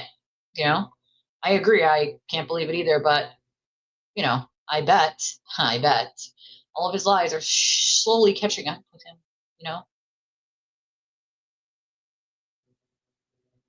That's so funny. How is your day, Miss Birthday Girl? I'm hoping you're having a good day. We're hoping you're having a good day. Hey, Bobby Chambers, let me fill you in, bud. Let me fill you in on how it works. I report to the IRS, genius. I do. You make over a certain amount of money, you report. And I file as a sole proprietorship there, bud, because work by myself, for myself. So see how that works? It's amazing, isn't it? I could give you tips. I could probably also, Aiden hasn't filed taxes before all this in 10 years previous. He didn't claim any money. So, I could probably give tips for him too. But, sorry, you're barking up the wrong tree there, bud. Barking up the wrong tree. I filed taxes, sir. So sorry for you. I have to itemize everything. A business is actually expected to lose in the first 3 years that it exists. Oh, but you probably wouldn't know that because, you don't know what you're talking about. So continue on trolling, sir. Continue trolling.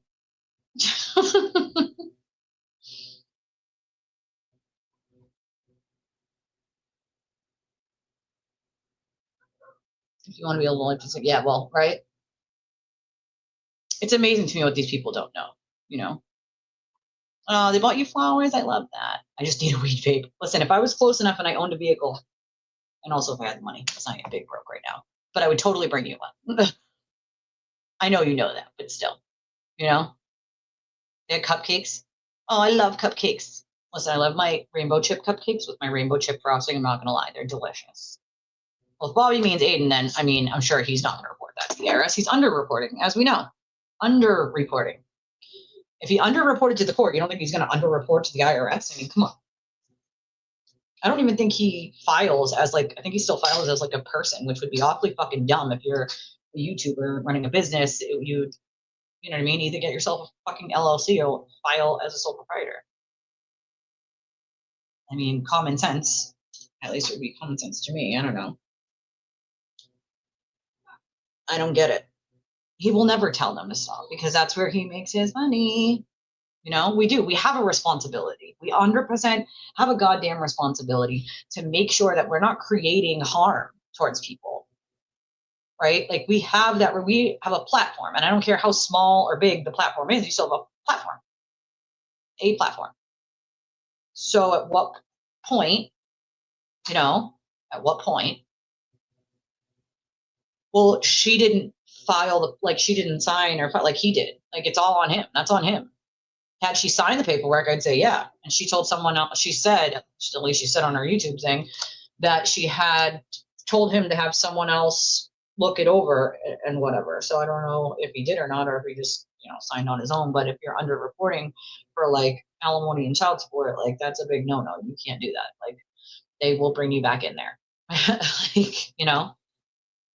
But you're right. He makes his living off the lies and the drama. Eventually everything's going to be a problem. So I guess, so Chris says, if you lied once about not even touching the money, I'm certain you can safely assume the $5,200 never made its way to Karen. Fraud. Proof the entire funds went to his account, which is right here. Obviously, the screenshot and the entire fund went to him. Now, TV kindly prove you sent half to Karen's defense fund. Thanks. Which probably you will never see him do. So let's see. Oh, God. Okay, so 15 hours ago, MLF said, this morning I woke up to a huge invasion of privacy. My photos and children's photos were posted on a fake account.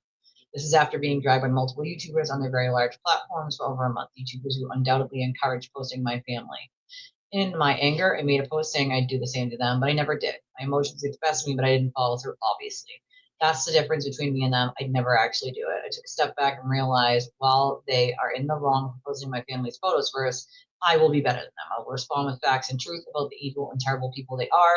I won't respond to their attempts to silence me by exposing their families to this. Those are their tactics, and we're better than them. Unlike them, I'll admit when I'm wrong and apologize. Let's be 100% clear on these facts. I never doxed Jessica's children or anyone else's. Even though my family and children have been put out there on a fake account pretending to be me, it's vile and disgusting to engage with anyone's children just because you don't like what I have to say or whom I support. It's so ironic coming from the same people who are supposedly defending free speech. I guess that speech only applies to Aiden Kearney's speech. I, again, will not be silenced by these idiots. I 100% agree in this, in that it's deplorable behavior. It's disgusting, right? It's really gross, It's disgusting. Ooh, here's a good one. Listen, she's such a nice person, And again, this goes into like people that like have the ability as creators to not allow this shit to happen. We have that responsibility. Yet here we have multiple YouTubers disparaging regular, everyday people simply because of who they're sticking up for. You don't hear me going after some of Aiden's mods who are just as bad as him in some instances, right? Like, no.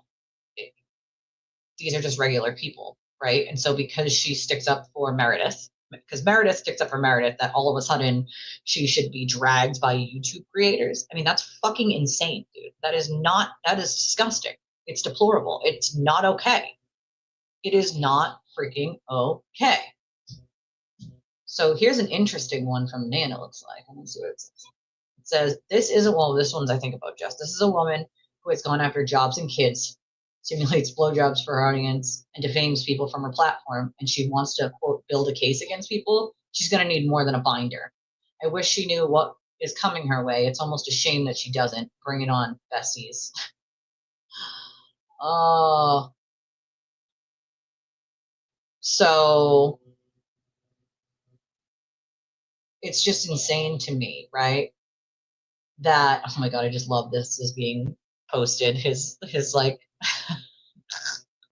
she is a decent person. And so it's like, it pisses me off. It really is pissing me fucking off. I can't. I mean, it'll always bite him. It's just weird. This one.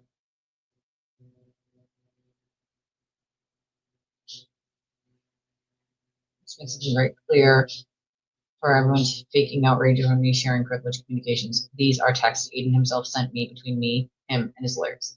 The same man who doxed my child's school and encouraged people to contact my workplace. I will do whatever is necessary to protect my child and my livelihood.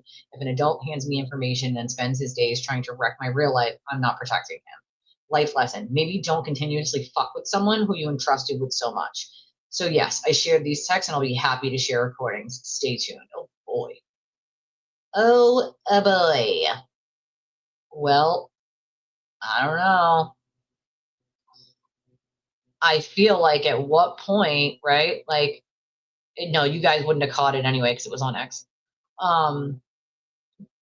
Like, I just don't get it. Well, still, but it's not even like, here's the thing, right? Is that, to be fair, what's her face has been going after, Jess has been going after MLF for a while now, right? Which in turn allows all these other idiots to continue on with this bullshit, and encourages the audiences to do the same. If you're not saying don't do this thing, you're sort of encouraging it by going after her simply because did she do something wrong to Jess? No, she simply has put the facts and backed Meredith on some of the things that Meredith said about Aiden. Now, here's the problem these people seem to have with differentiating somebody showing the truth to people versus just talking shit, you know? There's a big fucking difference, a giant difference. Most of us don't just go out there to hurt people. We're only going to say shit if it's defending ourselves. Like, it's not that hard to figure out. Then you have people that Aiden sends out to do his dirty work. And there are some very unwell people that he uses. Like, I literally mean like unwell people that he uses to do it. Like, insane to me. Like, that you would clearly use very mentally unwell people to do your dirty work so you don't have to get your hands dirty. And Emily pretending that Aiden is somehow drama-free in all this is probably the funniest thing thus far.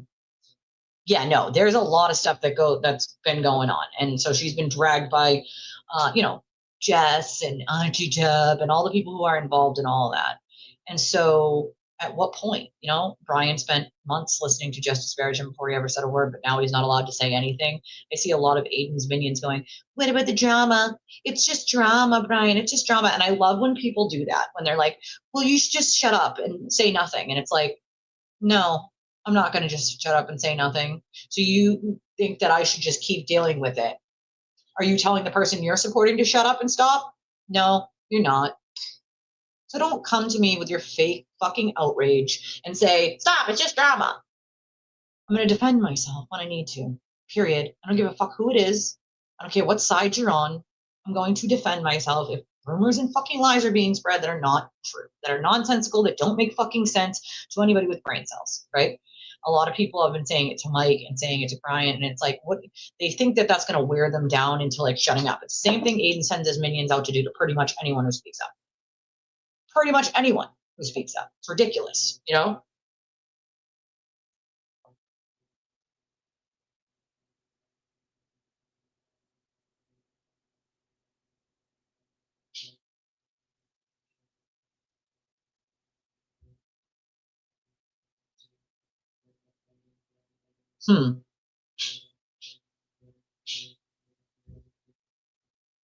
Weird.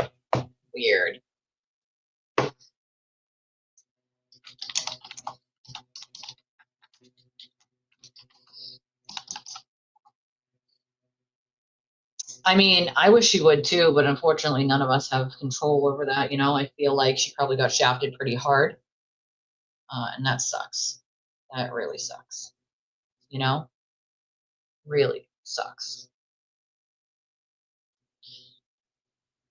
It's just a typo. Her children were posted on the internet.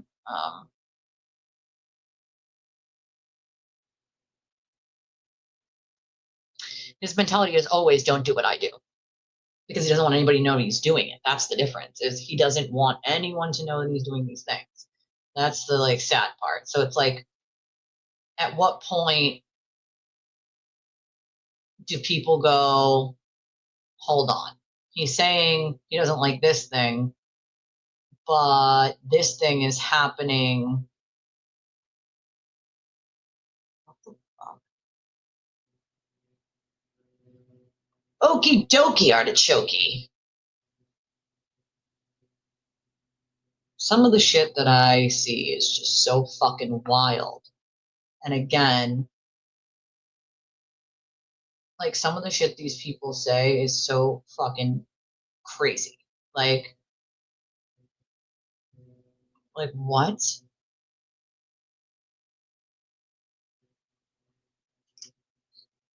Like, take several seats, people.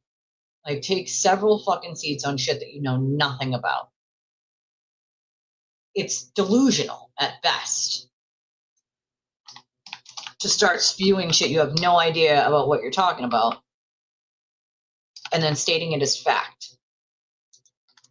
Like, it really, really is.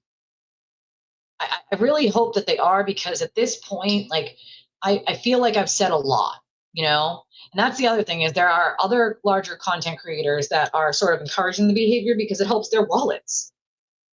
It helps their wallets. I mean, that's the bottom line, is it helps their wallets. Their little supporters come and run over and give all the, you know, donations and the super chats and the super stickers. And so they will encourage it by not saying shit about it, and by even like giving a pat on the back when they're doing it. And so it's like, when people see quote law tubers doing that, they just automatically believe them. I think somebody here recently said something, and they were like, well, Runkle said so. And I'm like, well, Runkle was 100% wrong. Like, I forget what it was specifically, but it was something that was completely wrong. And then someone else was like, well, he lives in Canada. And I was like, great. Or somebody else was like, well, he's a lawyer. That's great. I don't care if he's a lawyer. He was wrong. That's the bottom line. In the same way that Mark Betterow was wrong when he sat there and publicly argued with me on X about whether murder to in the state of Massachusetts requires intent. It does not. He argued with me about that in public on X quite a while ago, but nonetheless, people are like, oh, look at you arguing with a real attorney. How would you know? You don't know better than he does, except I did. So people just automatically believe a lot of these law tubers because they are law tubers. They assume that a lawyer should know. And the problem is they do know. They're just lying to people, and they're pandering, and they're giving the audience what the audience wants to hear, not what the truth is. And that's the difference. So then people are like, well, the law tuber said it. They're a lawyer. They know what they're talking about. Also, let me be clear here. Not all law tubers or lawyers know what the fuck they're talking about. Let's take Melanie Little, for example. She was a civil attorney, not a criminal attorney. She has no clue what she's talking about. Half the time she talks about criminal cases. She certainly didn't know a ton about shit in Massachusetts here. So I find it fucking extremely funny. People believe half the shit she says. So it's like, you can be a lawyer, doesn't mean you're a good one, doesn't mean you practice in that part of the law, doesn't mean you actually know what the fuck you're talking about at all. A lot of out-of-state lawyers just apply their own laws to every state, and that's obviously not the way it goes. They don't bother doing research on the case or the laws in the state that they're doing, which is insane to me. If you're covering a case, don't you think that you should probably, so if a question comes up and your audience asks, like, what's the law about this in that state? You don't know? Well, pull it up, bro, look. Pull up the fucking state law and look. They don't even bother. They just pretend like they know, and it's the same as their state. And then later on, people like me who dig are like, okay, wait a second. Hold the fuck up. And then you realize they don't practice in that kind of law and haven't in 20 years and have no actual clue what they're talking about. And people are like, well, they're a lawyer. They have to know. No, they don't, actually. And a lot of them just say shit, you know?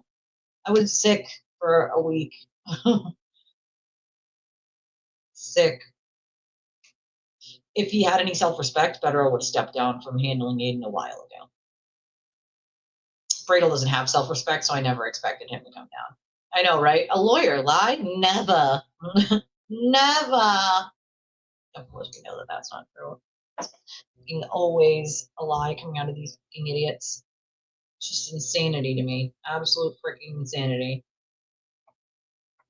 It doesn't make any fucking sense to me how anybody can buy what they're selling them, but yet they do. And that's the part that really makes no sense. Oh my God, I love it.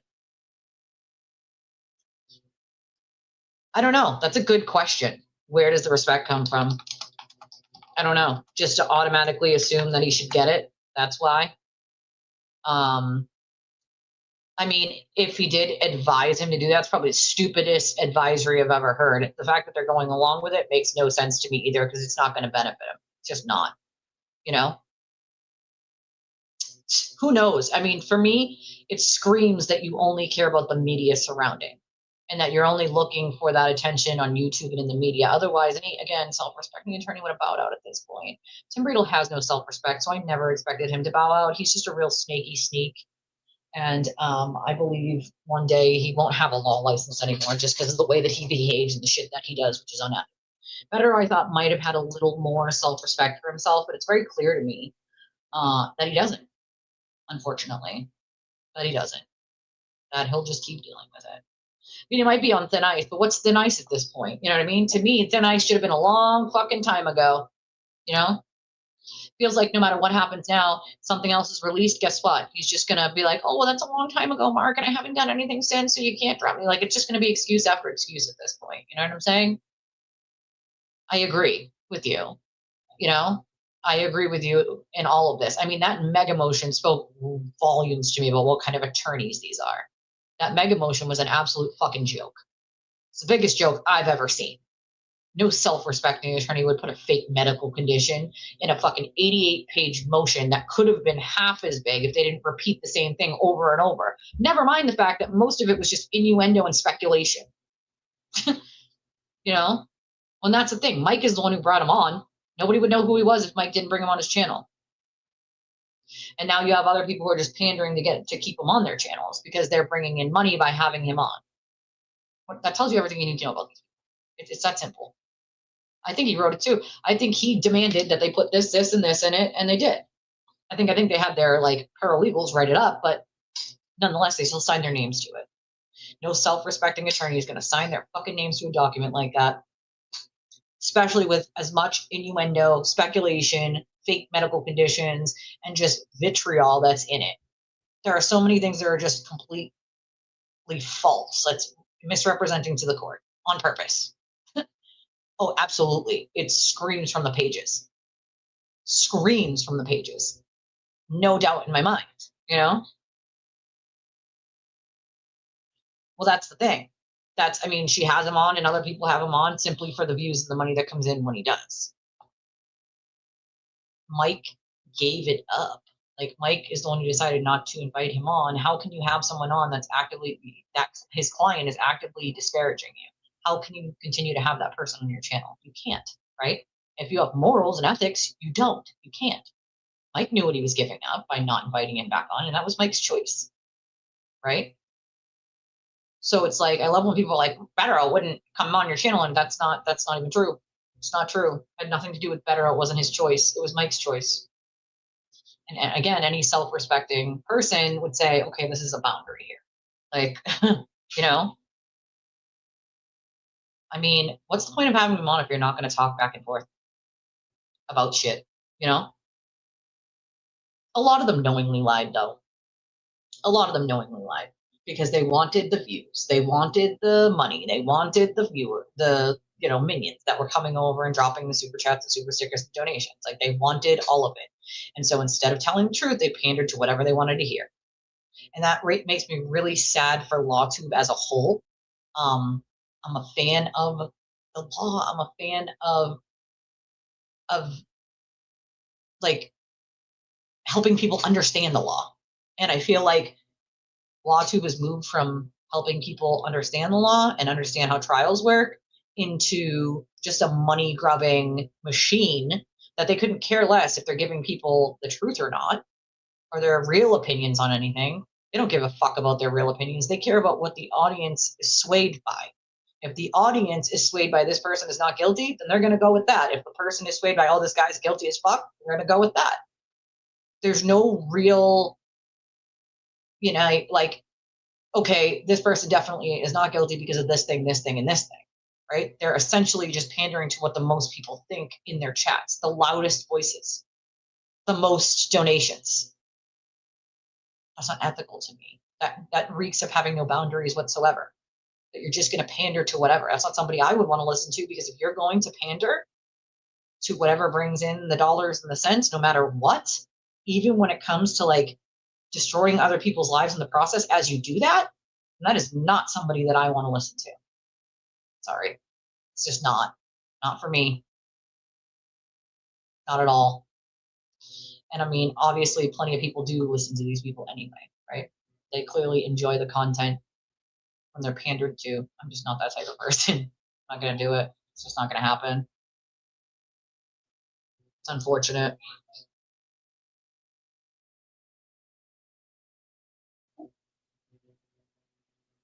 no longer practicing, at least we know for sure it's just her opinion. Well, yeah, Mark, I respect the least. Not only is he practicing, but he also potentially influencing jury and clients' cases. That's okay. You are allowed to like him. That's all right too.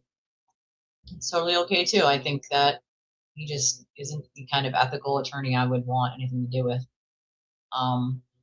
If you don't even have that self-respect, you know, most attorneys would have 99% at this point would have bowed out of dealing with dating, no matter how much publicity or YouTube views it brought, you know. Well, a lot of these people have crossed some serious lines, you know. Yeah, he says the same thing over and over because it's all they can say at this point. They can't say that he didn't do it, so their only argument is, well, he did it, but it's First Amendment. That's the only argument they have, and it isn't an argument.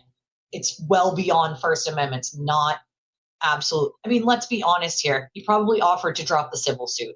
That's not going to go over well in court. You cannot bribe, that's a bribe, offer someone and say, I'll drop the civil suit if you work with me, especially if someone said the opposite to the court or in reports to the cops or on the stand. Like, that's not going to work out at all for him. I don't know in what world that him or his attorneys think that's going to work out, you know?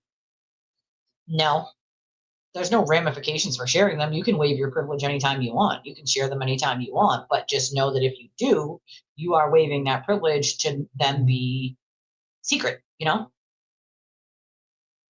Thank you, Amy. It's actually just I'm kind of hanging out and I'm sick still, so I'm just in my comfy clothes.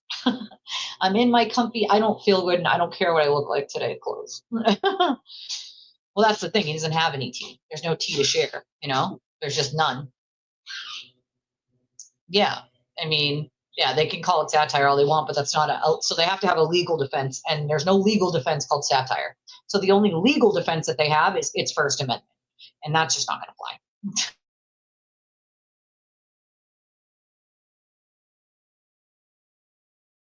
The Commonwealth couldn't use it, but also remember, in Massachusetts, the judges like to kind of do whatever the fuck they want. And there could be a judge like that that's like, well, yeah, he shared these ones, and so this is waived, but we're not going to waive all privilege. And it's like, well, he waived that on his own, to be honest. So, but there could be another judge that says, no, you're right. Like, he waived it by sharing all this shit. So, sorry, not sorry. It really just depends on the judge, but realistically, yeah, he waived it. Like, he waived it by sharing them, you know? Josh Allen won, by the way. Did he? They really don't know the definition of, they don't know the definition of a lot of things. They call everyone a grifter but themselves. It's amazing to me. We all have the job of being on YouTube, right? That's our job. Whether they want to admit it or not, this is our job. And so I find it funny that anyone else is a grifter but them.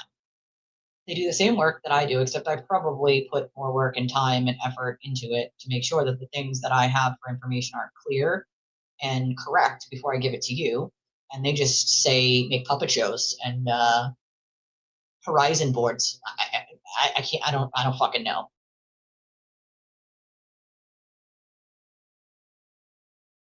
We're dealing with a lot of low intelligence when it comes to some of these very close people to Aiden. And so it's like, because he needs yes men. He can't have critical thinkers. He needs yes man. That's what he needs, you know? Yeah, it's not satire. That's not, they don't seem to know, oh, she is. Again, I haven't been on in a week, so I'm like out of the loop on some of this stuff. Obviously, I've caught up a little, but there's no chance Cosgrove gets kicked out. Not in a million years. So the civil suit against him, he has prosecutorial immunity. He almost certainly will be removed from that. Number one, even if he made a mistake in his like while carrying out his duties, like that's covered under immunity, prosecutorial immunity. So in no world do I think that he's going to be magically thrown off of the case, because the arguments to throw him off the case are nonsensical, not based in any real legal situation whatsoever, and are just baseless accusations and wild speculation. So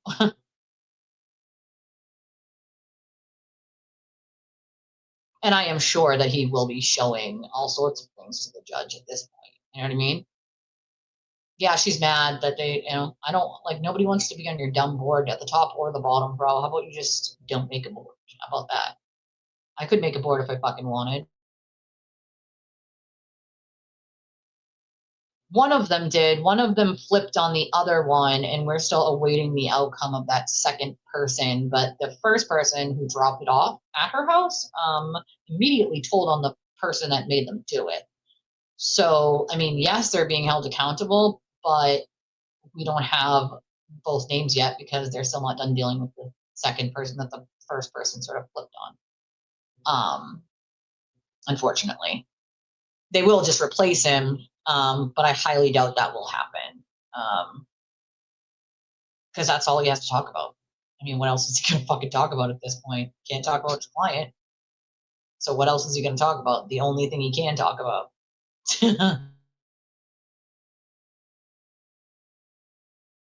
He needs an office, Mish. In my opinion, he needs a whole entire office. It should be like an office of special counsel with multiple other paralegals, other lawyers. Like, it's a lot of work. It's an internet case that produces evidence almost every single day. There's no chance one person can handle that. I've said this for a long time. There needs to be other people that are helping him, you know? Answered that one. It's always nice to see you guys who aren't here all the time. And I've been gone for a week, so it's just nice to see you guys in general. Oh, now he's disappointed. Now he's disappointed that he chose to have better on. Well, you know, you're totally welcome. There you are. You're totally welcome, of course, my friend.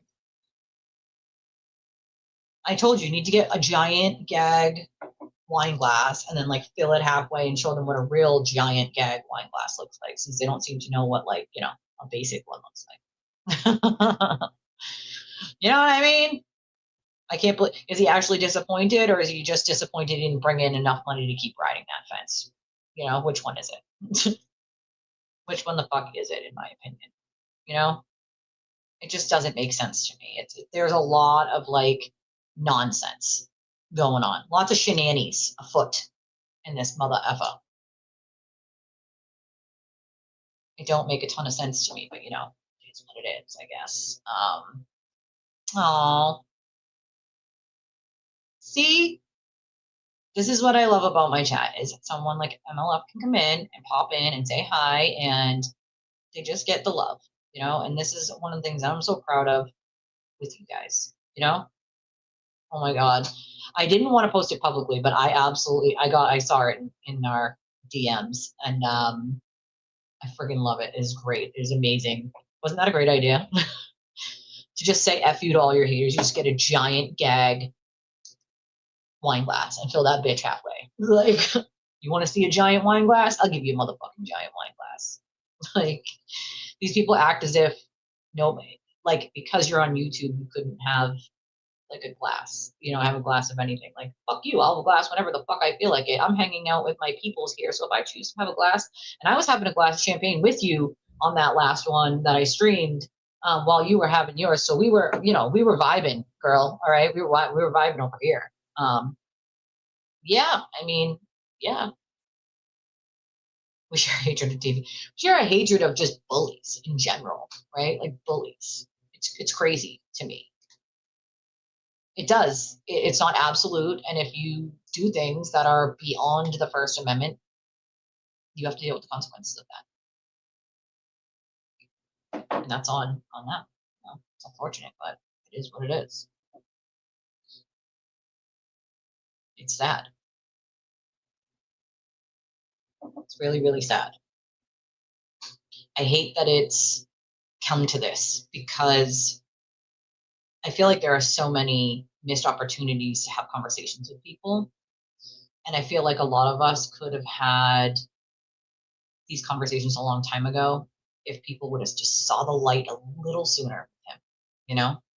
But I also think that people shouldn't hold back on having those conversations with people simply because they think someone else is going to be upset about it. If you're worried about a side being upset with you because you're having a decent civil conversation with someone from the other quote side, then you should be concerned that anybody is trying to control who you speak to, and that they would even be mad at you for having a civil conversation, because that's not normal adult behavior if they're upset about that, you know?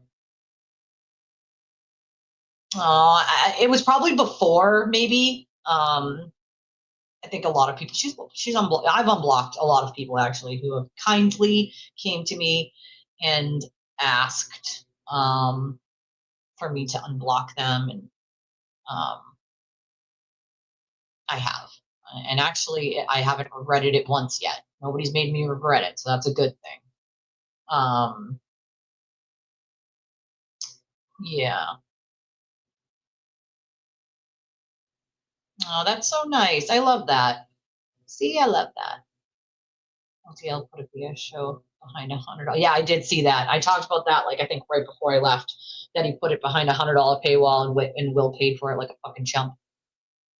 No, your kids and your family don't deserve it. It's not okay, dude.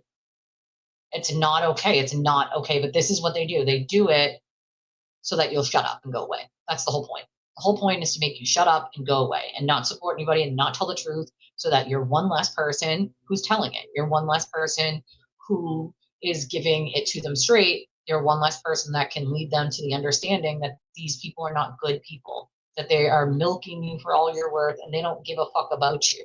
They're not trying to build communities, right? Like, I want to build a community. I don't want to build just a channel. I want to build a community that helps one another, right? I don't just want to build a channel for myself.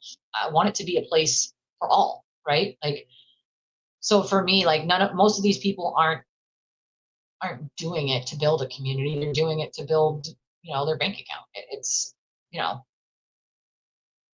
what did your son's schedule? What the I would dare.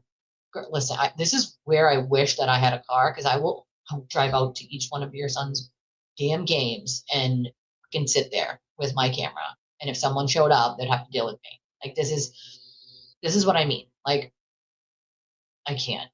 Like, I can't. It's just insane. But I did see that. I mean, this is just like over the line, right? Like, why? Simply because she speaks up? Simply because she speaks up. That is not okay, dude. That is not fucking okay. It is diabolical. This is what they do, right? To get you to shut up. It's to get you to go away, to get you to shut up, to get you to, like, listen, I'm telling you right now, when I get a car, some of these people that keep doing this dumbass shit, like, it stops when I get a car, because I will go to every single place that you claim that you're going to fucking show up to, and I will be there. So then you can stop being a tough keyboard person, and you can say it to my face and whoever else you're trying to fucking harass in that moment.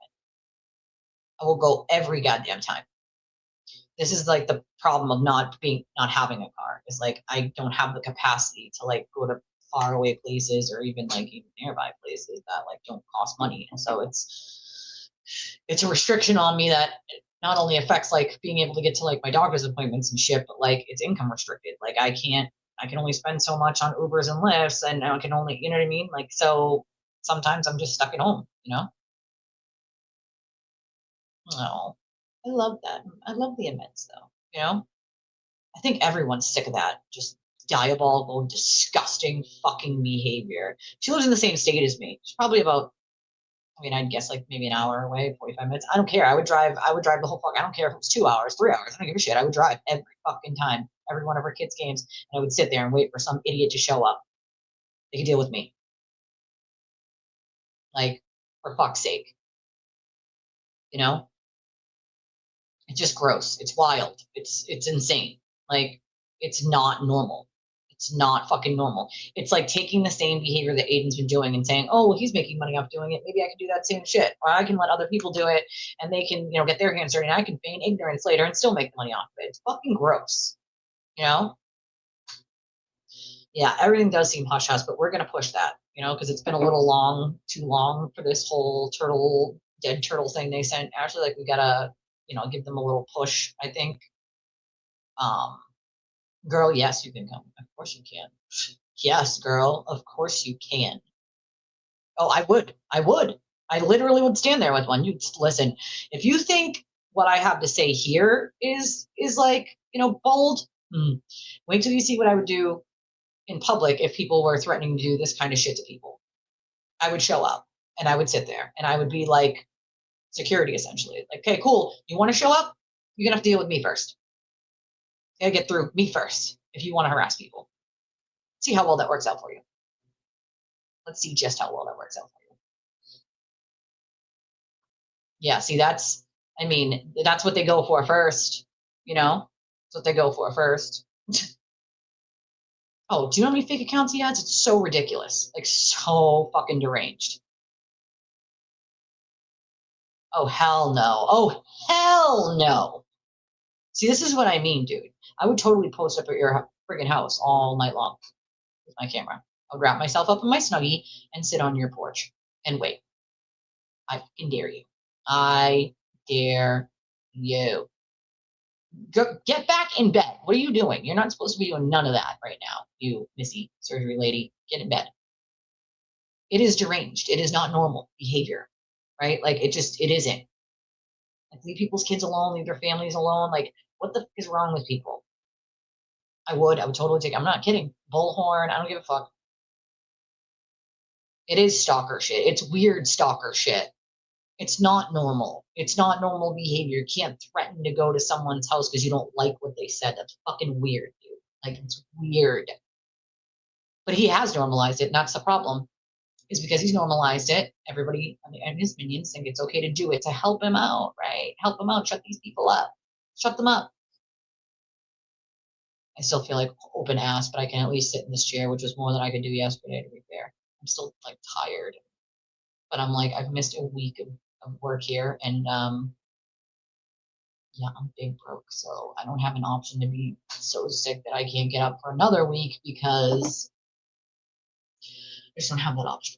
Don't have. If I was rich, I'd have that option. I do not have that option. I also, for a week, have missed out on all sorts of messages from people, and I apologize if I didn't get back to you right away and it took me a day or it took me 2 days. I apologize to you guys. I haven't really even been on socials. MLF can tell you I literally haven't even checked like chats. Like, I've just been popping in once a day and being like, I'm home, but I am sick. Like, I'm sorry. Chris is on. He's on X. He is now Air Force One. He is One right now. That's his account. It's weird, you know? It's just weird, dude. Weird. Leave people the fuck alone. You know? I know. I agree, my friend. It is heartbreaking. And I think a lot of people do have a different appreciation after, like after dealing with it on their own. They start to realize, like, wait a second. We might have thought these were words before, but it's far beyond words. Like, when you actually experience it, you're like, this is beyond anything that would be just asking questions. But that's what he feeds to people, right? I'm being locked up for just asking questions. Just asking questions. Like, no. That's not just asking questions. This is far beyond just asking fucking questions when you're threatening to show up at people's houses and you're doxing them and you're like, in some states, doxing is actually illegal. And in my opinion, I think Twitter, aka X, also needs to take a little more seriously reports, because you can make a report and in 10 seconds, the bot kicks it out and goes, nope, nothing to see here. Why? Because a bot cannot read context. A bot cannot understand that what the person is saying is harassment or they are like doxing. Like, they can't seem to grasp because it's a bot. It's not a real person. If you're getting an answer within 30 seconds to 3 minutes, like, it's not a real person reviewing it. It's a goddamn bot. Right? And X does not take seriously people's safety. Let's just be honest. They prioritize, quote, free speech or safety. The problem with that is again, not all fucking free speech is free speech. It's not goddamn absolute. So get your shit together, Elon. Do you guys remember when Elon Musk had like a huge meltdown over people knowing where his private plane was going to be and when, because it was a serious safety issue to his family? Well, what about the fuck everyone else, Elon? Not everybody got a private plane. They usually just have an address. So if you're not going to take it serious for everybody else, then we don't take it serious when you bitch about your private plane being known. You know? I don't think he wants to come to Boston. He would be awfully dumb of him to even come here. I don't know why he would, to be honest. Like, listen, I'm from here. I know how it works here, bro. You come here, you talk shit about people who live here, like, that would be pretty fucking bold. I have no idea. That's a good question. I'm hearing she is, but I didn't look. I definitely feel better than I did the last week, that's for sure. Enough to sit in this chair. Sit in this chair and not die. My head is still pounding. And I'm wearing the sweater because I still keep getting my hot and cold sweats. So it's like an off-the-shoulder sweater, but I mean, I think it's one thing to call out bad behavior. It's another if you're, threatening to show up at people's houses and you're not. Like, listen, as a creator, you have an obligation, in my opinion, to say to your audience, please don't do these things. Please don't fucking do these things. Please, audience, do not go and harass people.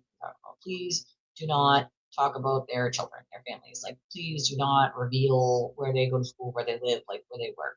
Please don't do that. It's just not okay, right? It's just not. I mean, that's true. Elon does have a lot of kids to worry about. You know? I agree. Right? Like, what the hell? It's nice to see you, Space Coast. Yeah, one of his accounts. He has another one right now. He's on a different one now. He's been on a different one for a while. 9 charges are currently not consecutively. It's always usually concurrent in Massachusetts. They always do concurrent. It's rare they do consecutive. So usually everything runs concurrent, you know. I think he'll try to take a plea deal, and his motions will fail, in my opinion, and he will try to take a plea deal. I mean, he doesn't really have another option. He really doesn't have another option. Take it to trial and lose, or try to take a plea deal. You know? Not to me. He's saying he is. He's probably just saying he is just to say it. If he is, he's awfully fucking stupid, super than I thought, to be honest. You know? If I had a dog, I would totally bring you one, Meredith. I don't have one, though. My daughter does, though. I can ask her if you want to borrow her German Shepherd. He's a big boy. A lot of them are quite. The witness intimidation is simple. It's he's broken the statute. That's the bottom line. Like, there's no ifs, ands, or buts about it. You don't have to like the statute, but it is what it is. That is our law of the land here. You know? I saw that. And that's fucking nutty. I saw that right before I hopped on. That sort of campaign of having her people, I talked about it earlier, try to you can't make a case on someone who's not even doing anything to you. They're speaking their truth and they're supporting a friend against someone who you call a friend who's first of all, Aiden would throw her under the bus so fucking fast her head would spin. I don't even know why she's still, you know. Oh yeah, no, you're not supposed to be driving. He will run away like a baby back bitch. You know what I mean? Like a baby back bitch, but I'm more than happy to take that drive with you, Ash. You're not supposed to be driving right now. Yeah, exactly. Did you have your rally? Yeah, what was your intent? To pressure. It's as simple as that. Yep. It's all hype and nonsense and conspiracy. You can add in all the bullshit in the world. It's as simple as, did you commit this crime under this statute? It's really not hard, you know? Listen, again, I would never go to fucking Tennessee to find the player. Just because, like, why would I waste my money? That's weird. Unless there was a case out there I was covering, there's no reason for me to go there. Right? Everybody does need a Roddy and an LGC. You'd be like you. People hashtag be like Julie. Be like Julie. Have your gun in your dog. Be like Julie. Nobody will fuck with you. You know? I mean, I think that's exactly it. We talked about it earlier, that she's a lot like him in a lot of ways. And it's like, listen, the cops are not your personal security force, bro. All right? It's not. It's not your personal security force. They cannot come out and fucking help you because you don't like the post that this person made, calling you out for your lies and bad behavior that you're encouraging and dating. Come on. You know? No. It has nothing to do with corruption. It's all about, I don't like this person and they told the cops things about me that were true. Yeah, let's see how well that works. Your Honor, people told the cops things about me that I said on my YouTube stream, and that's illegal and it's corruption. Wait, no, it isn't. No, it isn't. He needs a lesson, definitely, but I don't think that lesson's going to come unless he sits in jail for a very long time. And even to be fair, then he's a narcissist. They don't learn lessons. Even if he sat in jail for 5 years, I have no doubt in my mind he would get out and do the exact same thing, over and over and over, over and over and over. I hate how this cyber takes in any of the nonsense. Like, dude, no, be better than that. Be fucking better than that. You know? That's true. I mean, it's bonkers. It's absolutely fucking bonkers. It is bonkers to me, you know? But listen, I would too. I'm the same way. You know how I am. You know, I would too. I would get in my car and I would do it. I don't care. I would do it for a friend. I would do it for a stranger. Like, it's just who I am. You know what I mean? You mess with kids, you mess with people I care about, you mess with a stranger who has no backup, I will be there every time. I always was. I remember a friend calling me in a domestic violence situation. She had to lock herself and her daughter in the bathroom. She called me crying, and I said, I lived in Holbrook at the time, and she lived in Rockland. And I said, I will be right there. I said, put me on speakerphone. She put me on speakerphone. And I said, like, put it up so he can hear it through the door. And I said his name. I said, I will be there in less than 10 minutes. And I suggest you're gone before I get there and the cops get there. He was still there when I got there. I let him know the cops would be there any second, and then he might want to fucking go. And he skedaddled so goddamn fast, dude. He tried to get close, like up into my face, and I said, I fucking dare you, dude.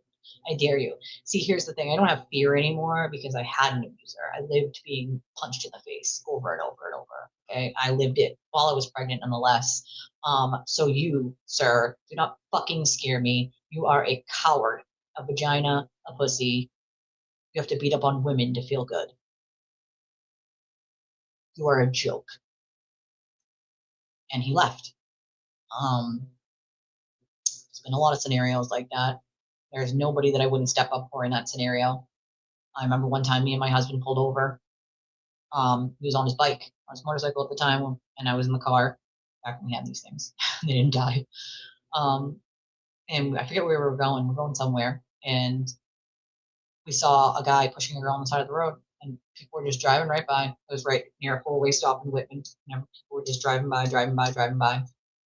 And I look over and I see them, and I start to pull over. So my husband sees, and he starts to pull over. Both get out at the same time, yoke the guy off. I'm like, what the fuck are you doing, bro? Like, so many people just drove right by. Like, oh, it's not my business. Don't care. Like, well, I just made it my fucking business, because maybe if somebody had made it their business to help me back then, as I was screaming for help, maybe I could have been saved a lot sooner and saved a lot of the fucking pain, you know? I will always make it my business. I don't give a fuck if I see something like that, you know? Now, who knows? People are always going to buy into that kind of like drama and shock jockeying, unfortunately, you know? I agree, Space Ghost. I agree. You know? Oh, yeah. Come and find my shoe, officers. Come and find my shoe. You're my personal security force. I can't find my shoe.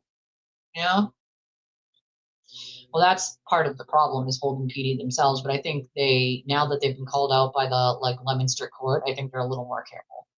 But yes, Holden police have definitely helped Aiden in certain circumstances, and that is why the Leominster court was very skeptical of them being used in that way, and that's on record. That is said on record by the court clerk. There's an actual video of that you can request. Yeah, that's real corruption, you know? There's no chance he takes a jury trial. I think he would take a judge trial, which again would be a giant mistake, because the judge has to go by what the law is, right? This isn't going to be Judge Doolin. So you ain't going to get Judge Doolin, who's just going to close his eyes and be like, not guilty. Not going to how it's going to work. The judge has to follow the statute. So if the judge didn't follow the statute and said not guilty, that would raise some serious eyebrows. So I don't think another judge is going to be more apt in all of his rest of his cases to say not guilty if he takes a judge trial, and he's risking it hardcore at a jury trial. I don't think he ever takes it to trial, to be honest. You know? I just don't. I don't see it happening. Yeah, the Holden police have helped him numerous times. You want to look for corruption? Go look there. Go look there. There have been numerous instances of them doing shit to help him. You know? Exactly. He is a bitch boy. I wouldn't either. At this point, I mean, this is the kind of shit he does, you know? I know that you couldn't either, Benny. You know?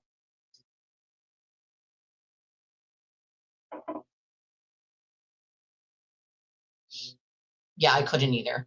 You know, I couldn't ignore that. I just couldn't do it.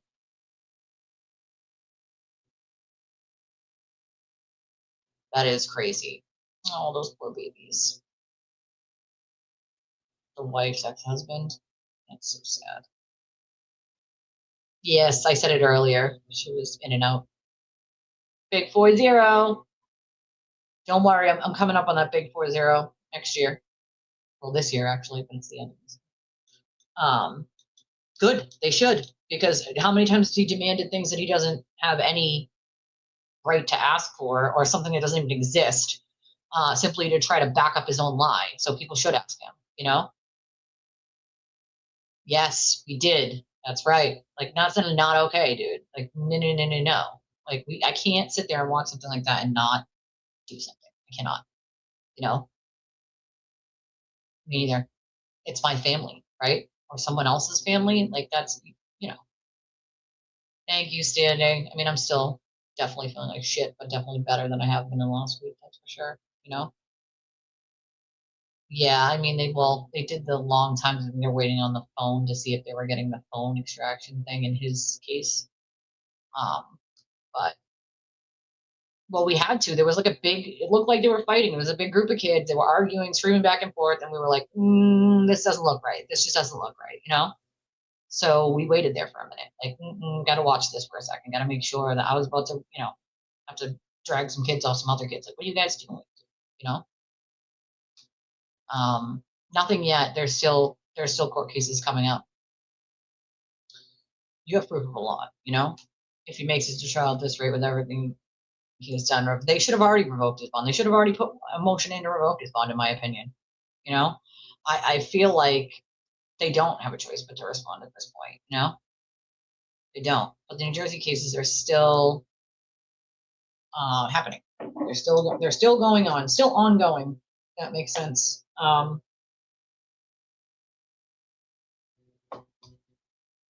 love when people say that. Oh, it's nobody's business. Yeah, when it comes to him, it's no one's business, right? But when it's anyone else, it's everyone's business. That's that when people say that, that's what I say. So I go, what about everyone else's business is his business then? Nobody built his brand on, right? Is trying to make everyone else's business everyone's business. The problem with that is he runs on innuendo, lies, and whoever will pay him to write a hit piece. He doesn't actually go on actual real life pieces of information or context or any of that. He'll just write up whatever he wants to write up about someone, lies included, and put it out there. You know? 40's the new 20, whoop whoop. So we can say 40's the new 20. 40's the new 20, my friend. That's what I'm told, at least. That's what I'm told. All right, folks. I'm gonna wrap this up because I got some other stuff I gotta do. And I gotta eat something because I'm starving like a hostage and I've been here 5 hours. So it's, you know, it's nice to see you all. It was nice to be back and see all of you, of course. I will be back, of course. I don't know what time yet. I still have a couple things I have to do tomorrow, so I don't know if it'll be 11 or if I have to do it earlier or what, but I will definitely let you guys know in a post in the morning on YouTube. I'll put like a little post up like I did the other day when I was sick, and let you guys know, you know, what time I'm gonna do it. But I appreciate all of you guys for being here and checking in. If you would like to donate to the channel, you can do so by hitting the like button or the subscribe button. That always helps. Those are 3 things you can do, and you can hype the video when it's not live anymore. That's really helpful. The comments, you can put comments on the video when it's not live anymore. That is helpful as well. Those are all things that you can do that don't cost a single penny, just a few minutes of your time that can help out our very small but amazing community that we got going here. And then there are the regular monetary ways you can do them: super chat, super sticker, although those aren't options when I'm not live anymore. They do have super thanks, which is kind of cute. I didn't know that was an option until months ago, but that's also an option. And then we have the most direct routes, of course, which are Cash App, Venmo, PayPal, Revolut, and then we have a link in the chat and in the description of the video. You can use any credit or debit card for. You can remain anonymous on any of these, and if you send one when we're not live, we'll just read it tomorrow when we are live. You catching me on the restream. Appreciate you all. I love your stinking faces, and I will see you guys tomorrow. Everybody have an amazing night.